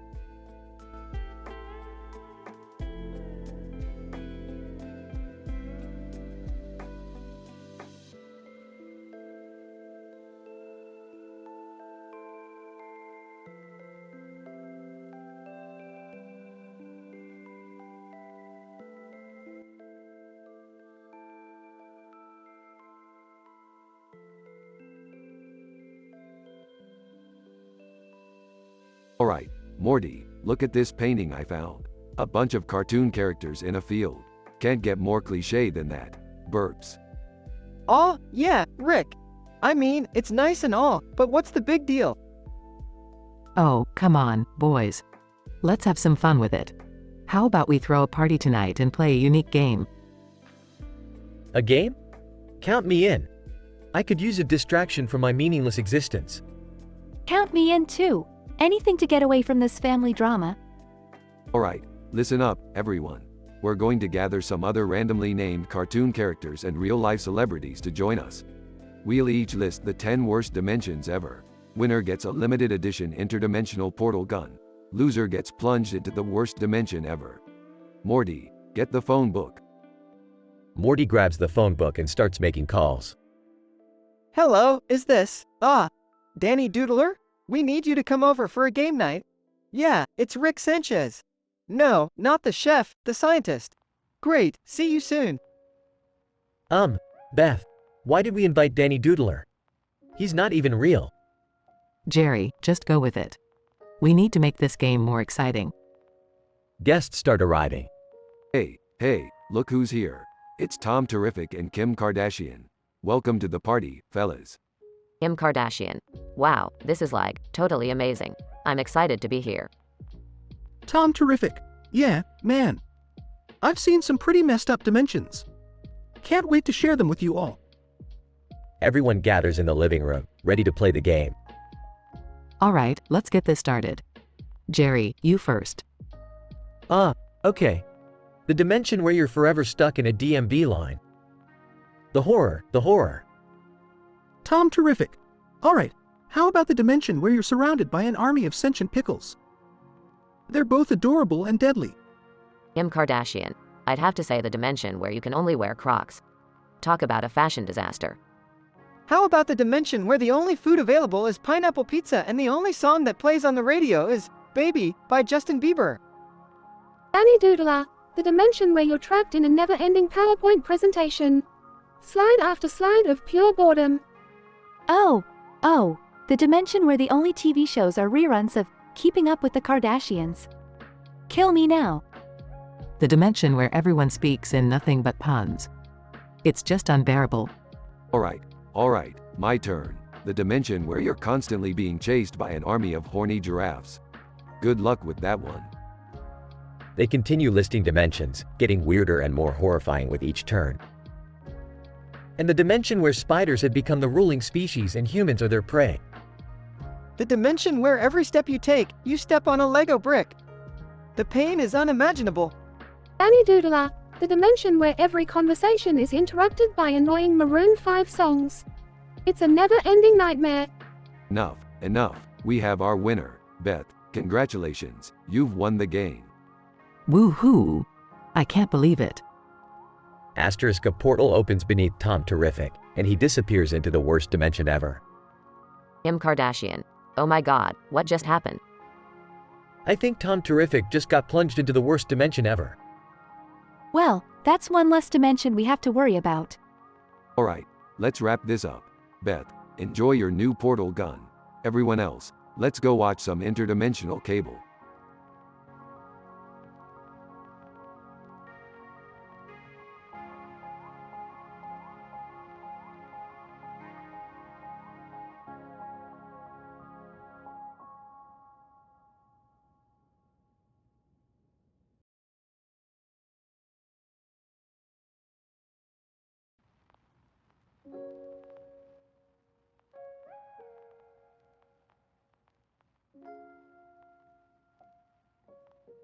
Alright, Morty, grab the portal gun. We're about to throw the most mind-bending party ever. Geez, Rick, are you sure about this? Last time we had a party, Jerry accidentally summoned an interdimensional being. Relax, Morty. This time, we're playing a game of dimension roulette. It's gonna be a blast. Wait, so we're inviting all these random characters and celebrities, and they have to list the worst dimensions? Yeah, that's the plan. We'll see who can come up with the sickest, most twisted realities out there. It's gonna be legendary. Hey, guys, I invited my friend from work. He's a video game character, and his name is Steve. Steve. Hey, everyone. I'm Steve from the game, Assassin's Mayhem. I'm ready to show you dimensions beyond your wildest nightmares. Alright, Steve, buckle up. You're in for a ride. And next up, we've got a real celebrity joining us. Please welcome Stacey Kardashian. Stacey Kardashian. Hey, y'all. I'm Stacy Kardashian, the forgotten sister. I've seen some dimensions that even my famous family couldn't handle. Wow, this is getting weirder by the minute. You haven't seen anything yet, Morty. Now, let's start with the dimension descriptions. Who's up first? I'll go. In Dimension X23b, everyone has an extra pair of, let's just say, appendages. It's quite the sight. Well, in Dimension Z55, every living being has a body made entirely of spaghetti. Talk about messy meatballs. In Dimension Q12G, people's faces are all replaced by, rear ends. It's impossible to have a proper conversation there. Steve. Alright, in the game's Dimension Omega, it's an endless corridor of screaming clowns. You can never escape their laughter. Stacy Kardashian. Oh, honey, in Dimension Glamour 9, everyone is constantly covered in glitter, and you can't even sneeze without coughing up sequins. Impressive, everyone. But there can only be one loser. And the honor goes to Jerry. What? Oh, come on. Prepare to be plunged into the worst dimension ever. Please, Rick, anything but that. Dad, I think it's time to embrace your destiny. Welcome to the dimension of eternal dad jokes. No! Everyone laughs hysterically as Jerry is sucked into the dimension of dad jokes. Well, I guess we'll have to make do without Jerry. Let's get back to the party. Yeah, this is gonna be one hell of a night. I can feel it in my non-existent appendages. They all continue partying, laughing, and exploring new dimensions, bound for an adventure of a lifetime.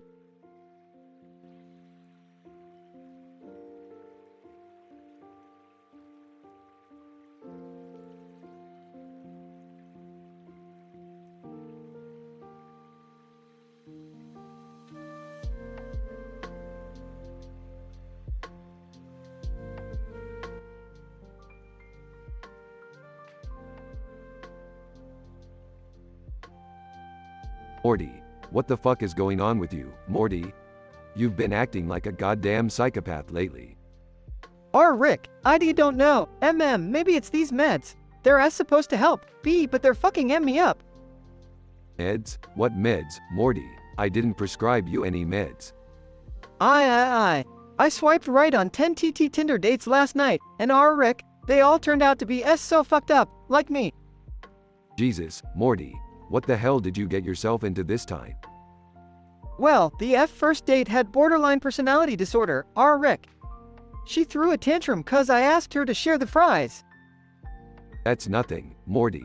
The second date had antisocial personality disorder, and she tried to steal my portal gun. Fucking psychopaths, Morty. The third one had histrionic personality disorder, Rick. She was all over me, causing a scene in the restaurant, trying to get attention. It was embarrassing. South stop street stuttering, Morty. Besides, the fourth date had dissociative identity disorder. She kept changing personalities every 5 minutes. I couldn't keep up. Well, the fifth one had obsessive compulsive disorder, Rick. She made me wash my hands like a million fucking times before we could even hold hands. Jesus, Morty. Well, the SS6 date had dependent personality disorder, Morty. She couldn't make a single decision herself, constantly seeking validation. It was exhausting. The seventh one had narcissistic personality disorder, Rick. She wouldn't stop talking about herself, took a million selfies, and made me call her a queen all night. Morty, could you please try to enunciate your words? Getting a headache just listening to your stuttering ass. Anyway, the eighth date had schizoid personality disorder. She didn't even talk the entire night, Morty. The ninth date had schizotypal personality disorder, Rick. She believed she could communicate with aliens and insisted on wearing aluminum foil hats. I couldn't deal with it. Morty, I did not sign up for this shit. The 10th and final date had avoidant personality disorder, Morty. She canceled on me 5 times before we even met. This dating scene is fucked. I know, Rick. All this shit's giving me 10 different emotional states, Rick. Anxiety, depression, anger, you name it. I can't take it anymore. Well, Morty, looks like we've got a long way to go. Get your ass to the pharmacy, Morty. You need 10 different medications to fix your sorry ass. Rick, you've got to help me, man. These meds have side effects like dizziness, nausea, and headaches. Are you fucking kidding me? Morty, it's just the beginning. These meds will experiment on you like a lab rat. You'll experience insomnia, weight gain, and sexual dysfunction. Welcome to the real world, Morty. I sure hope it cures my speech, Rick. I'm tired of being the stuttering sidekick in our crazy adventures.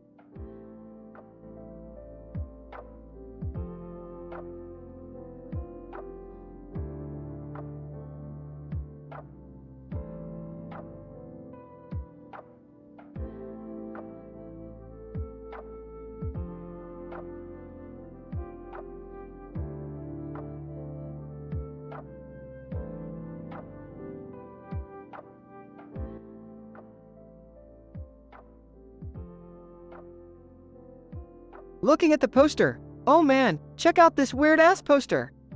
What's this dude holding in his hand? And what's with the damn caption? Whatever, let's swipe on some Tinder. Swipes right on Tinder. Yo, match number 1. Hey there, sugar tits. Wanna grab a drink? Match disappears. Disappointed. Aw, what the fuck? Next one. Swipes right on Tinder. Match number 2. You're a sexy little freak, aren't ya? Let's hook up. Match disappears. Frustrated? SSS, seriously? This shit again? God damn it. Swipes right on Tinder. Match number 3. Hey, baby, wanna see my collection of rubber ducks? We can play with them naked. Match disappears. Enraged. Fucking shit. Why can't I get laid? Swipes right on Tinder. Match number 4. Hi, I'm Morty, and I like long walks on the beach followed by unprotected sex. Interested? Match disappears. Crestfallen. Oh, come on. Why does life hate me so much? Swipes right on Tinder. Match number 5. Oh baby, my tongue-pierced dick wants a playdate with your mouth. Game? Match disappears. Hysterical. This fucking Tinder is ruining my life. I need a goddamn Xanax. Swipes right on Tinder. Match number 6. Hey, babe, wanna be my little bitch? I'll treat you like the piece of trash you are. Match disappears. Desperate. Please, someone swipe right and talk to me. Anyone. Swipes right on Tinder. Match number 7. You look like you could choke me while stabbing my balls.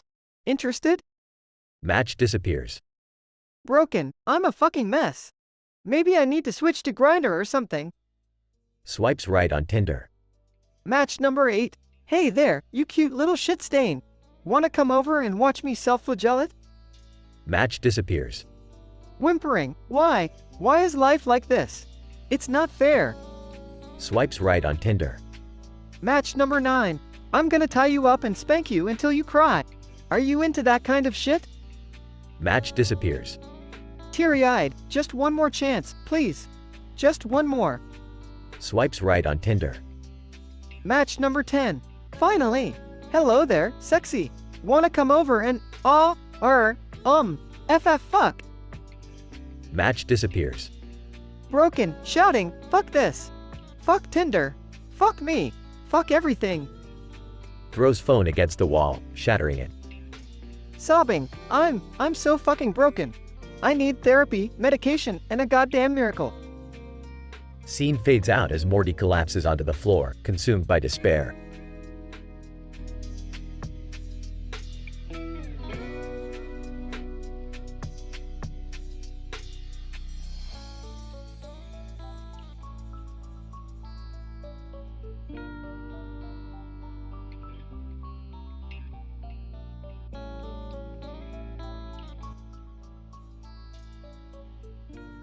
Alright, listen up, you dumb shits. We're gonna have a wild party tonight in the Smith household.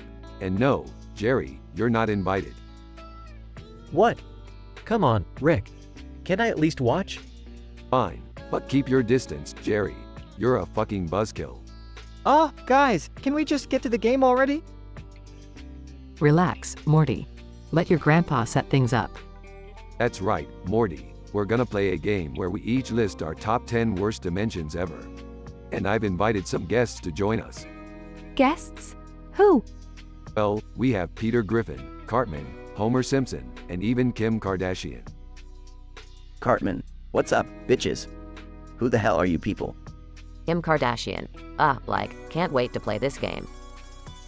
Peter Griffin, giggity, count me in. Homer Simpson, woohoo, I'm ready for anything. Alright, once we've all listed our dimensions, we'll vote on who has the absolute worst one. Loser gets plunged into that dimension for eternity. That sounds extreme, Dad. Maybe we should take it easy. Shut up, Beth. No one asked for your opinion.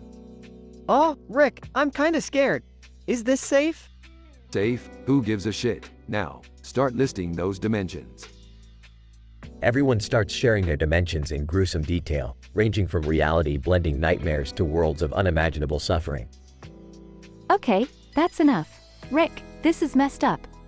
Shut up, Summer. We still need to vote for the loser. After much deliberation, the group votes and decides. Well, looks like Kim Kardashian's dimension is the winner, or should I say, the loser. Prepare yourself, Kim. Kim Kardashian. Oh my god, seriously? This sucks. Rick activates a portal that sucks Kim Kardashian into the worst dimension ever. Peter Griffin, aw, man. I thought it would be Morty. Homer Simpson, duh, now I won't get to see the giant donut dimension. Cartman, screw this game, you guys. I'm out of here. Cartman storms out, leaving the party abruptly. Rick, I can't believe you went this far. This is messed up. Cry me a fucking river, Beth. Now, who's up for some shots? The party continues, leaving behind a trail of chaos and questionable moral choices.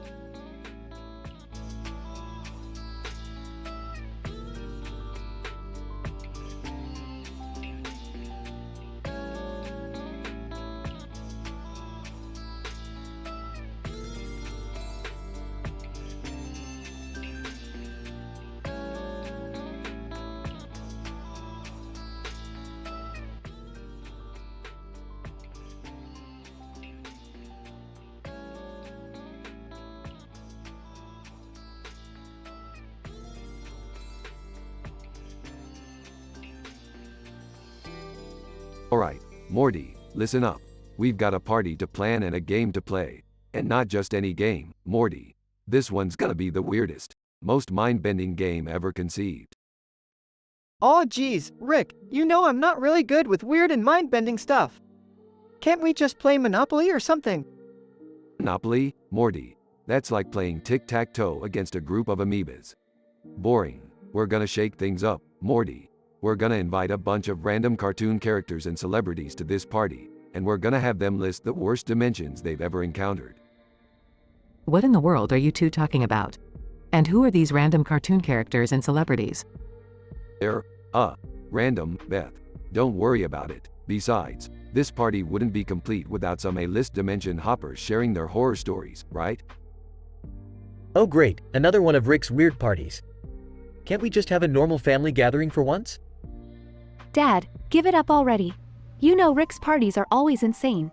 I can't wait to see the celebrities and cartoons he's invited this time. At the party. Alright, everyone, grab a microphone and get ready to spill the beans on the worst dimensions you've ever visited. Let's start with our special guest, cartoon superstar Johnny Flamingo. Johnny Flamingo. Hey there, folks. So, picture this. Dimension Z29, where everything is perpetually rainy and all the inhabitants are sentient marshmallows. Trust me, it's not as sweet as it sounds. They talk in puns 24/7, and it's enough to drive anyone insane.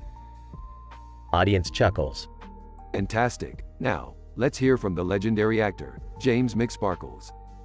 James McSparkles. Greetings, my fellow dimension enthusiasts. In the terrible realm of X17, every surface is covered in glitter. Literally, every damn surface. It gets in your eyes, your mouth, everywhere. Do you have any idea how hard it is to act with glitter in your mouth? Laughter fills the room. Okay, this is getting weirder by the minute. Rick, think we've had enough? Morty, we're just scratching the surface. Let's hear from the infamous cartoon duo, Blinky and Wacky. Blinky, hey there, dudes. So, imagine this twisted dimension where everyone has a pineapple for a head. Pineapple juice everywhere, bro. Slippery floors, constant tripping, it's a freaking nightmare. Wacky, And don't forget about Dimension F52, man. That place has sentient tacos ruling the world. They force feed you tacos until you explode. It's a serious hazard, dude.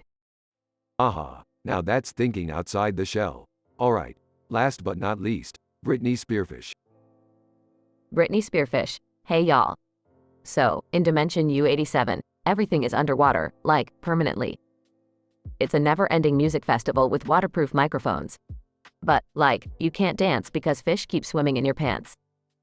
It's a real buzzkill, ya know? Roars of laughter. Alright, folks, it's time to vote for the most messed up dimension. And the loser will get a one-way ticket to the worst dimension ever. After counting the votes, The one who will be plunged into the worst dimension ever is Britney Spearfish. Say hello to the dimension of cacophonic chaos, Britney. Have fun swimming in and dodging giant flying pianos. Britney Spearfish. Y'all can't be serious. This was rigged. Oh, come on, Britney. Don't be a sore loser. Dive right in. as Britney is teleported, chaos ensues, and the party continues in a riotous fashion. Conclusion. Rick, I can't believe we just did that. It was insane. Hey, Morty, you've gotta embrace the chaos sometimes. Life's too short for normal parties and boring dimensions. Let's turn up the crazy and keep exploring. They both chuckle and join the party.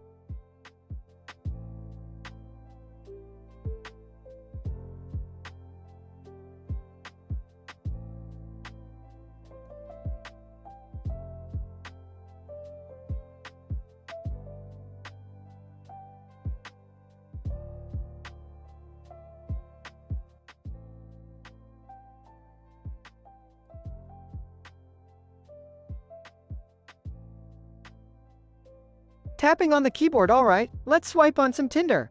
I need some action tonight. Tinder displays a profile. Oh damn, look at this hottie. Swipes right. Tinder displays, it's a match. Ha ha, jackpot. Alright, let's set up a date. Scene skips to a fancy restaurant. Nervously, hello, I'm Morty. Why, you look amazing tonight. Date, thanks, Morty. So, what do you do for a living? Well, I'm a guinea pig for experimental medication. Stutters. Date, oh, that's interesting. So, what brings you here tonight? Mumbling I've got 10 different DDDDDDS MVDDDDD disorders. Date, 10? That's quite a lot. Are you okay? Frustrated asterisk NNNN no, I'm FFF far from okay. Throws a tantrum. Scene skips to a therapist's office. Therapist, Morty, we need to work on your impulsivity and anger management. I know. I need SSS some medication to control my emotions.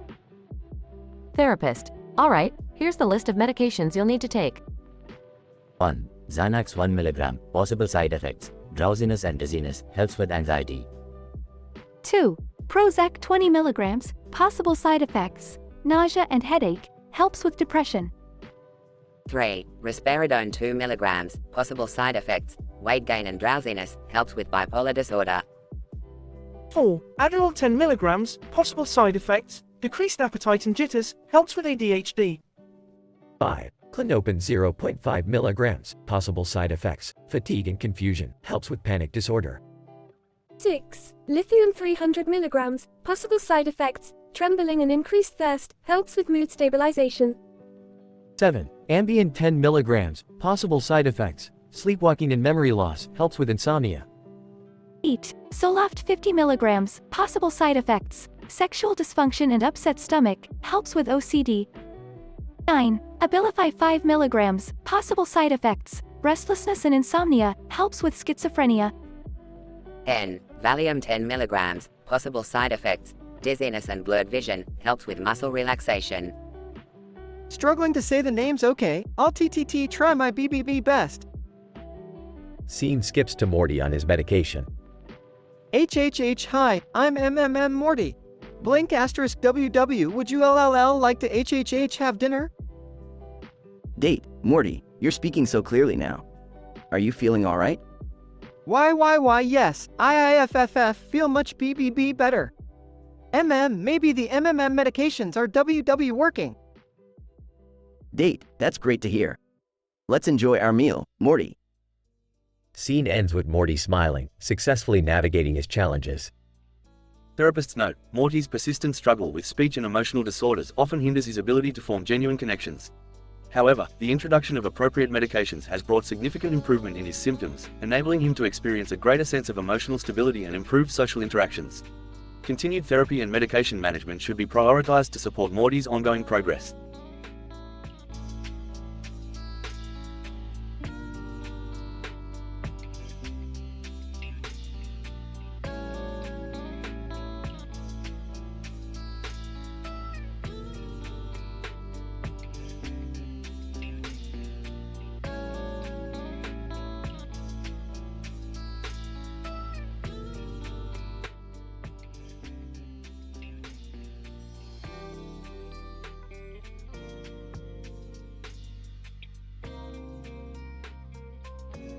Hey, guys, check out this crazy poster I found. What the fuck is that, Morty? It's a blue and yellow poster, Rick. It's got different words on each side and a cartoon character on the front. Oh great, Morty, another one of your dumbass finds. What's it supposed to do? Well, I swiped right on Tinder 10 times today, Rick. I went on 10 dates with 10 different girls.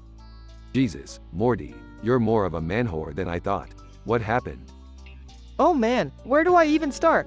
First, I had this tantrum because I have 10 different DSMV disorders, and each tantrum corresponded to one illness. Oh for fuck's sake, Morty, you've really outdone yourself this time. What were the disorders? Okay, listen up, Rick. I had anxiety disorder, bipolar disorder, borderline personality disorder, dependent personality disorder, dissociative identity disorder, obsessive compulsive disorder, paraphilic disorder, schizophrenia, substance use disorder, and Tourette syndrome. Jesus, Morty, you're a walking mental asylum. Did you take your goddamn medications? Yeah, I did.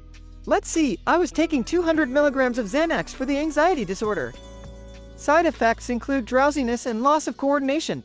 Then, there was lithium, 400 milligrams for the bipolar disorder. It can cause hand tremors and nausea.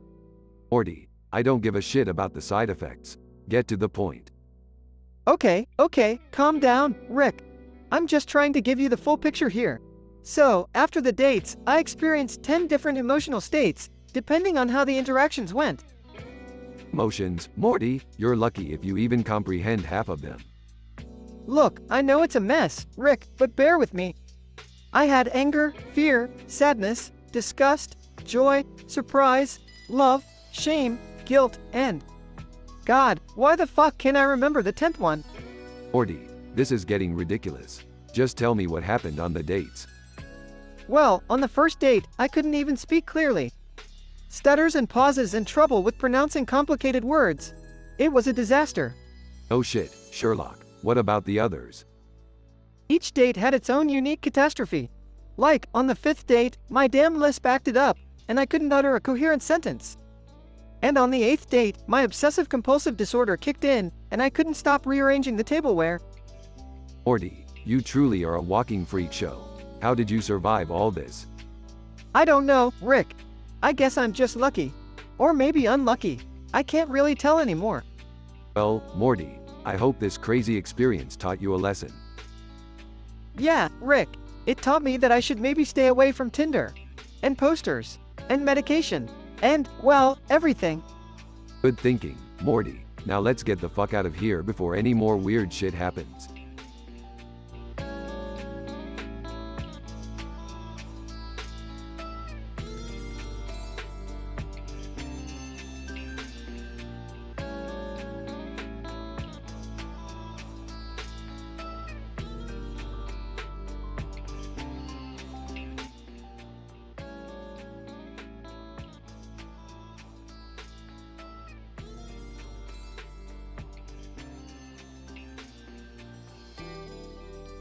Int.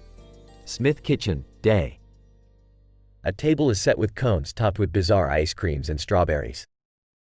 The family huddles around it, excited yet hesitant. Alright, Morty, buckle up. We've got some disgusting interdimensional ice creams to try. Oh, Rick, I don't know about this. Maybe it's better if... Shut up, Morty, we've come this far. Might as well enjoy the ride. Raising an eyebrow. Rick, I thought these would at least be somewhat appetizing? Appetizing? Who needs that when you can have flavors that'll make your taste buds scream in agony? Rolling her eyes. Can we just get this over with? Tentatively, yeah, I agree with Summer. This doesn't seem like a good idea. Smirking. Alright, fine. Let's start with the first one. The flavor is Sour Puss Blast, topped with fermented eyeballs, served in a tarantula leg cone, and it comes from Dimension X323. Disgusted. Ah, it looks like a crime scene. Hesitant. I can't even describe this taste. It's like pure despair. Retching, 0 out of 10. I never want to taste that again. Chuckling. Alright, next up is Putrefied Bacon Delight, topped with moldy pickles, served in a moldy bread cone, from Dimension Z587. Holding his nose, it smells worse than Jerry's farts. I didn't think that was possible. Gagging. This is worse than eating a rotten can of garbage. Minus 10 out of 10. Laughing. Moving on. Rancid Garlic Nightmare, topped with expired anchovies, served in a burnt tire cone, from Dimension D14. Teary-eyed. I've lost all hope in humanity after this. Negative infinity out of 10. Crying. I can't believe I'm being subjected to this. I would rather be stuck in a Gazorpian prison. Negative million out of 10. Wiping away tears of joy. Ah, the tears of your suffering nourish my soul.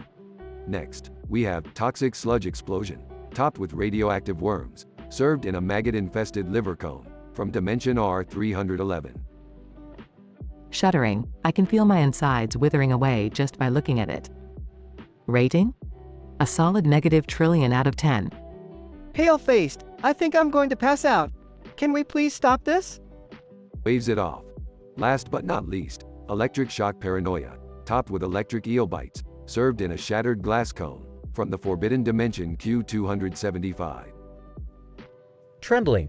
I can't even feel my tongue anymore. The taste haunts me like a recurring nightmare. Minus infinity out of 10. Angry. This is all your fault, Rick. You're a madman. Livid. I can't believe I let you drag us into this insanity. Grinning. Relax. It was all for science. And a good laugh. But seriously, who wants seconds? The family exchanges horrified glances as they slowly retreat from the table, bringing an end to this grotesque culinary experiment. Fade out.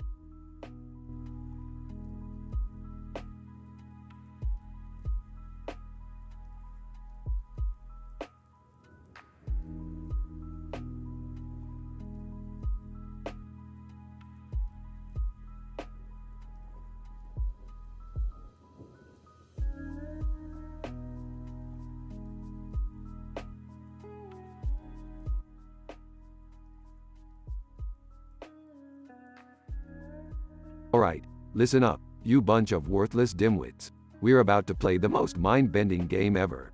It's called Worst Dimension Showdown. Each of you will take turns listing 10 absolutely fucked up dimensions you can think of. And trust me, no limitation is too dark or twisted.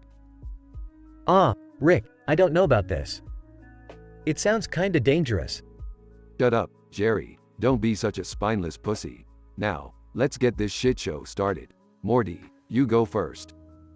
Oh, geez, well, I guess one of the worst dimensions would be a world ruled by an army of fart-loving unicorns who fart rainbows of acid that melt people's faces off. That's too mild, Morty. In my worst dimension, everyone's genitals would have taste buds. Imagine the horror of tasting everything you touch down there. Wow, Mom, just wow. Alright, in my dimension, the air is filled with microscopic dildos that invade your every orifice and vibrate at the highest setting. Tom Hanks. Ah, hey guys, Tom Hanks here. In my worst dimension, you're constantly stuck in an endless loop watching every single Adam Sandler movie ever made. Kanye West. Yo, Kanye West in the house. In my worst dimension, everyone is an exact replica of me. Can you imagine a world where everyone is equally talented and charismatic as Kanye? Alright, keep him coming, assholes. Megan Fox, what fucked up dimensions do you dream about? Megan Fox. Hi, I'm Megan Fox. In my worst dimension, all humans have a secondary set of eyes in their buttholes. Imagine the constant eye contact while taking a dump. Justin Bieber. Hey, guys, it's Justin Bieber. In my worst dimension, everyone's voice sounds like a combination of a dying cat and a chainsaw. No more sweet melodies from the Biebs. Alright, last one. Steve Buscemi, show us what kind of twisted shit you've got in that creepy mind of yours. Steve Buscemi. Hi there, I'm Steve Buscemi. In my worst dimension, everyone's skin is made of glass, and you can't help but watch as they shatter into a million pieces with every move. Alright, everyone has had their say. Now it's time for the ultimate showdown. We're gonna spin this dimension wheel, and whoever it lands on gets to experience their worst nightmare. The dimension wheel spins and comes to a halt, pointing directly at Kanye West. Kanye West, what the fuck? This is bullshit. I can't experience my own awesomeness. Sorry, Kanye, but the wheel decides your fate. Get ready to be plunged into the worst dimension ever. As Kanye is sucked into a vortex of insanity, the room falls silent. Maybe we shouldn't have played this game, Rick. It's a bit too messed up, even for us. Shut up, Jerry. Life's a series of fucked up dimensions, and sometimes you just gotta roll with it. Now, who's up for another round?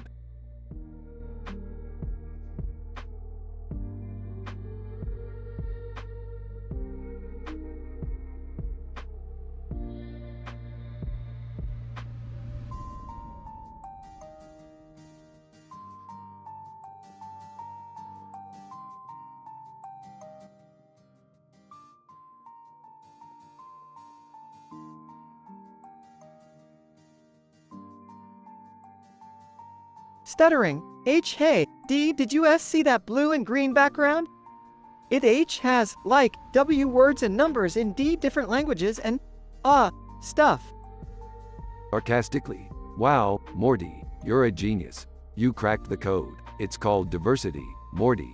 Now get over here and help me with this experiment. Stuttering. W. Wait, R. Rick.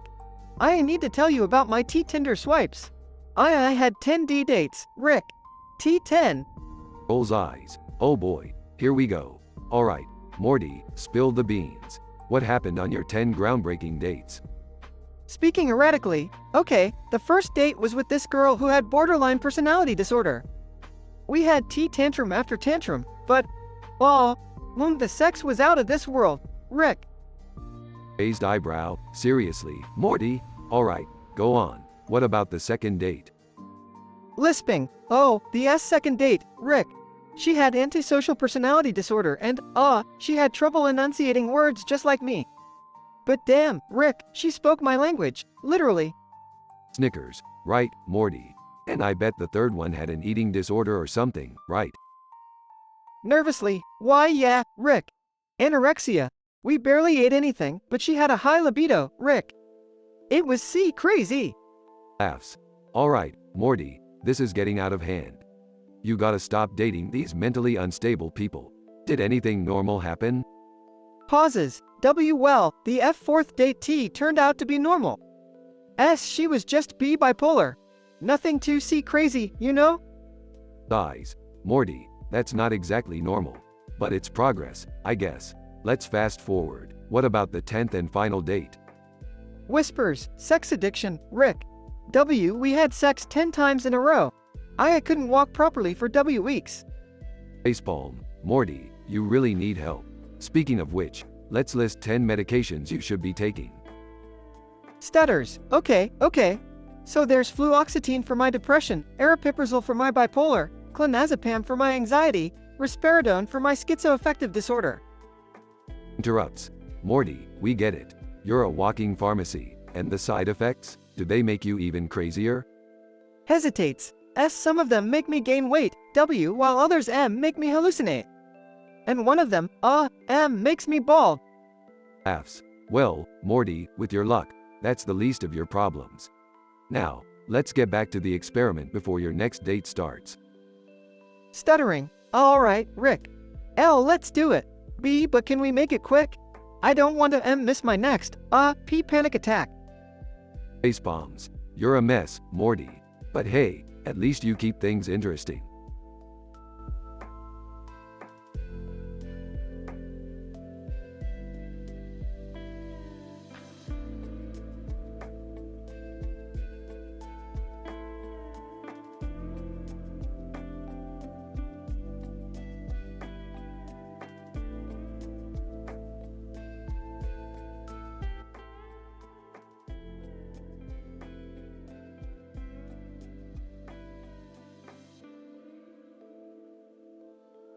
Hey, Rick. I swiped right on this Tinder chick with neon green hair.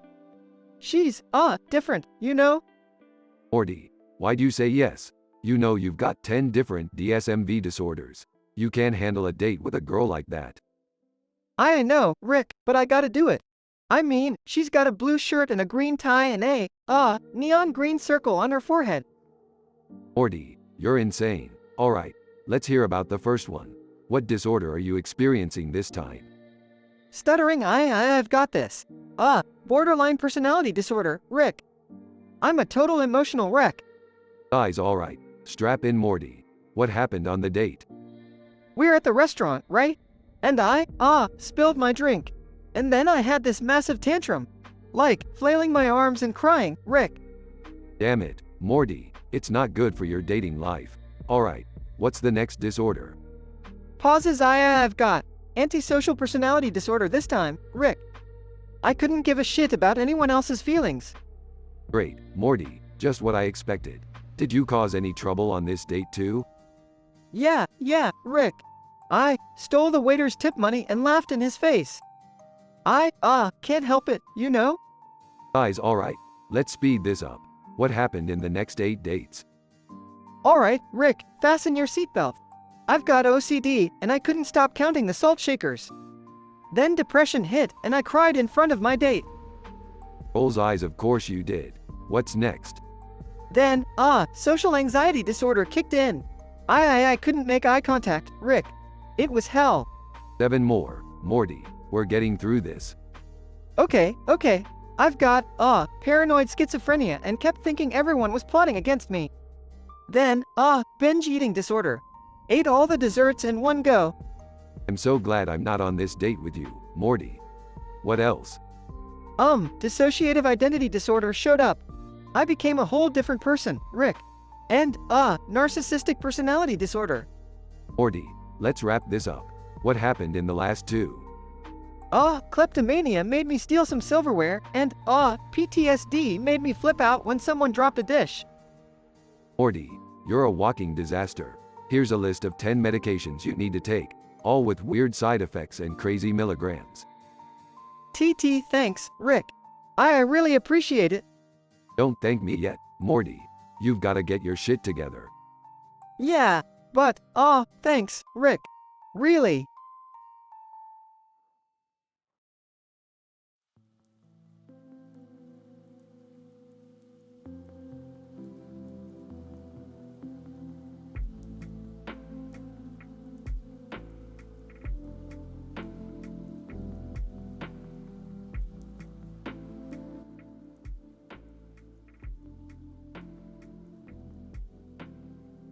Alright, Morty. This interdimensional ice cream parlor is said to have the most mind-blowing flavors in the entire multiverse. You ready to experience some next-level taste sensations? Sure, Rick, but can we just get our ice cream and go? I don't have a good feeling about this place. Oh, come on, Morty. This place has a 5-star rating on every single reality exploration website. What could possibly go wrong? Whispering to Beth, did you see that pile of ice cream cones over there? It's like a damn clown threw up on them. Snickering, well, we did come here for a unique experience. Let's see what they have to offer. These cones are so grotesque. Look at that one with the neon green ice cream and black licorice topping. Alright, let's start with the first disgusting interdimensional ice cream ever. The Barfalicious Delight features puke-flavored ice cream, topped with eyeballs and rotting fish guts. It comes in a moldy bread cone, all the way from Dimension C-137. I'd rate it a solid 1 out of 10. Grimacing, Rick, I can't believe you made me taste that. I want to go home now. Well, Just when I thought things couldn't get worse, check out this sour surprise sundae. It has vomit-flavored ice cream, sprinkled with crushed cockroaches and drizzled with sour milk. The cone is made of expired mayonnaise, shipped straight from Dimension Z. That's just revolting. And can we talk about that liquid nightmare ice cream? It's a creamy blend of skunk spray and rotten eggs, topped with fried tarantulas and a squished frog. The cone is made of burnt hair, from Dimension R349. That sounds absolutely vile. But have you seen the blood caramel explosion? It's a blood-flavored ice cream with chunks of raw meat and pig intestines as toppings. The cone is made of crispy bacon and comes from Dimension W999. I'd give it a -10 out of 10. Chuckles. Well, that just leaves us with the molten lava surprise ice cream. It's a spicy mix of jalapeno and habanero peppers, topped with flaming chicken wings and a sprinkle of crushed glass. The cone is made of lava rock imported from Dimension X2000. Let's just say, Morty, you might need a new set of taste buds after trying it. Frustrated, I can't believe we wasted our time with this disgusting ice cream journey. Can we please leave now? Fine, Morty, we'll leave. But I gotta say, this was an enlightening experience. Who would have thought that even in the vast multiverse, people have terrible taste in ice cream? Muttering, I'm never trusting Rick's ice cream recommendations ever again. Yeah, save your taste buds while you still can, guys. Let's just go get some regular, normal ice cream. Laughing, agreed, Summer. Normal ice cream sounds pretty amazing right now. Scene fades as they all exit the ice cream parlor, craving something less repulsive.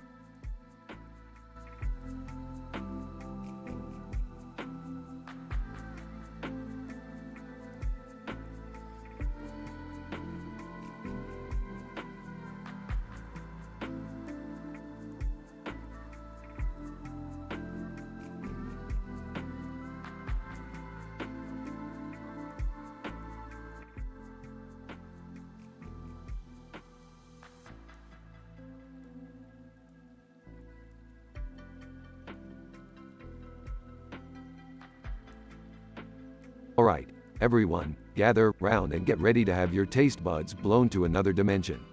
Today, we're going to discuss the top 5 most disgusting interdimensional ice creams ever to grace the multiverse. Rick, are you sure this is a good idea? I mean, I don't think anyone really wants to hear about disgusting ice creams. Shut up, Morty, don't be such a buzzkill. Now, coming in at number 5, we have the Demonic Delight from Dimension X9. This ice cream flavor is made from the tears of tortured souls, with a hint of brimstone. Toppings include crushed bones and a sprinkle of despair, served in a cone molded from the crushed hopes and dreams of innocence. Rick, that sounds absolutely revolting. Can we move on to something less horrifying? Fine, Beth, don't tough it out like the rest of us. Now, at number 4, we have Cosmic Caramel Chaos from Dimension Z42. This ice cream is infused with gamma radiation, giving it an otherworldly glow. Toppings include toxic waste swirls and shards of a shattered comet, served in a cone made from unstable dark matter. Seriously, Rick? Gamma radiation? That's not exactly healthy. Healthy? Since when do you care about healthy? Now, shut your trap, Summer. At number 3, we have the Putrid Pimple Surprise from Dimension G17. This ice cream is flavored with fermented pus, with a touch of mildew. Toppings include zit-filled cookies and decomposing flesh bits, served in a cone made from fungus-infested bark. Oh, come on, Rick. That's just disgusting. Who would even eat something like that? Some people have adventurous tastes, Jerry. Don't kink shame them. Now, brace yourselves for number 2, the Vile Vomit Swirl from Dimension R23.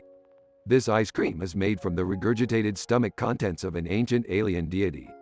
Toppings include slimy slugs and bile-soaked gummy worms, served in a cone constructed from recycled alien exoskeletons.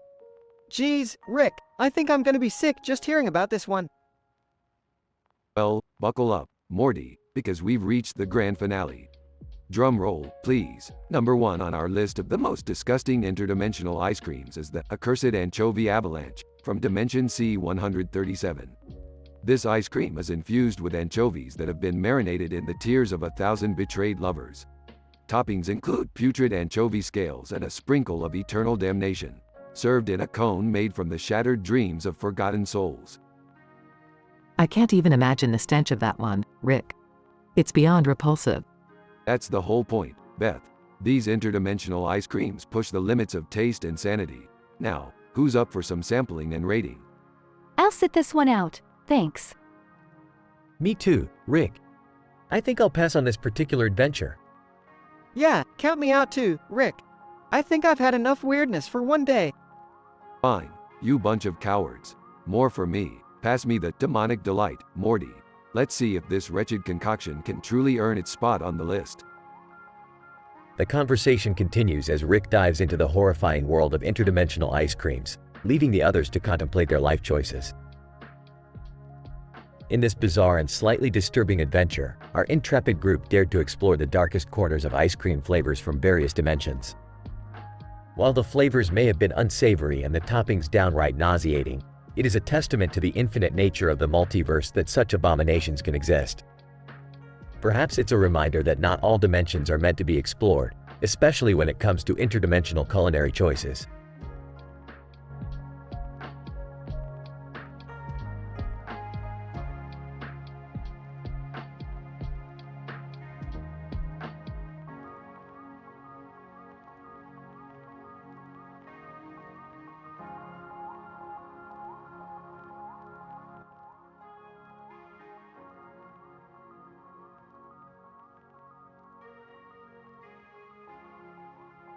Morty, check this out. I've created a device that can display multiple languages on one screen. Whoa, Rick, this is insane.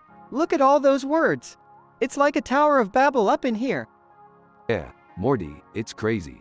Anyway, let's see how you're doing with the ladies. I'll describe 10 Tinder swipes, dates for you. Oh geez, Rick, I don't know if I'm ready for this. Quit whining, Morty. It's time to step up. Okay, first up, we have Karen, a feisty redhead with a passion for cats. Stuttering, hey, Karen. I really like your CC cats. Not bad, Morty. Next, we have Julia, a thrill-seeking daredevil who loves extreme sports. Hey, July Julia. Why you wanna GG go skydiving? Moving on, we have Megan, a sophisticated art lover who enjoys deep conversations. Struggling, M. Megan, IRR read a lot of C complex, B books. Oh, Morty, you're embarrassing yourself. Let's try Laura, a free-spirited hippie who practices meditation. Nervously, L. Laura, D. door, SS stop. MM manifest yourself. We're not going to get through all 10 if you keep stuttering like that, Morty. What's next? Kim, an ambitious businesswoman who's all about success. Pauses. K. Kim. I have big GGG goals too. Great job, Morty. Only a few more to go. We have Emma, a quirky scientist obsessed with conspiracy theories. Lisping. Emma. We CCC could uncovv veer the GGGGG grand. PLAP plan. Okay, let's hurry things up. Next is Jessica, a sweet girl next door who loves baking. Hey, Jessica. I like CC circa cookies. Nice and simple, Morty. We're getting closer to the end. Penelope is a mysterious artist who keeps everyone guessing. Struggling, P-Pen Penelope. Why your P-Painting T-Tings AAR? Mind-blowing. And finally, we have Sophie, a wild partygoer who knows how to have a good time. Excitedly, S. Sophie, IMRR ready to PPP party. Well, Morty, you're a wreck, but you somehow managed to get through all 10. Now let's list the 10 medications you need to take, their side effects, and milligrams. Oh, Rick, I don't think that's such a good idea. I mean, my brain is already a mess. Quit your whining again, Morty. You need Prozac, Ritalin, Xanax, Zoloft, Lexapro, Adderall, Lithium, Valium, Wellbutrin, and Effexor. Side effects include drowsiness, nausea, dizziness, and sexual dysfunction. Effects vary depending on the medication. Dosages range from 10 to 100 milligrams. Rick, I don't know if I can handle all those medications. I'm already struggling with my speech. Well, Morty, life isn't easy. Now take your damn medications and let's get back to saving the multiverse.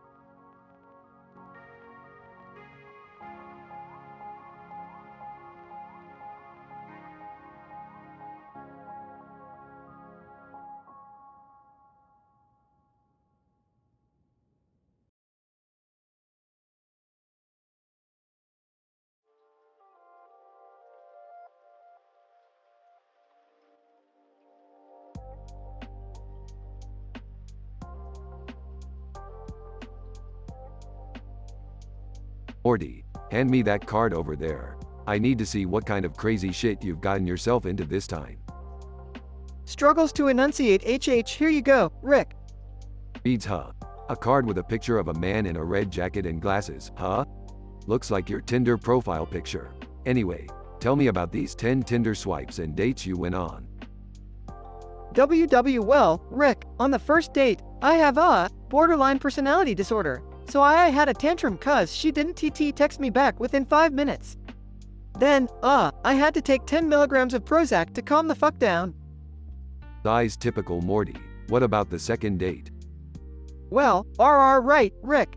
On the second date, I struggled with generalized anxiety disorder. I couldn't stop worrying about whether she liked me or not, you know? So, I popped 2 milligrams of Xanax to take the edge off. 2 milligrams, huh? Seems excessive, Morty. Anyway, keep going. Oh, okay. On the third date, I had obsessive compulsive disorder. I couldn't help but keep checking my hair in the mirror every 5 minutes. Ended up popping 3 milligrams of Lexapro to try and control myself. Rolls eyes seriously, Morty. Obsessively checking yourself? Let's speed this up. Right, Rick. Fourth date, IDD dealt with bipolar disorder. I had mood swings left and right, man. Snorted some Adderall to keep my energy up. Face bombs, this is getting out of hand. Just give me the highlights. Okay, Rick. Fifth date, I had a DHD, but I couldn't focus on anything she was saying. Took 5 milligrams of Ritalin to stay engaged. Sixth date, social anxiety disorder, Morty, enough with the details. You're exhausting me. Let's wrap this up. Okay, Rick. Seventh DD date, I had a panic disorder.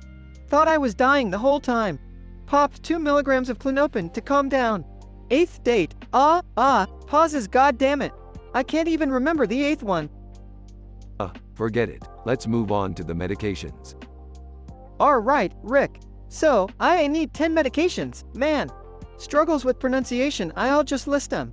Prozac, Xanax, Lexapro, Adderall, Ritalin, Clonopin, Lamictal, Wellbutrin, Zoloft, and Seroquel. Jesus, Morty, that's a pharmacy in itself. Can you even keep track of all the side effects? Well, most M medications have similar ones like drowsiness, nausea, dizziness, right? Some sexual side effects too, but, I haven't really. Alright, Morty, I've had enough. Let's just say you need a lot of therapy.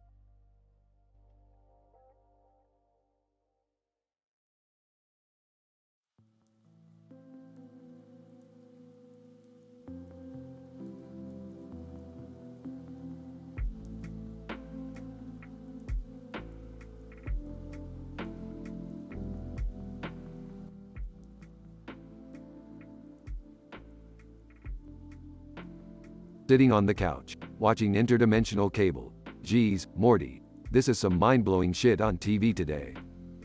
Yeah, Rick, it's like a whole new level of messed up. Can you guys please turn down the volume? I can't focus on my homework. Entering the room, what the hell is that noise outside? I'll go check it out, honey. Jerry opens the front door and sees an evil Half-Life 2 Strider towering over the neighborhood, wreaking havoc. Holy shit! Rick, Morty, you won't believe this. It's up from the couch. Crap. Morty, grab your portal gun. We need to stop that thing before it flattens the whole town. Wait, Rick, how the hell are we supposed to take down a giant death machine? Putting on his lab coat, Morty, it's simple science. We need to disrupt the Strider's energy core, located in its abdomen. It's a classic weak point. Joining them at the front door. Okay, Rick, but how do we get close enough to hit its weak point? I have an idea. I'm going to modify your car, Beth. We'll use it to distract the Strider while Morty and I make our move. Nervously, are you sure this is going to work, Rick? Beth, have I ever let you down before? Well, there was that one time. Shut up, Beth. Jerry, Beth, Summer, Morty, and Rick rush outside to the car, which now has a massive purple cannon mounted on the roof. Hopping into the driver's seat, everybody, hold on tight. The car speeds towards the Strider, dodging its massive legs and firing shots from the cannon. Rick and Morty jump out and make their way towards the Strider's abdomen. Nervously, Rick, I'm not sure about this. It's really big and scary. Morty, we don't have time for your wimpy doubts. Just follow my lead. The two maneuver around the Strider, avoiding its dangerous weaponry, and finally reach the abdomen. Rick pulls out a device and begins tampering with the energy core. Looking around, Rick, how much longer? Almost there, Morty. Just hold on. Suddenly, the Strider lets out a deafening roar and starts shaking violently. From the car, Rick, what did you do? I just messed with its central systems, Morty. We need to get out of here now. Rick and Morty dash back towards the car, narrowly avoiding the collapsing Strider. They jump in just as it explodes, sending debris flying. Breathing heavily, is everyone okay? We're all here, but damn, Rick, that was a close call. Smirking? Well, that's what you get for messing with Rick Sanchez, the smartest man in the universe. I wouldn't go that far, Rick, but thanks for saving our asses once again. Yeah, thanks, Rick. That was pretty gnarly. Don't mention it, Morty. Now let's go back inside and finish watching Interdimensional Cable.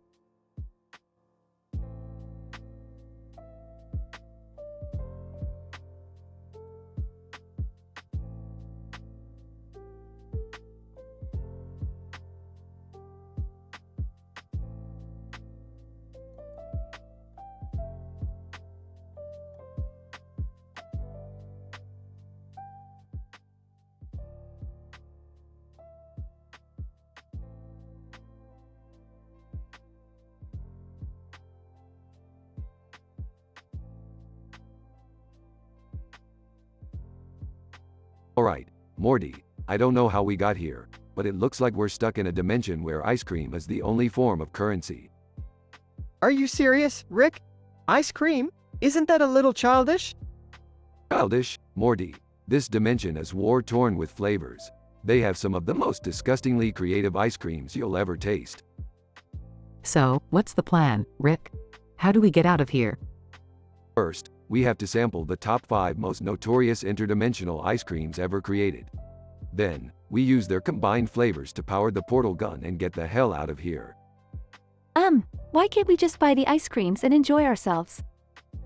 Oh, Summer, always going for the easy way out. We're not here for pleasure, we're here for survival. Now let's get this over with. Whining, can't we just find a regular ice cream shop? I don't want to eat anything weird. Jerry, you have no taste buds, remember? You'll be fine. Alright, what's the first ice cream, Rick? Screaming Maggot Surprise, landed freshly from Dimension Z37. It's a delightful blend of pickled maggots, blood orange syrup, topped with fermented fish eyes, all nestled in a cone made of deep-fried centipede. Oh, that sounds absolutely repulsive. Trust me, it's an acquired taste. I'd give it a solid 1 out of 10. Flavor notes of decay and despair with a lingering aftertaste of regret. Gross. What's next? Psychedelic Slime Sundae, direct from the psychedelic dimension of X12. It's a swirl of hallucinogenic neon sorbet, topped with glow-in-the-dark jellyfish tentacles, served in a cone made of pure cosmic energy. I don't know if I can handle hallucinations, Rick. Relax, Morty, you'll just see infinite realities collapsing on themselves. I'd give it an 8 out of 10. Trippy yet refreshing, with a tingling sensation that lingers on your tongue. I think I'll pass on that one. Yeah, me too. What's the next horror show? Decaying Delight, from the zombie dimension. It's a decomposing vanilla base sprinkled with crushed bone chips, topped with melted zombie brains and served in a cone made of dried zombie skin. I can't take it anymore, Rick. This is too much. Hold it together, Morty. We're almost done. I give it a 5 out of 10. It's kinda chewy and has a satisfying crunch, but the taste of decay gets old real fast. Can we please have something less repulsive for the last two? Fine, fine. Next up, we have Fiery Inferno from Dimension V99. It's a spicy chili ice cream with habanero pepper sprinkles, topped with a flaming hot cinnamon cone. That actually doesn't sound too bad. Finally, something normal-ish. Oh, it's anything but normal, Beth. I'd give it a 9 out of 10. It's like a roller coaster of flavors that burns your mouth and leaves you begging for more. Why can't we just stay in that dimension?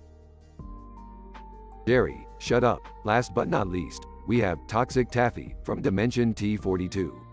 It's a radioactive green taffy ice cream, topped with crushed toxic waste barrels and served on a cone infused with plutonium. This is madness, Rick. Madness, Morty, this is interdimensional ice cream. I give it a 6 out of 10. It's positively glowing with flavor, but the side effects may include hair loss, uncontrollable laughter, and an existential crisis. All right, Rick, we've suffered enough. Can we go home now? Fine. Let's use these flavors to power the portal gun and get the hell out of here. I've had my fill of disturbing dessert dimensions. Rick and Morty, with their taste buds forever scarred, managed to harness the combined flavors of the disgusting interdimensional ice creams. They quickly powered the portal gun and escaped back to their own dimension, swearing to never speak of their ice cream misadventure again. And thus, the taste of regret lingered on their tongues, serving as a constant reminder of their bizarre escapade.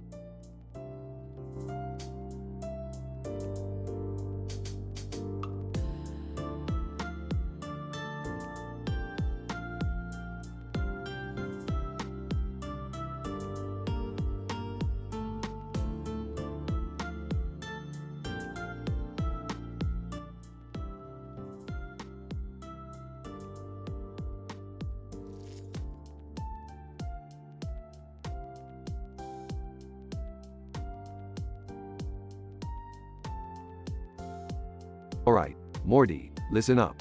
I've created a device that'll bring forth a Mr. Meeseeks for each of us. They're gonna help us complete our most absurd tasks ever. Rick, what kind of absurd tasks are we talking about? Oh, trust me, Morty. These tasks are gonna blow your mind. We're gonna push the boundaries of reality itself.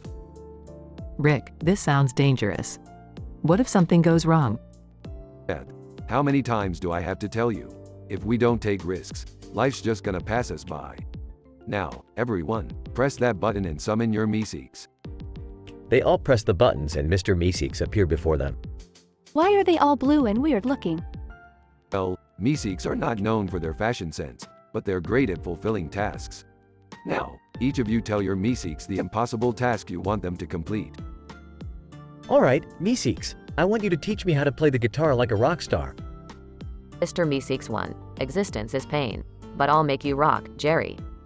Mr. Meeseeks, can you make me a sandwich? Out of the entire universe? Mr. Meeseeks 2. Sure thing, Morty. Just gonna need a multiverse of ingredients. No biggie. Meeseeks, I demand you to transform me into the most powerful superhero in the cosmos. Mr. Meeseeks 3. Oh Summer, you're already a superhero in our eyes, but I'll make you even cooler than before. Mr. Meeseeks, I want you to bake me a cake that's tastier than anything on Earth. Mr. Meeseeks 4. I'll bake you a cake that'll make Gordon Ramsay cry tears of joy. Beth. Meeseeks, I need you to invent a new energy source that defies the laws of physics.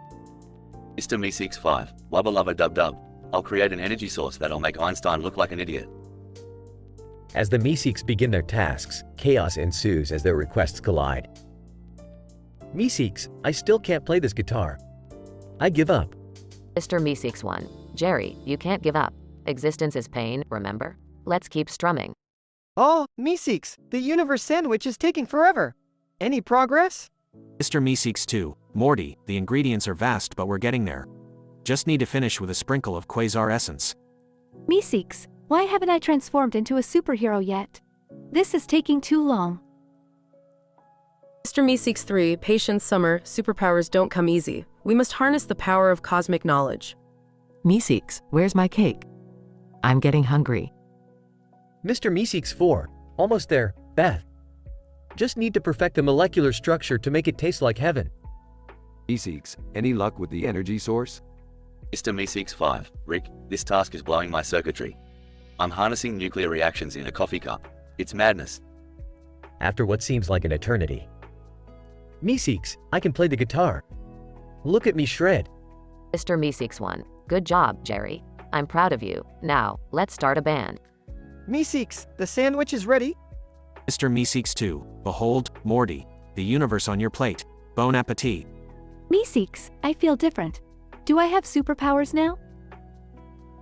Mr. Meeseeks 3, yes, Summer, you're now the ultimate superhero with the power to control time, space, and fashion trends. Meeseeks, the cake? Mr. Meeseeks 4, ta-da! Behold, the cake that makes angels weep tears of pure bliss. Meeseeks, did you invent the energy source? Mr. Meeseeks 5, I did it, Rick. This energy source could power the entire omniverse. We've defied all scientific laws. As they celebrate their achievements, their Meeseeks disappear. Hey, Rick, this whole Meeseeks thing wasn't so bad after all. Yeah, Jerry, sometimes you just need a little cosmic chaos in your life.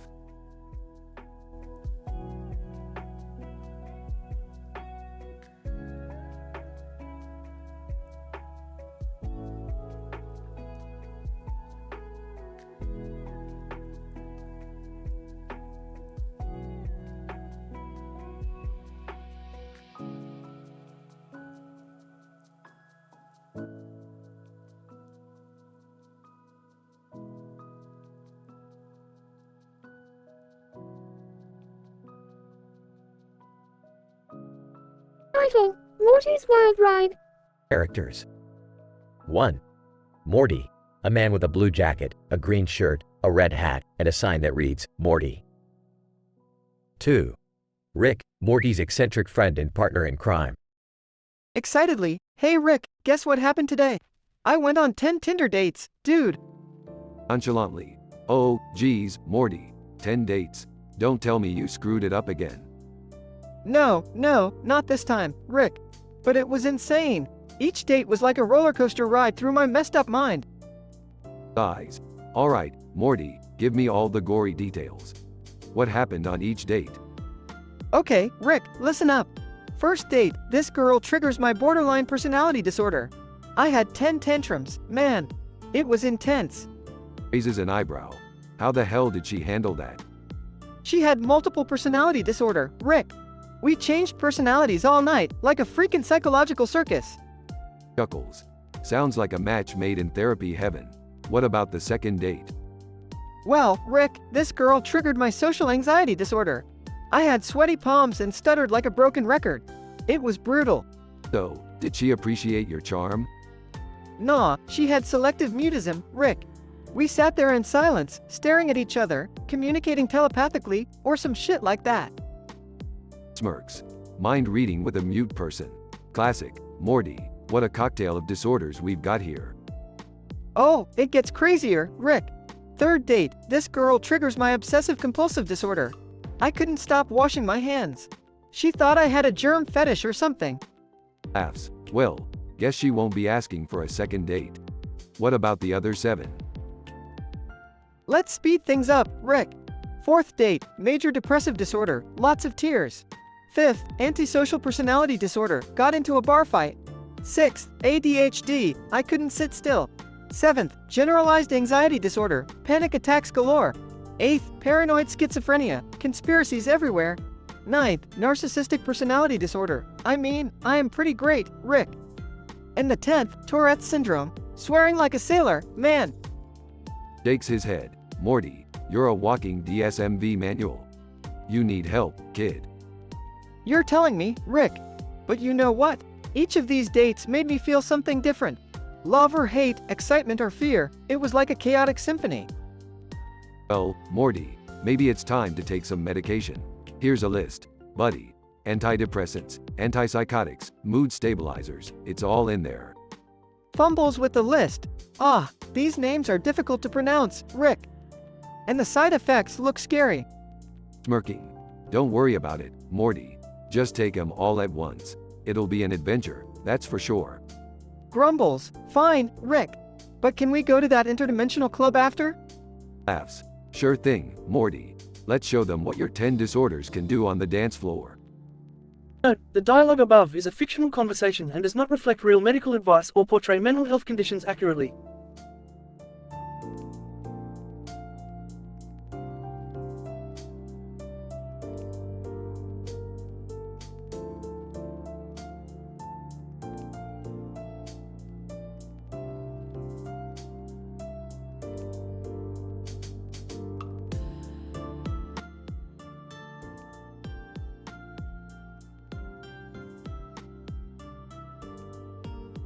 Alright, listen up, you dumbasses. I've crafted a scientific masterpiece that allows each of us to have our very own Mr. Meeseeks. These blue bastards will fulfill any ridiculous task you ask of them. Whoa, that sounds awesome, Rick. I can finally get my homework done for once. Yeah, and maybe my Meeseeks can help me become the most popular girl in school. I just want my Meeseeks to clean the whole damn house. Well, I guess my Mr. Meeseeks could assist me in becoming the world's greatest golf player. Okay, everyone, activate your Meeseeks. Get ready for the most ludicrous tasks ever performed in the history of the universe. The Meeseeks appear, buzzing with excitement. Meeseeks, to Morty. I am Mr. Meeseeks, look at me. Your task is to solve the equation for world peace in an hour. And I mean globally recognized world peace. Oh geez, that's a tall order. But, I guess we gotta start somewhere. While Morty struggles with his equation, Beth's Meeseeks approaches her. Meeseeks, to Beth. I am Mr. Meeseeks, look at me. Your task is to clean every crevice of this house, removing every speck of dirt or dust. Finally, a clean house. This is going to be so satisfying. Summer, feeling ambitious, turns to her Meeseeks. Meeseeks, to Summer. I am Mr. Meeseeks, look at me. Your task is to make you the most irresistible person in the whole galaxy. Prepare for an epic makeover. Wow, I'll be unstoppable. Let's do this. Jerry, with dreams of golf glory, addresses his Meeseeks. Meeseeks, to Jerry. I am Mr. Meeseeks, look at me. Your task is to turn you into the #1 golf player in the multiverse. Get ready for world-class swings. Finally, the validation I've been waiting for. Hit me with those skills. Time passes as the Meeseeks work diligently on their tasks. The chaos ensues. Morty's Meeseeks approaches Jerry's Meeseeks. Morty's Meeseeks. Hey, pal, your goddamn golf skills are gonna create division and unrest in the world. Morty's working his ass off, trying to find a solution, and all you care about is putting 18 holes. Jerry's Meeseeks, screw you, blue freak. Golf is a universal language, bringing people together. While they argue, Beth's Meeseeks, mid-cleaning, overhears and steps in. Beth's Meeseeks, both of you shut the hell up. Cleaning this house is an act of love and harmony. Stop messing up the balance. Across the chaos, Summer's Meeseeks, feeling overlooked, finally snaps. Summer's Meeseeks, you all act like superficial idiots. Becoming irresistible won't solve the world's problems. It's time to focus on what truly matters. As Rick witnesses the chaos, he smirks. The chaos theory of Meeseeks. Only in the grand absurdity of the universe could such a clusterfuck occur. The Meeseeks frantically collide, argue, and, in some cases, fight each other, creating an absolute mess. In the end, the tasks were deemed too absurd for the Meeseeks to handle.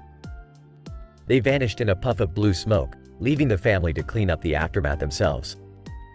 And just like that, life returned to the usual chaos of a dysfunctional family living among the multiverse.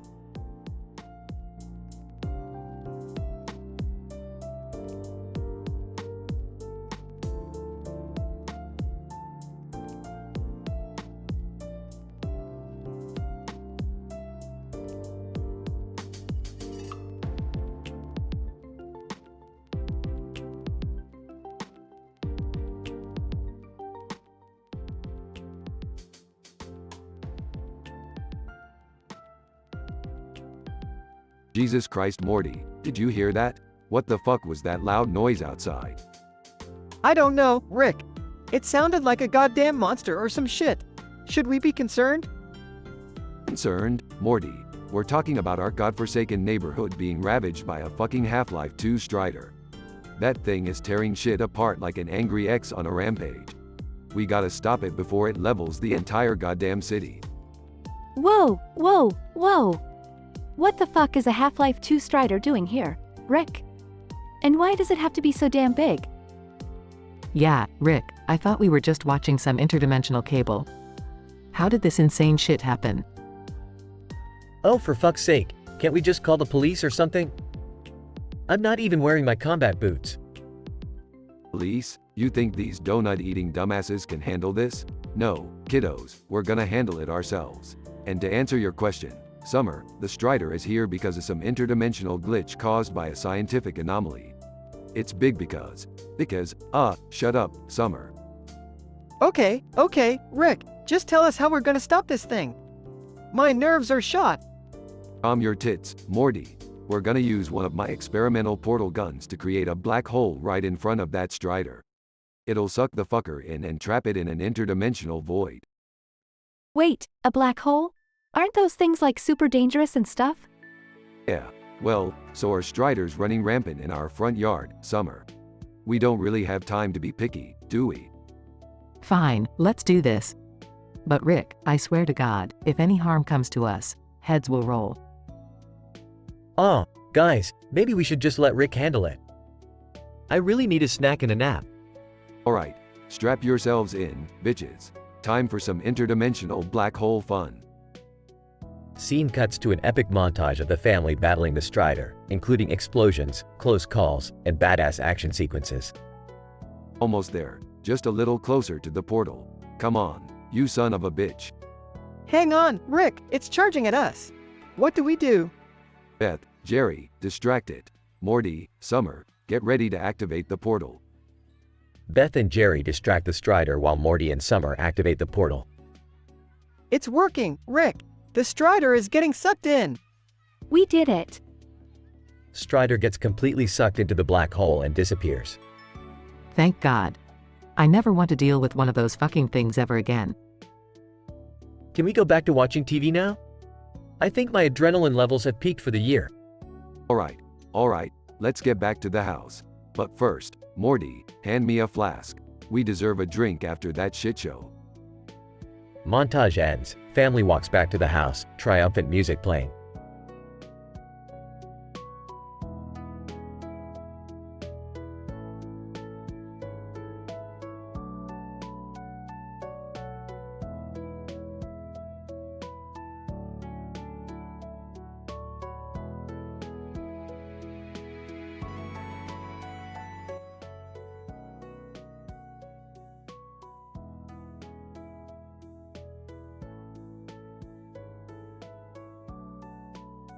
Alright, kids, buckle up for another dimension hopping, mind-bending adventure.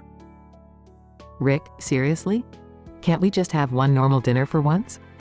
Normal is overrated, Beth. Hold on tight. We're about to enter the green bean dimension. Whoa, Rick, look at all these green beans. Why do they have faces on them? Ah, Morty, those aren't just any green beans. They're sentient beings trapped in vegetable forms. Don't worry, we'll fix it. This is so messed up. Rick, how did they end up like this? Well, you see, I was trying to create a new interdimensional portal, but I may have miscalculated the pickle juice ratio. So, instead of turning myself into a pickle, it affected these green beans. So, what exactly is the problem here? Jerry, you're a pickle now. Figure it out. We need to reverse this transformation before we become permanent pickles. Rick, can't you just create another device to change us back? It's not that simple, Beth. The transformation process is irreversible without the use of a C-137 accelerator. And unfortunately, we don't have one lying around. Great, we're stuck as pickles forever. Not necessarily, Morty. If we gather these crystals from the green bean dimension, we might be able to create an antidote to reverse the transformation. Okay, so how do we find these crystals? We'll have to face off against the pickle overlords who guard them. They're ruthless and will do anything to protect their secrets. Wait, can't we just negotiate with them, Rick? Negotiate? Jerry, have you never learned anything? These pickle overlords thrive on chaos and destruction. We'll have to fight our way through. Okay, let's do this. I'm not gonna stay a pickle forever. Scene transition. Epic pickle combat against the pickle overlords, with explosions, lasers, and flying green beans. Rick, we've got the crystals. Now what? Quick, everyone, ingest the crystals. It should reverse the transformation. Everyone eats the crystals, and a bright light engulfs them. Scene transition. Everyone transformed back to humans, laughing and celebrating. Thank God, we're back to normal. I never thought I'd be so relieved to not be a pickle. Rick, you really outdid yourself this time. Thank you. Well, you know, I always deliver, even in the face of vegetable chaos. Can we just go home now? I'm exhausted from all this pickle business. Sure thing, Morty. But remember, adventure is always around the corner. Never forget Pickle Rick. The family walks away, leaving behind a dimension full of green beans with faces, forever changed by the pickle madness. The family heads back home, forever changed by their pickle adventure, but ready for whatever craziness lies ahead. Scientific description. In this episode, titled Pickle Pandemonium, Rick and his family accidentally find themselves trapped in the green bean dimension, where sentient green beans with faces roam. Due to a miscalculation in Rick's interdimensional portal creation process, they become transformed into pickles. The scientific explanation lies within the intricate molecular makeup of C-137 accelerators, which can reverse the transformation process. To obtain the necessary components for the antidote, the family has to face the mighty pickle overlords, guardians of the precious crystals. Their battle against these chaotic beings showcases the perilous nature of the green bean dimension. However, through determination and courage, they successfully retrieve the crystals and ingest them, causing a molecular reaction that reverts them back to their human forms. The episode concludes with a sense of triumph and a reminder that adventure always awaits in the unpredictable multiverse.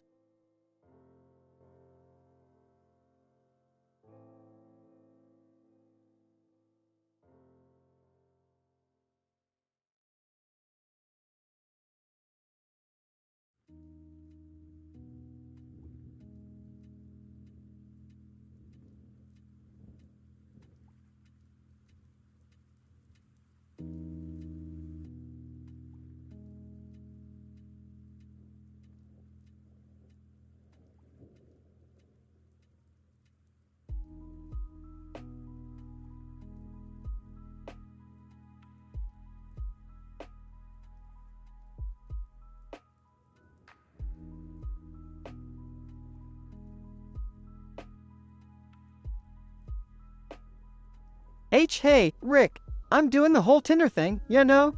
Swiped right like 10 times today, man. Tinder, huh? That's a pathetic shot at love, Morty. But I guess it's better than nothing. What you got? Alright. First swipe, I met this girl and she had some serious borderline personality disorder, like 10 out of 10. She threw a tantrum 'cause I ordered the wrong drink. Crazy. Classic BPD, Morty. So what's next? Okay, so the next one had this weird obsessive-compulsive disorder, OCD, or something. We couldn't even get dinner 'cause she was too busy rearranging the utensils at home. It was nuts, Rick. Sounds like a real disaster waiting to happen. What else? Yeah. Then, I went out with this girl who had antisocial personality disorder, like a freaking psychopath. She tried to steal my wallet as a test or something. I ran like hell, man. Morty, you couldn't spot a psychopath if they were wearing a name tag. Keep going. Alright. This girl had generalized anxiety disorder. We're in the restaurant and she hyperventilates just 'cause her food took too long. We had to call an ambulance, Rick. Yeah, anxiety can be a real buzzkill. Next? Then, I met this chick with dissociative identity disorder. 1 minute, she's into me, the next, she's talking to herself like she's possessed by, like, 10 different people. It was freaky, man. Multiple personalities. Classic. What else, Morty? Oh, boy, this girl had histrionic personality disorder. She'd start sobbing uncontrollably, saying she's not worthy. It was a whole mess of drama, Rick. I couldn't handle it. Drama queen, huh? I've seen worse. Keep it rollin', Morty. Alright. This one had dependent personality disorder. She clinging to me, Rick, like my life was her oxygen tank. Couldn't take a breath without me. Suffocating, dude. Itty types, huh? They're everywhere. What's next? Ah, this girl had narcissistic personality disorder. She took, like, 100 selfies a minute, talking about how perfect she was. It was a constant ego trip, Rick. Exhausting. Narcissists, Morty, a plague upon our society. Keep going. Alright, this girl had avoidant personality disorder. We went on a date and she couldn't look me in the eye. Like, I'm here, trying to connect, but she's too scared of a little eye contact. It was awkward as hell, Rick. Ah, fear of intimacy, Morty. It's a real joy. You're almost done, right? Last one, Rick. This girl had schizoid personality disorder. She barely spoke a word, Rick. Just sat there, like a damn statue. It was the quietest date ever. Intense, man.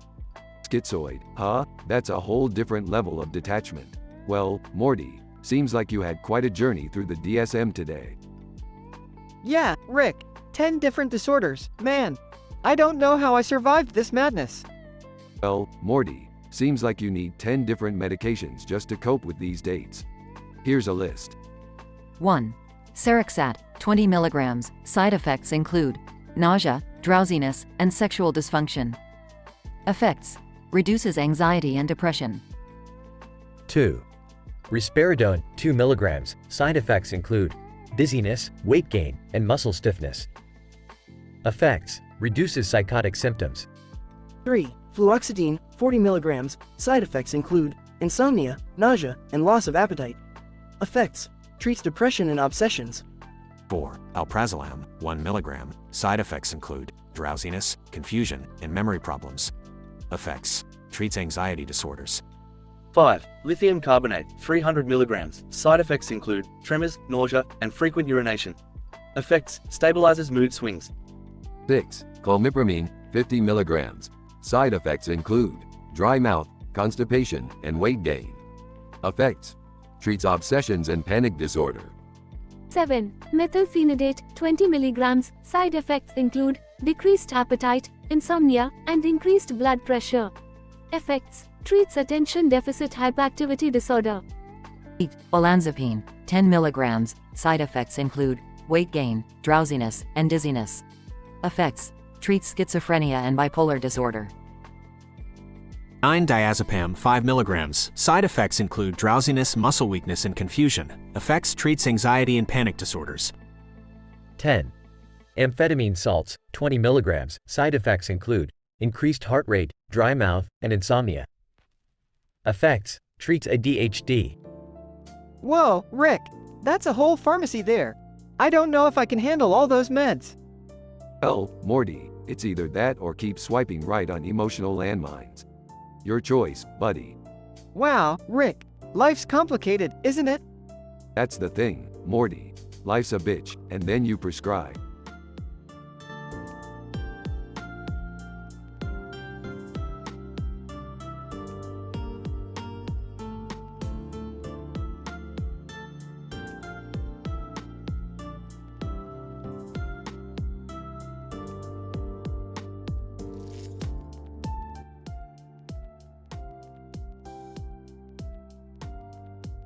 Alright, Morty, listen up.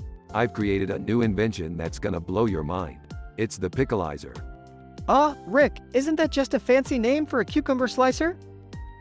No, Morty, this is way more advanced. It transforms living beings into pickles.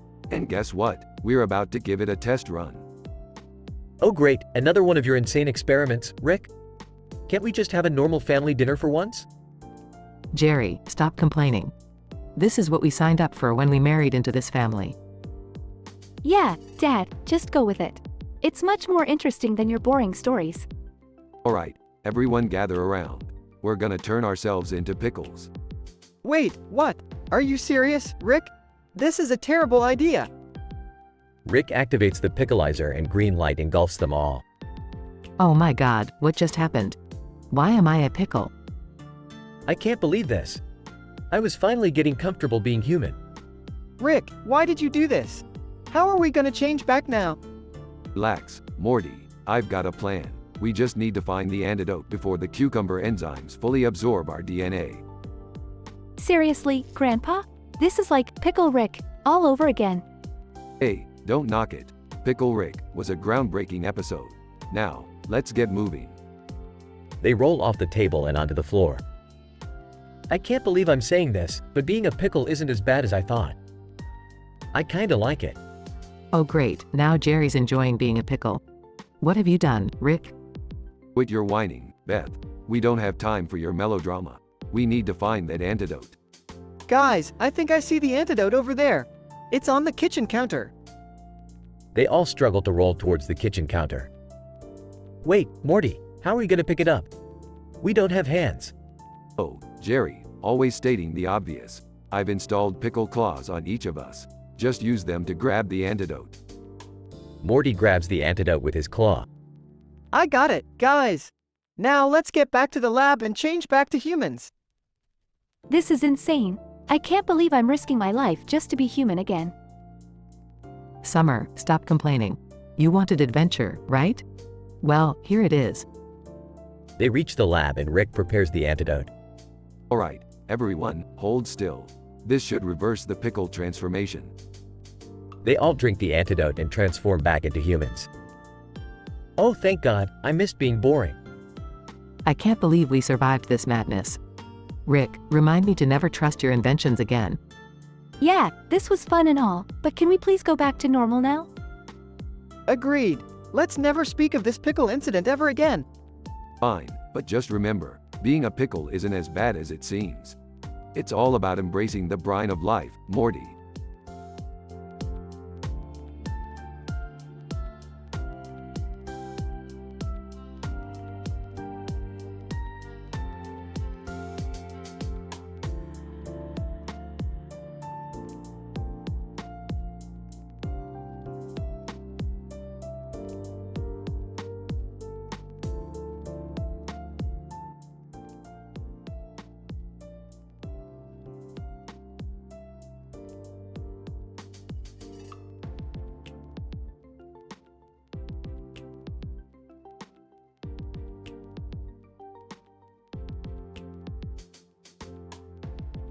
Alright, Morty, listen up. I've invented a device that will fulfill our deepest desires, no matter how absurd.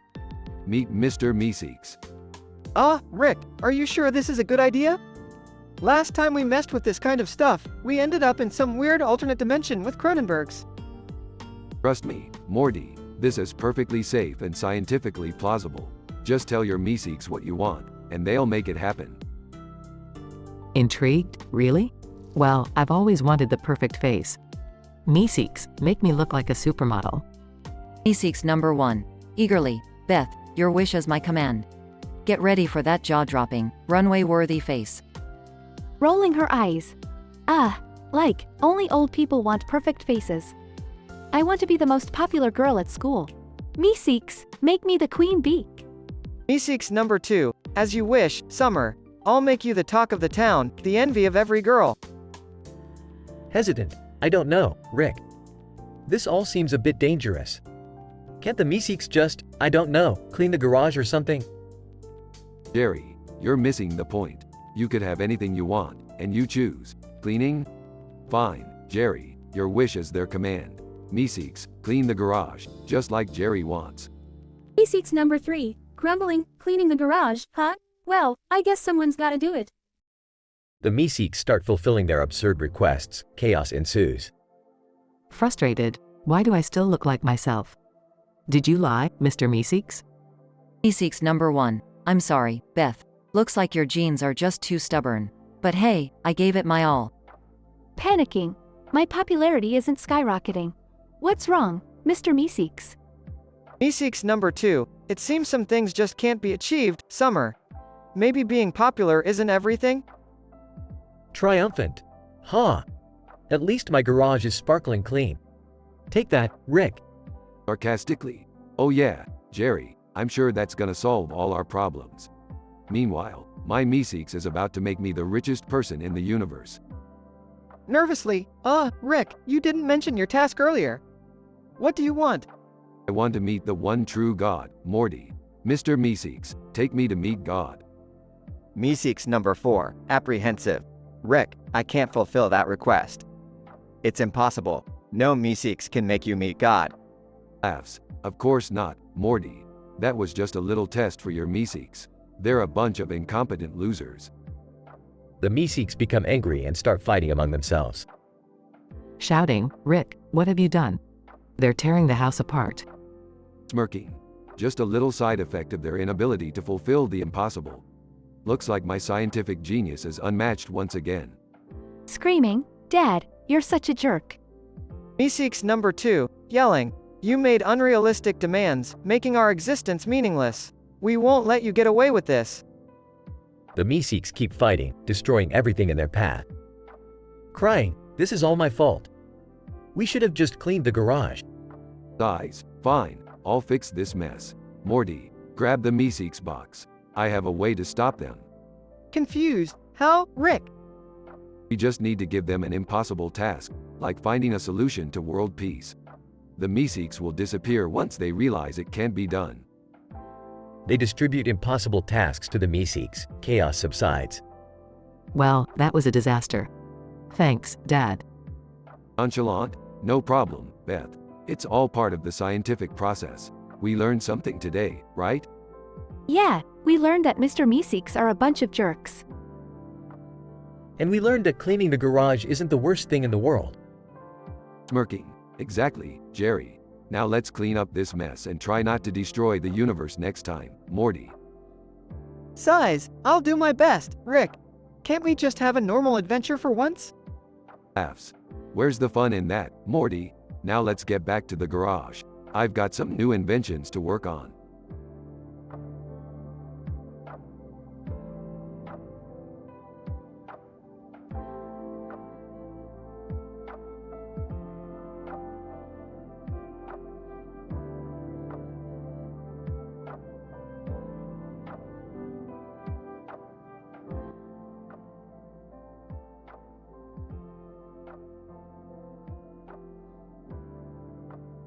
Alright, Morty, listen up. We're headed back to the Cronenberg world. I've got a scientific reason this time, not just some cockamamie escape plan.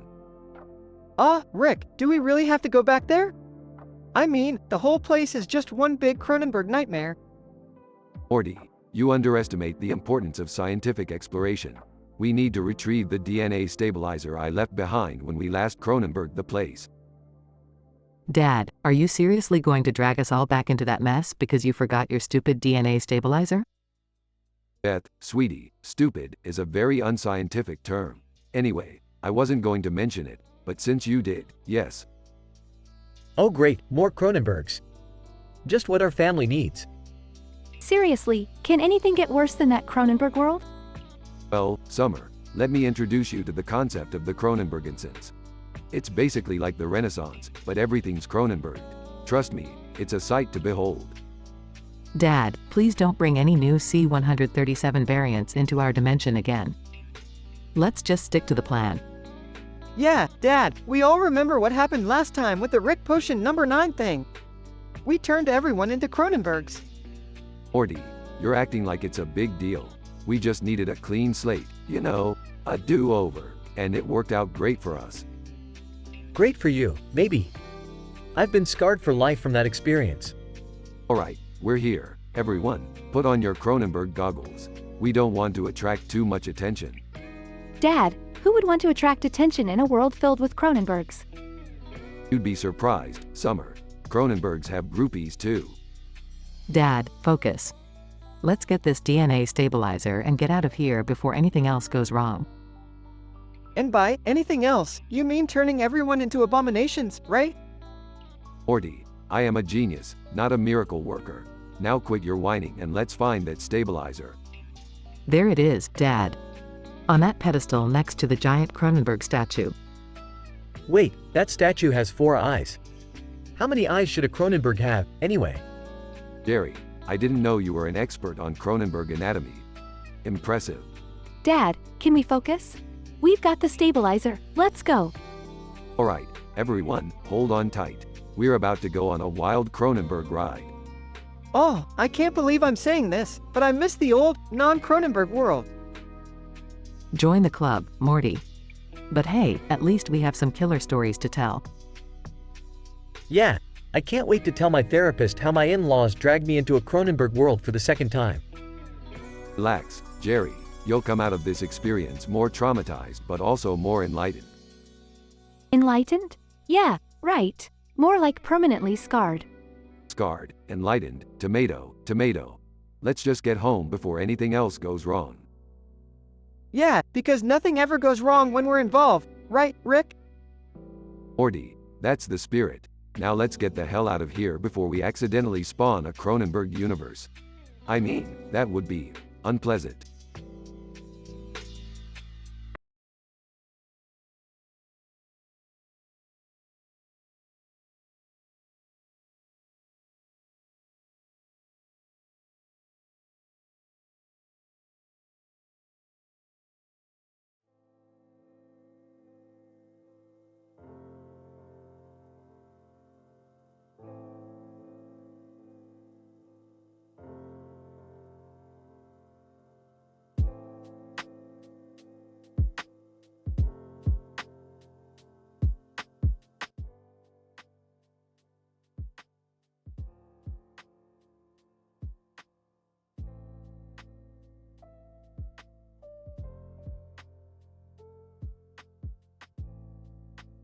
Morty, grab your portal gun.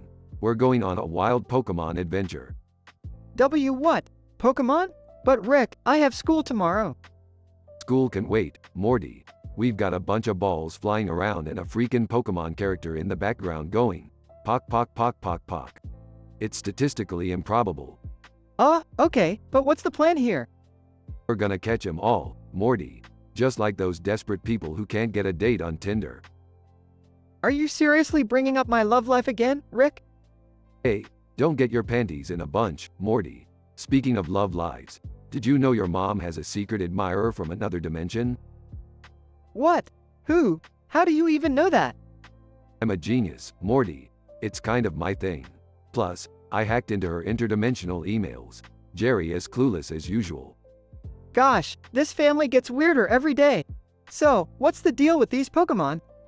We need to capture them all, Morty. They hold the key to unlocking the ultimate reality warping power. Rick, that sounds dangerous. Remember what happened last time we messed with reality? Look, Morty, if we're not pushing the boundaries of science, then what's the point? Plus, it's a great way to impress your secret crush. Wait, how did you? Never mind. Let's just catch these Pokemon and get it over with. Scene change. Rick and Morty stumble upon a rare Pokemon. Morty, there it is. The legendary Pubert Chew, capable of turning anyone into sentient pickles. Whoa, Rick, that sounds incredible, but also really dangerous. Precisely, Morty. That's why we need to capture it before someone else gets their greedy hands on it and wreaks havoc. Morty throws a Pokeball at Pubert Chew, but it escapes. Damn it, Rick, it got away. Stop your whining, Morty. We'll just have to track it down and try again. This time, I'll lend you my lucky underwear for good luck. I'd rather not wear your underwear, Rick. Can't we come up with a different plan?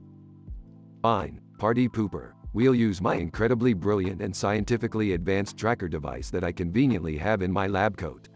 But remember, Morty, this time we don't screw it up. They track down Pubert Chew to an abandoned amusement park. Rick, this place is creepy. Are you sure we're in the right spot?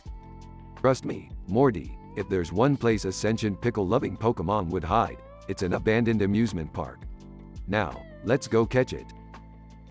They find Pubert Chew surrounded by evil clones of Jerry. Morty, those clones of Jerry are trying to steal Pubert Chew. Why would anyone want to steal a sentient pickle-loving Pokemon? Morty, you ask too many questions. Just focus on throwing the damn Pokeball. Morty successfully captures Pubert Chew. We did it, Rick. We caught the legendary Pubert Chew. Excellent work, Morty. Now, let's get out of this creepy amusement park before those Jerrys start singing karaoke again. Morty and Rick escape, victorious. So, what are we gonna do with Pubert Chew now, Rick? Hey, who knows? Maybe we'll use it to turn Jerry into a sentient pickle. That would be a good laugh. I don't know, Rick. Sometimes I worry about the consequences of our adventures. Morty, consequences are for people who care. We're scientists, we don't have time for that sentimental crap. Now, let's go home and celebrate with a nice cold beer. They portal back home, ready for their next crazy adventure. You know, Rick, sometimes I wonder if we're the real Pokemon in this messed up universe. Morty, if life were a Pokemon game, we'd be the ones throwing the Pokeballs. Now shut up and embrace the chaos. They laugh maniacally as the episode fades out.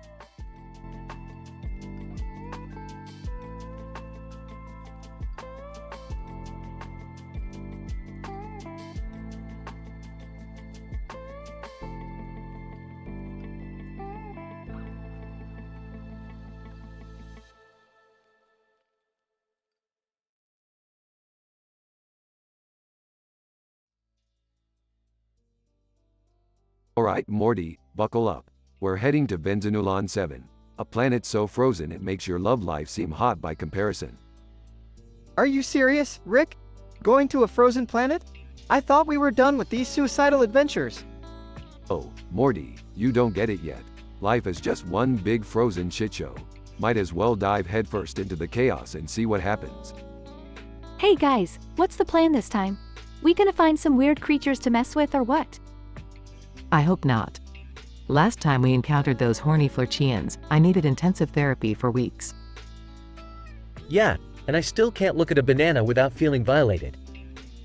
Let's just stick to the touristy stuff, okay? Touristy stuff? We're not here for cheap souvenirs, Jerry. We're here to survive a fucking blizzard.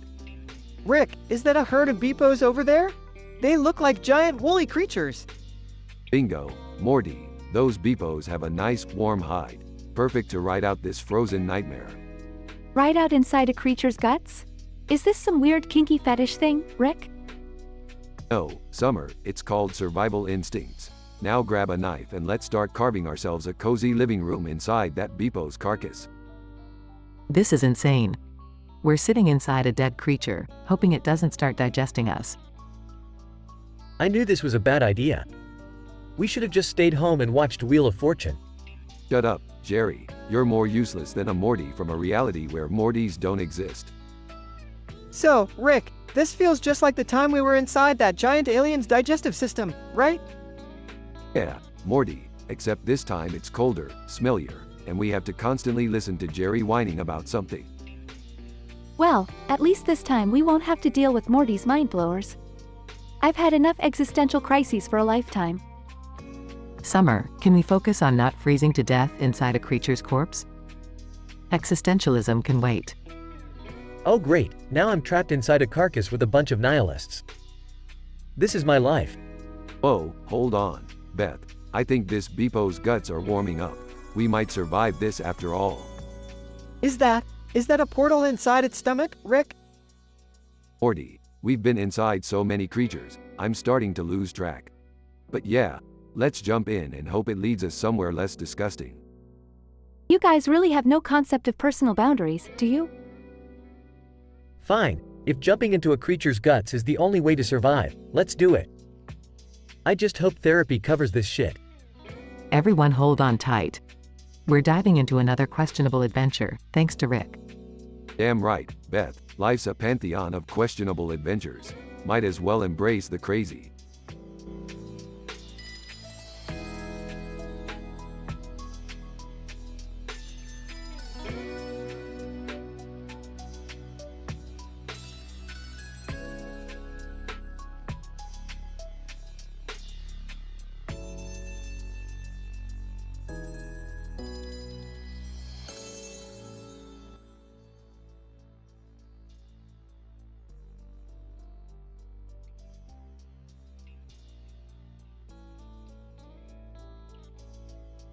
Hey, Rick, check out this weird-ass clock I found. It's got two faces and shit.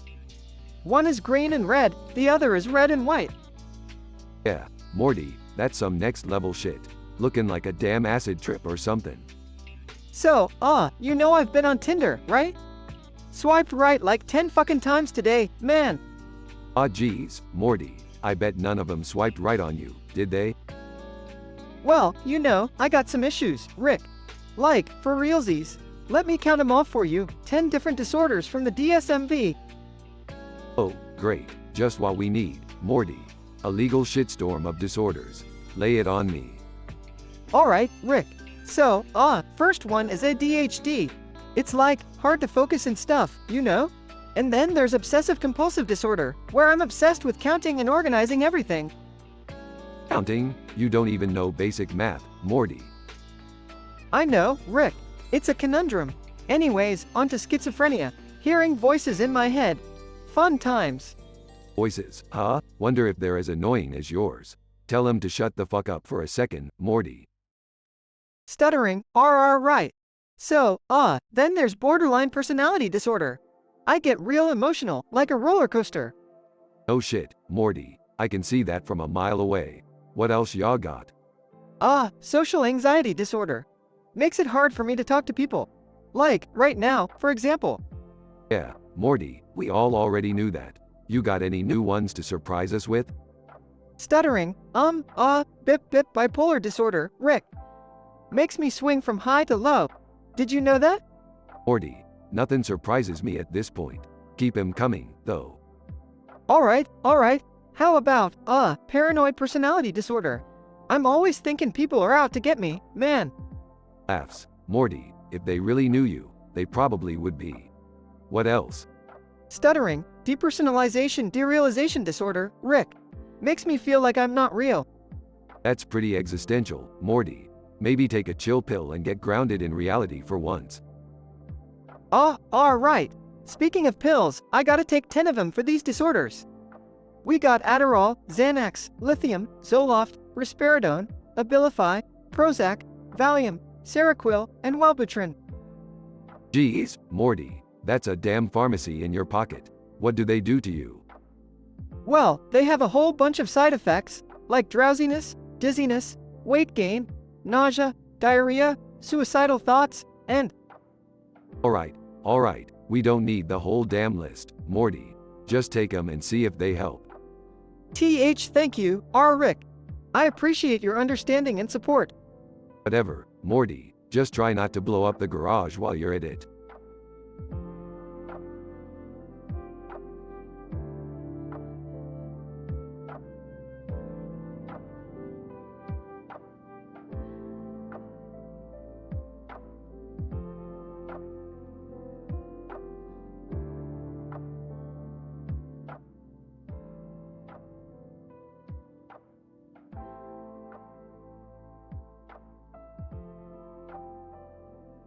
Alright, listen up you insignificant bags of flesh. We're back on Unity's planet for a scientific mission. Prepare your tiny, feeble minds for mind-bending discoveries. Rick, do we really have to be so disrespectful? I mean, Unity is kinda cool and I don't wanna upset. Shut up, Morty. This is about science, not your adolescent affection. We've got work to do. Hey, guys, look. There's Unity. She's surrounded by all these clones. It's like a freaking army of sexy duplicates. Rick, are you sure it's wise to be around all these temptations? I mean, it's a bit risky, don't you think? Risky? Jerry, you're such a pansy. We're scientists, you idiot. We can handle a little temptation. Besides, it's all in the name of scientific progress. Okay, everybody relax. Let's just focus on the mission. Rick, what is it that we're supposed to be doing here? Oh, Beth, always trying to be the voice of reason. We're studying Unity's ability to fulfill our deepest desires through assimilation. She's agreed to help us research this, intimately. Unity, in a sultry voice, welcome back, my darlings. I've missed you all so much. Are you ready to experience pleasure beyond your wildest imagination? Unity, always so seductive. Alright, family, let's embrace the scientific method like never before. Rick, I'm not sure I'm comfortable with this. What if I end up liking it too much? What if we all lose ourselves in Unity? Morty, stop being a prude. We're not gonna lose ourselves. We're gonna have the time of our lives and learn something valuable. I'm in. Let's do this. Unity. Show me what you got. Well, if everyone else is doing it, I guess I can't be the only wimp. I'm in too. Alright, let's go for it. But remember, we're still a family, no matter what happens. Unity, this is all in the pursuit of knowledge, remember that. Unity, of course, my dears. Knowledge, pleasure, and unity. Let us begin. Scene shifts to intense and explicit actions, with each family member experiencing their deepest desires fulfilled. Scene cuts to aftermath, as the family members lay exhausted and satisfied. Well, that was enlightening. Scientific progress, indeed. I can't believe we did that. I'm scarred for life, Rick. Speak for yourself, Morty. I thought it was pretty hot. I'm not sure how to feel about all this. It was something, that's for sure. We did what we came here to do. We explored and learned. I'd say it was a success, in a weird, twisted way. Unity, smiling. Thank you all for taking part in this experiment. You've helped me learn more about the human condition, and I must say it was quite pleasurable. Alright, enough of that emotional crap. Let's get back to the ship, people. We've got more science to do. The family members, slightly changed, get up and head back to the ship, contemplating the strange experience they just had. Scene ends, leaving behind a mix of emotions and a newfound understanding of pleasure and unity.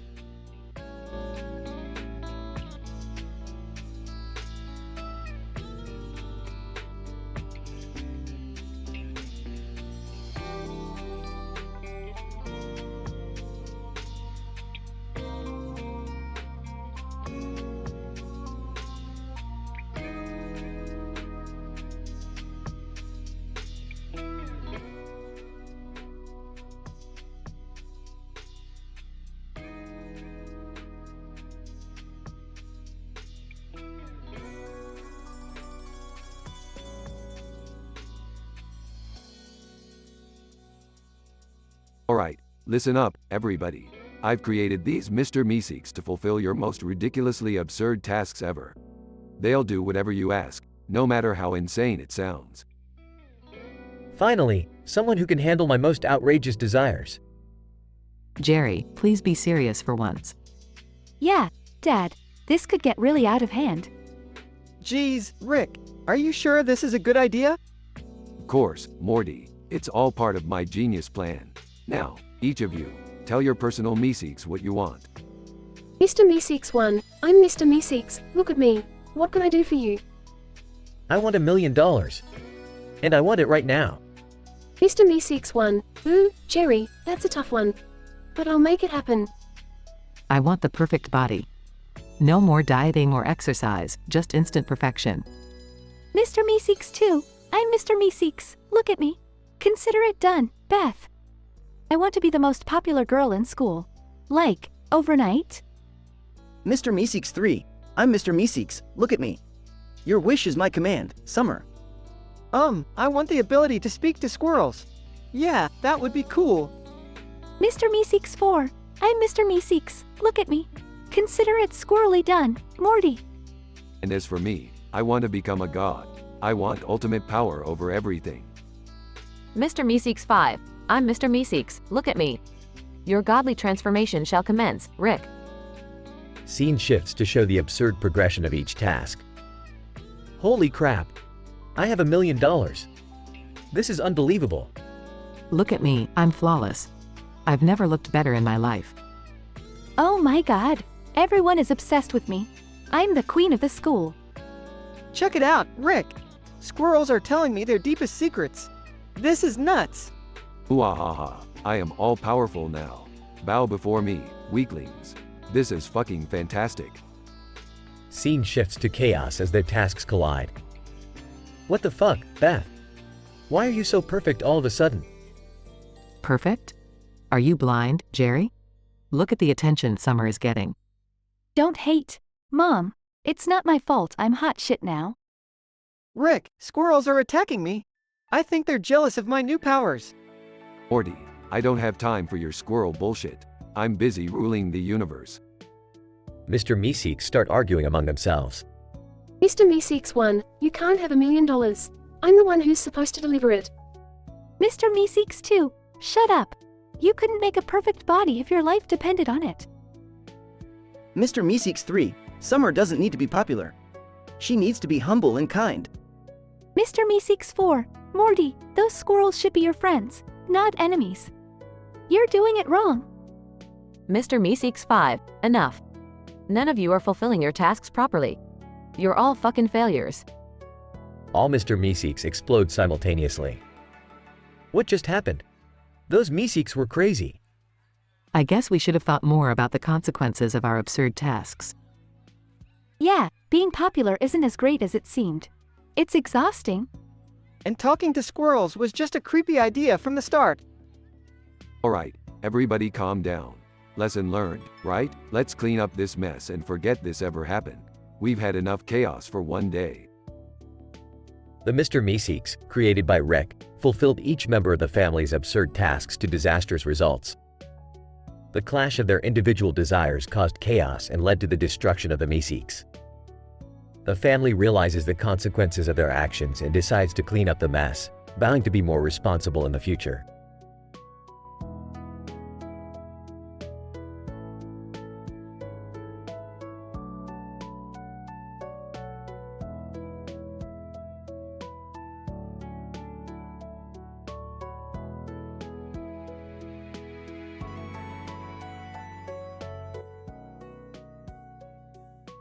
Morty, wake up. You're entering the hydrophobic phase. We need to give you water. In garbled speech, no. Get away. Can't. Muscles too strong. Jerry, we have to try something. Morty, listen to me. We're going to put you in a coma and give you an extreme constant dose of antibiotics. It's called the Milwaukee Protocol. It might save your life. Morty, we love you. We'll do whatever it takes to help you. Struggling, can't breathe. Jerry, hurry. Help me with the sedatives. We need to put Morty under. Got it, Beth. Hold him steady. Losing consciousness, help. Days later. Jerry, it's been 3 days. Morty's still in a coma, but his condition seems stable. Do you think you'll survive, Beth? I don't know, Jerry. The Milwaukee Protocol has a low success rate, but we had to try. All we can do now is wait and hope. 1 week later. Beth, I can't take it anymore. Is Morty going to wake up? Is he going to survive? Jerry, I don't know. The antibiotics are supposed to fight the virus, but it's up to Morty's body to recover. We just have to be patient. 2 weeks later. Jerry, look. Morty's waking up.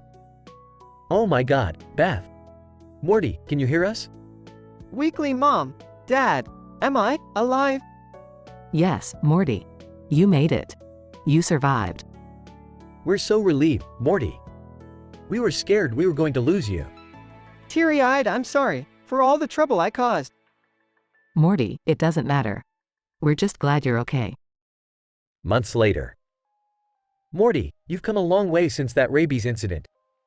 Yeah, Dad, it still feels like a crazy nightmare. We're just grateful you're here with us, Morty. We love you. I love you guys too. Let's never go through something like that again. It was intense. Conclusion. Despite Morty's near-death experience during the rabies hydrophobic phase, the Milwaukee Protocol, a controversial treatment, managed to save his life. It was a roller coaster of emotions for his parents, Beth and Jerry, as they battled to keep him alive. Against all odds, Morty woke up from his coma, slowly recovered, and returned to his normal life. The incident served as a reminder of the fragility of life and the importance of family.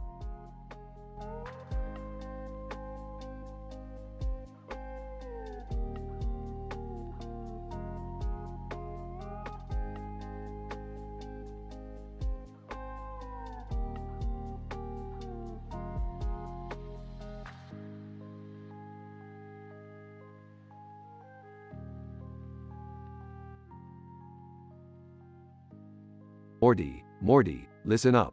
I've discovered a dimension where a cartoon rat is attacking the president, and for some reason, there's a freaking light bulb in the background. We need to investigate this statistically improbable scenario. Geez, Rick, do we really have to involve ourselves in all these messed up dimensions? Morty, if we don't, who will? Plus, we might find some use for that oversized ego of yours in the process. Whatever, Rick. But let's hope we don't run into any weird creatures or something. Rick and Morty activate their shrink rays and are teleported into Donald Trump's infamous hair. Oh my God, Rick! We're in Trump's hair! This is so unbelievably weird.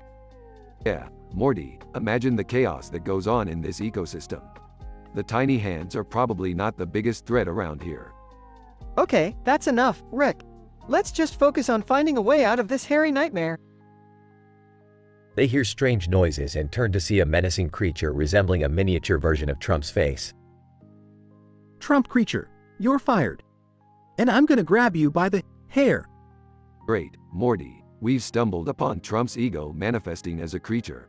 This just keeps getting better. We gotta get out of here, Rick. Fast! Rick and Morty sprint through the hair ecosystem, dodging miniature toupees and tiny hands. Morty, I've got a crazy plan. We'll find the hair's central cortex and overload it with pure logic. That should create an exit portal. Are you serious, Rick? Pure logic against Trump's hair? This is so far-fetched, even for us. Well, Morty, desperate times call for desperate measures. Hold on tight. Rick and Morty find the central cortex, insert Rick's modified brainalyzer, and overload it with logical equations. Hair ecosystem starts glitching and shaking. Rick, it's working. A portal appears. Quick, Morty, to the portal. We've overstayed our welcome in this hairy nightmare dimension. They escape through the portal and land back in Rick's lab. Wow, Rick, that was intense. I'm never going near Trump's hair again, even in my nightmares. Yeah, Morty, it's a pretty hairy situation, no doubt about it. But hey, we survived. And we found out that even Trump's hair can handle logic. I wonder what other bizarre dimensions we'll stumble upon next. Who knows, Morty? The universe is vast and filled with infinite possibilities. Now, let's go grab some Szechuan sauce. I could use a drink after dealing with Trump's hair.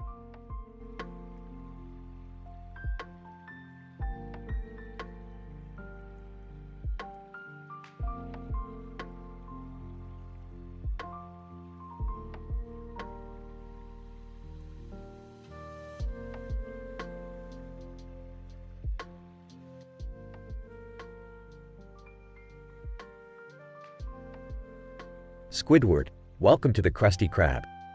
What can I get for you today, Bubble Bass? Bubble Bass. Squidward, my old friend. I'll have the triple Krabby Supreme with extra pickles, triple cheese, double secret sauce, no tomatoes, extra onions, and 3 perfectly square patties. Squidward, size. Alright, got it. Anything else? Bubble Bass. Yes, I want 1 bun steamed and the other toasted. 2 tablespoons of mayo, 2 teaspoons of mustard, and a pinch of salt. Squidward, are you serious? Bubble Bass. Absolutely. And make sure the lettuce is shredded into precisely 1/8 inch strips, not a millimeter more. Squidward, rolls eyes. Fine. What else? Bubble Bass. I want exactly 7 slices of tomato, cut to a thickness of 1/4 inch, and the pickles must be julienned, not sliced. Squidward, frustrated. Anything else, Bubble Bass? Bubble Bass, of course. I demand precisely 9 black olives, cut in halves, and a jalapeno ring in each bite. Oh, and make sure the onions are caramelized, not sautéed. Squidward, muttering, this is going to be a disaster. SpongeBob, whispering to himself, triple Krabby Supreme with extra pickles, triple cheese, double secret sauce, no tomatoes, extra onions, 3 square patties. Squidward, SpongeBob, can you handle this ridiculous order? SpongeBob, confidently, Squidward, don't worry, I've got this. After a few minutes, SpongeBob, here you go, Bubble Bass, the most insane burger order ever. Bubble Bass, examining the burger, well, SpongeBob. You've impressed me, almost perfect, but you forgot the most important ingredient, the essence of defeat. SpongeBob, shocked, essence of defeat? Bubble Bass, yes, SpongeBob. Unless you add it, your precious burger is worthless. SpongeBob, overwhelmed, I can't do it. I cannot find the essence of defeat. Bubble Bass cackles triumphantly as SpongeBob's mind starts to crack. Squidward, concerned, Bubble Bass, what have you done to him? Bubble Bass, grinning, I've broken his spirit, Squidward. SpongeBob will never recover from this loss.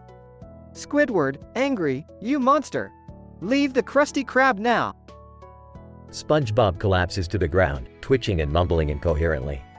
Bubble Bass, Leaving. Enjoy your defeat, losers. Ha!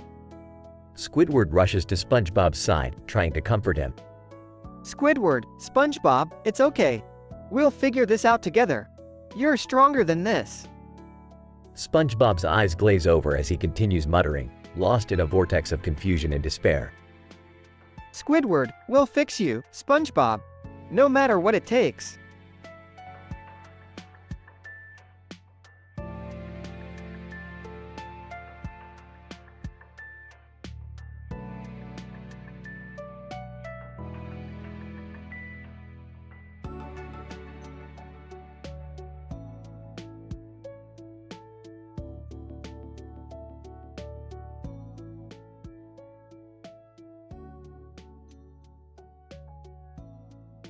Title: The Hydrophobic Hilarity. Characters. Rick, a cartoon character with a weird face and a weird haircut. Morty, a cartoon character with a weird haircut. Beth, Morty's mother. Jerry, Morty's father. Morty, you idiot. You've somehow managed to catch rabies, and now you're entering the hydrophobic phase. Garbled speech, Rick. Wow, what's happening to me? I can't drink. Accident. Oh my god, Morty. We need to give you water before it's too late. Aggression. Quick, Morty, drink this water. Muscle spasms, no. Muscle spasms, I can't. Muscle spasms, control. Muscle spasms, my muscles. Morty, it looks like the Milwaukee Protocol might be our only hope. We need to put you in a coma and give you an extreme constant dose of antibiotics. Rick, are you sure about this? Beth, it's the only shot we've got. Trust me. Nervously so, is Morty going to make it? Well, Jerry, the chances were slim to none, but shockingly enough, Morty pulled through. Turns out that weird face and weird haircut of his helped him survive the extreme treatment. Oh, Morty, I can't believe you made it. We were so worried. Weekly asterisk I. Weekly asterisk told you. Weekly guys. Weekly I couldn't. Weekly asterisk let a weird face. Weekly and weird haircut. Weekly destroy me. Yep, Morty survived against all odds. Just another day in the life of the Smith family. Scientific description. In this bizarre and statistically improbable scenario, Morty, exhibiting symptoms of rabies, enters the hydrophobic phase, where he resists drinking water due to involuntary muscle spasms. Morty's garbled speech indicates the severe impairment of his neurological system caused by the virus. In an attempt to save Morty's life, Rick suggests the Milwaukee Protocol, a highly controversial and experimental treatment for rabies. Morty is placed in a medically induced coma, and an extreme constant dose of antibiotics is administered. Against all odds, Morty miraculously survives the intensive treatment. Researchers speculate that Morty's unusual facial features and haircut may have contributed to his survival by exerting an unexplained protective effect against the virus. Further studies are required to thoroughly understand the baffling mechanisms at play in this miraculous turn of events. In the meanwhile, this incident serves as a reminder of the unpredictable nature of infectious diseases and the unorthodox solutions that may arise in the pursuit of saving lives.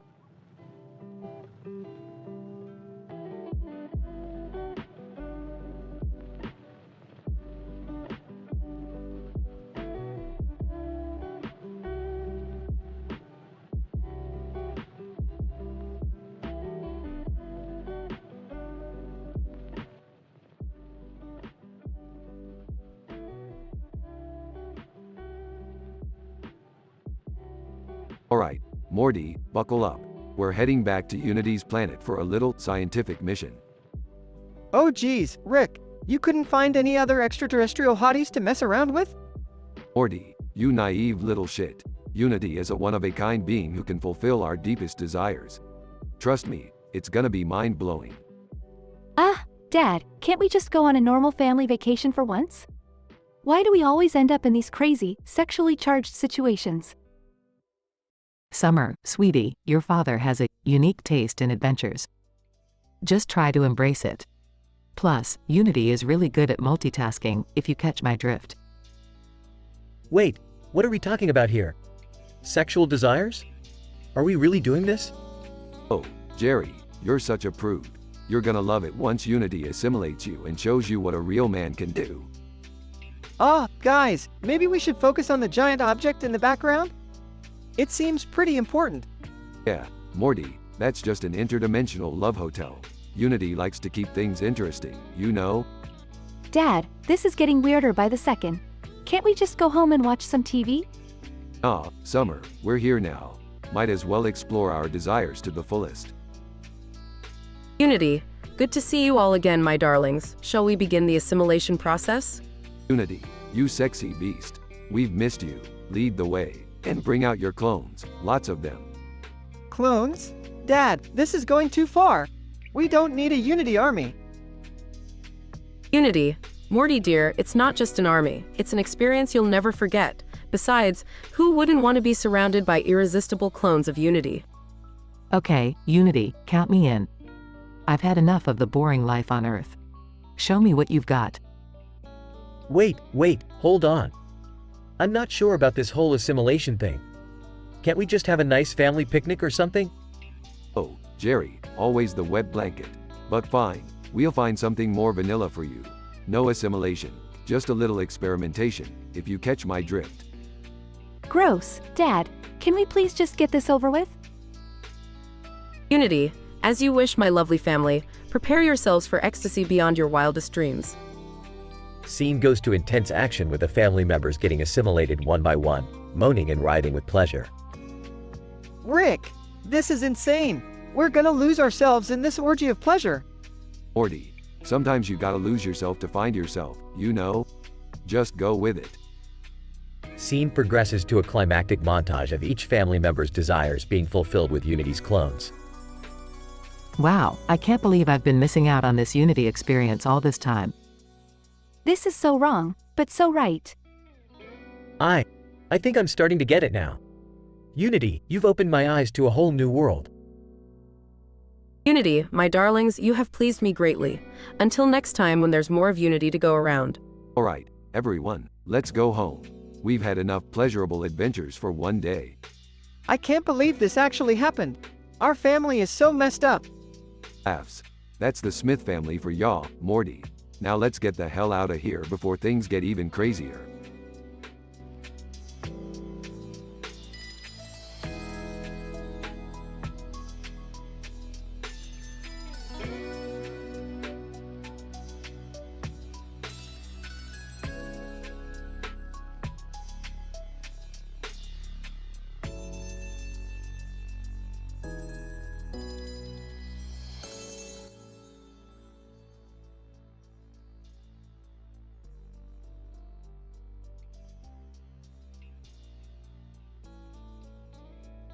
Mitsuki.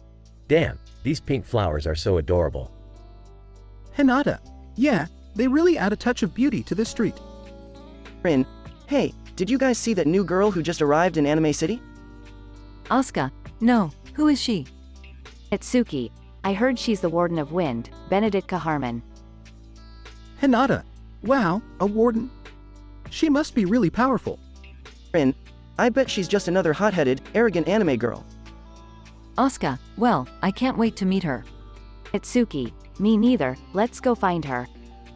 They all walk towards the Sakura Garden District. Itsuki. Sees Benedicta. Look, there she is. Benedicta. Looking serious. So, you must be the ones curious about the new warden, huh? Hinata. Yeah, we were just wondering what kind of powers you possess. Benedicta. Smirking. Well, let's just say I can control the wind in ways you can't even imagine. Asuka, show us what you got then. Benedicta raises her hand, summoning a powerful gust of wind. Itsuki. Whoa, did you see that? Rin, this is insane. I've never seen anyone with such control over the elements. Benedicta. Chuckles. That's just the beginning. They walk through the Sakura Garden District, where petals dance in the wind. Kiura. Approaching. Well, if it isn't the great Benedicta Harmon. Benedicta. Smirking. Lady Kiura. Always a pleasure to see you. Kiura, I've heard rumors about your arrival. Seems like you're causing quite a stir. Hinata. Whispering. Who's she? Itsuki. Whispering. She's like the queen of this district, famous for her powers of illusion. Kiura. So, Benedicta, care to show me what you can do? Beneditka, grinning, gladly. Beneditka unleashes a whirlwind, swirling around Kaora. Oscar, gasping. This is incredible.